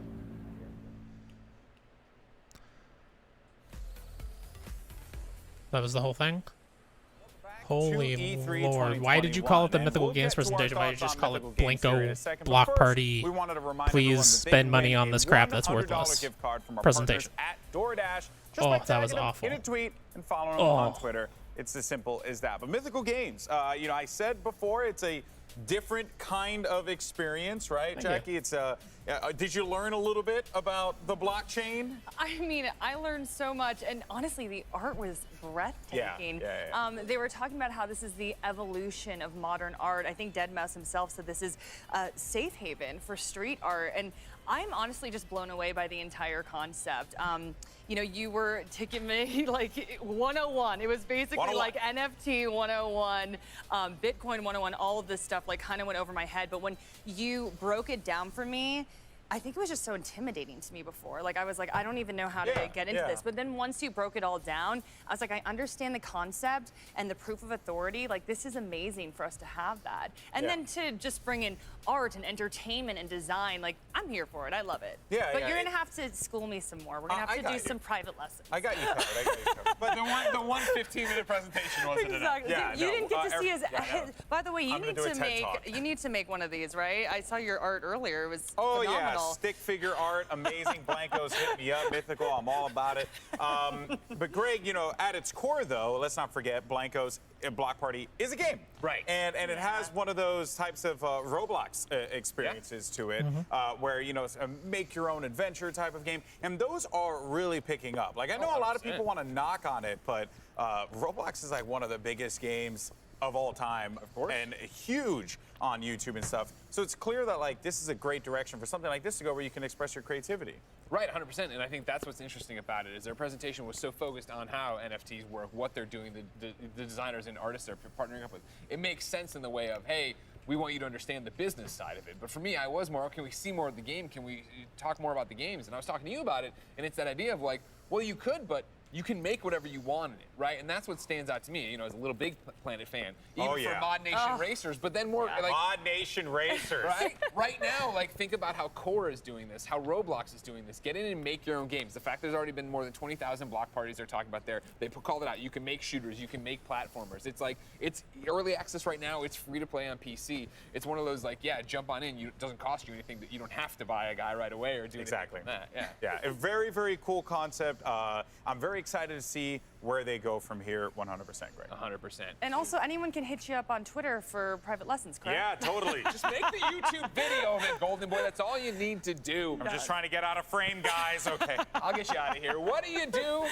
when you get one of the hottest DJs on the planet collaborates with one of the sick indie titles we're talking about? Well, I caught up with Deadmau5 and Jamie Jackson of Mythical Games to explain how they plan to keep the party going for Blankos and the crew. We talked to Deadmau5. What?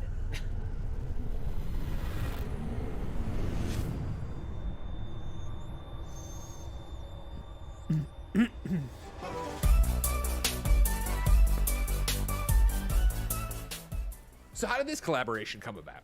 I think Inder forced it on us. Yeah, Rudy forced it on me.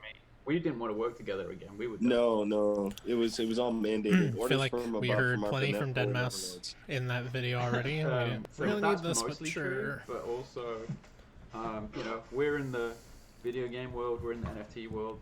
You know, Joel, you've done some cool stuff in it as well, right? Yeah, a little bit. Yeah, I've been playing around with that, but I you know, outside of like, you know, the woo and wah of selling JPEGs for tens of thousands of dollars, I really liked what you guys were doing with like kind of the integrating the tangible good with that same kind of video gamey thing. That was what really got me excited. First time with Blankos anyway, where we kind of put somebody in the game and tried to create what their character was like. You know, it was pretty cool. It was cool to like figure out how we represented him as well.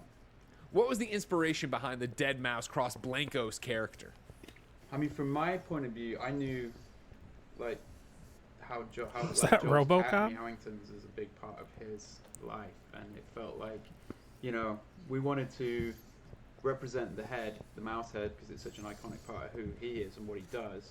But we kind of didn't want to just do a modification to the Blanco. We wanted to make it a bit bigger than that. So it's actually the first time we've got a full head attachment in the game. And then we were like, well, you know, it'd be cool if when that head comes off, it's not Joel underneath, and it's Meowingtons, and we kind of took a play on that, and I thought it was really cool. Yeah, I mean, I think it was really cool that they didn't just schlep a mouse head on it and call it a day. I mean, they also integrated the cat, my cat, Meowingtons, who I'm a big fan of, and just the fact that, you know, it's like the mouse head, but when they take the mouse head off, it's actually Meowingtons, which is pretty cool because he's kind of all part of the Deadmau5 Joel ethos. I like that we repped through one of your early suits in it as well. I was a long-term fan. Yeah, I stopped doing that. It was just too much effort. I like the first 2 or 3 shows, I did the suit thing, and I'm like, you know what? It's too much. It's too much. We're gonna strip it down a bit. It's a cool throwback, though. How do NFTs expand the reach of your brand? It's a new technology and all that stuff too. So we're just going through the trials and tribulations of what is it? Because I think that the general consensus right now, if you were to ask a man on the street, oh, what's an NFT? Oh, isn't that like a $10,000 JPEG?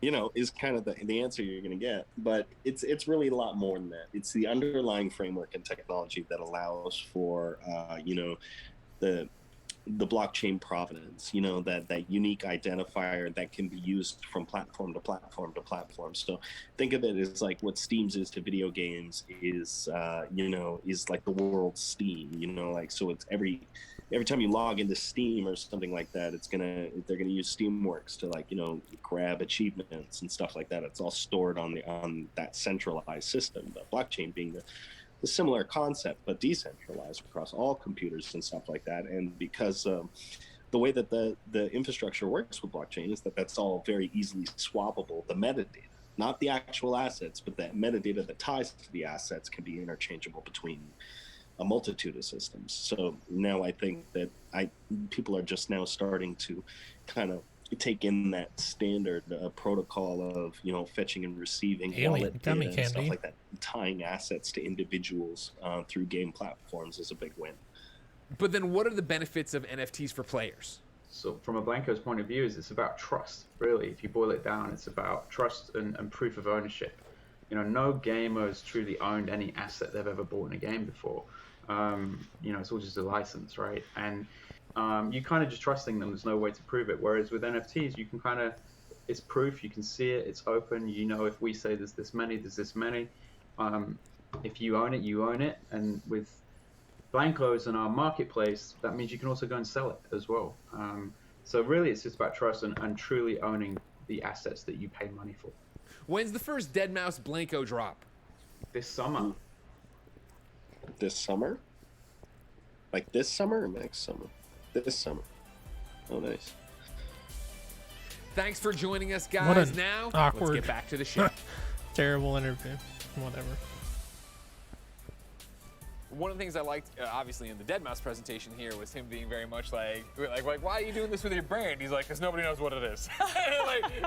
It's groundbreaking, it's cutting edge, and I like the idea of embracing something that, is this going to work? Is it going to translate to video games? Who knows? The other thing I liked that I didn't call it from the original presentation, because I didn't get the presentation about NFTs from Golden Boy, So I didn't you didn't get the special one-on-one. But I really appreciate the idea that the original artist gets money on these. I didn't realize That's that. amazing. You make it, and I buy it from the marketplace, but then I sell it. Well, 20 times over. you heard what he said, right? He makes one of the artists said, I make a piece, and then that piece gets sold, and then that piece gets resold, and then resold and resold, and that artist doesn't see the value from it. And I think that's something that a lot of people, can relate to. Like content creators can relate to that. Content gets reused all the time, and they don't see anything from that. And this is like a way through the blockchain to be able to ensure that through these smart contracts you can do that. So it is beneficial for the creator, which without the creators we don't get a lot of these cool things, right? Yeah, 100%. Proof of authority in the blockchain.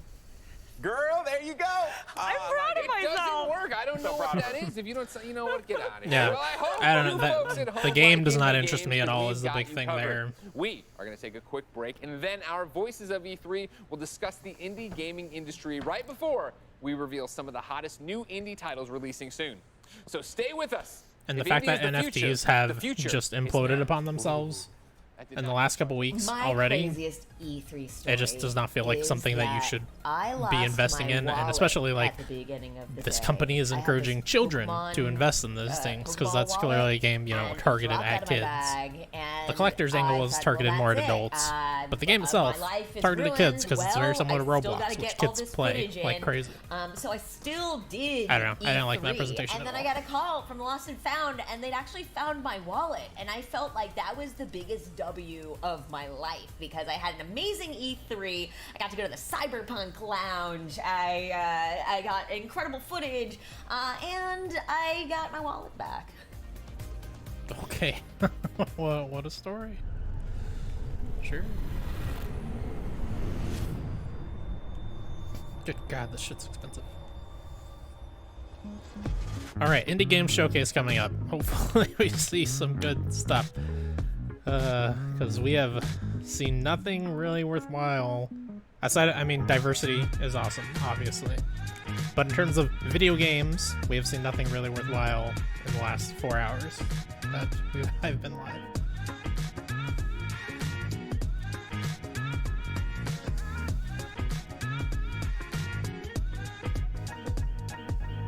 As a part of Play For All, GameSpot will be bringing you the latest gaming news and announcements, interviews with developers, the biggest press conferences, and lots more. Play For All is our yearly online event that combines the excitement and announcements of E3 with charity live streams the following week with lots of special guests who are going to help us raise money for able gamers. So join us in June for E3 and Play For All on GameSpot.com, YouTube.com/GameSpot, Twitch.tv/GameSpot, and as a part of E3's official broadcast. See you then.篝火营地是中国领先的游戏媒体，创立于2018年，致力于为全世界的中文游戏玩家提供专业、精准、迅速的资讯情报。篝火营地立足于中国，与多家国际一流游戏媒体同行达成正式内容合作关系，源源不断地将最新鲜的游戏资讯第一时间带给全球中文游戏玩家。自成立以来，篝火营地在全网的内容浏览量已经超过5亿，服务了数百万的读者和玩家。我们的愿景是做游戏文化传播者。您可以在全球各大手机应用市场下载篝火营地 APP， 或者访问3w.gamebonfire.com 来加入游戏传播者的行列。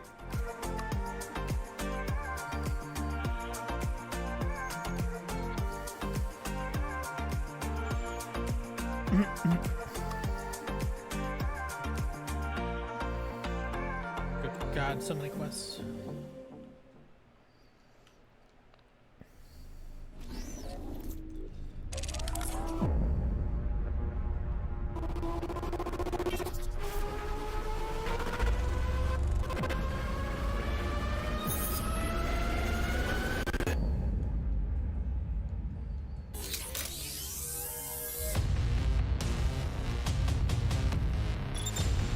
Binge.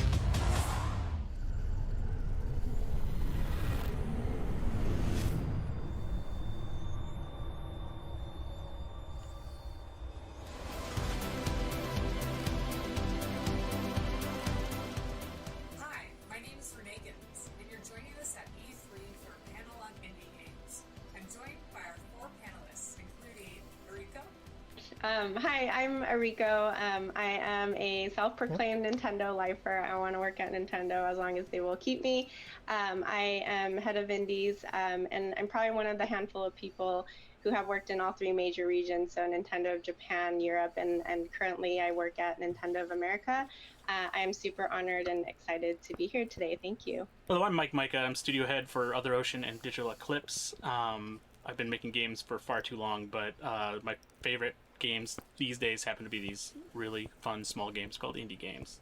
Hi, Michelle Branstetter, Director of Business Development for Freedom Games. I started in games long ago, PS1, Brew, even earlier than that. Love it, excited to be here. Thank you for having me, and excited to announce more games too. Hi, I'm Edmund McMillan, creator of Super Meat Boy, Binding of Isaac, and a bunch of other games. This is not the indie showcase, right? This is just like a panel thing they're doing before it. From Indie Game the Movie. Well, maybe not. It's 10 years old, but I'm here. Hi, thanks for having me. So in recent years, and particularly over this last year, we've seen more and more people playing games. Indie games have filled the void of social and activities in the day-to-day life just as much as AAA titles. Do you believe that this line between indie games and larger publisher games is becoming blurred in the eyes of gamers? It's becoming more of a drastic thing. Like there are super indies, and then there's this like marketable indie, which is I think a more acceptable thing that a lot of publishers are picking up. But it's kind of surprising. The real breakout hits really tend to be the generic, ones I that don't know. aren't even being looked at by a publisher, that are just being picked up by, going viral, essentially. It's right to say that like indie seems to be the in thing right now. A lot of people are like, indie games, go here. It's like a category. Go to the indie games category. But I do like the idea of blurring the lines, because when I was a kid, buying software or downloading software, whatever you were doing back then, I would not disassociate what Jeff Minter was doing from, say, an Activision game at the time. And right now, when I'm sitting there like going through a storefront, I'm not looking for like specific things.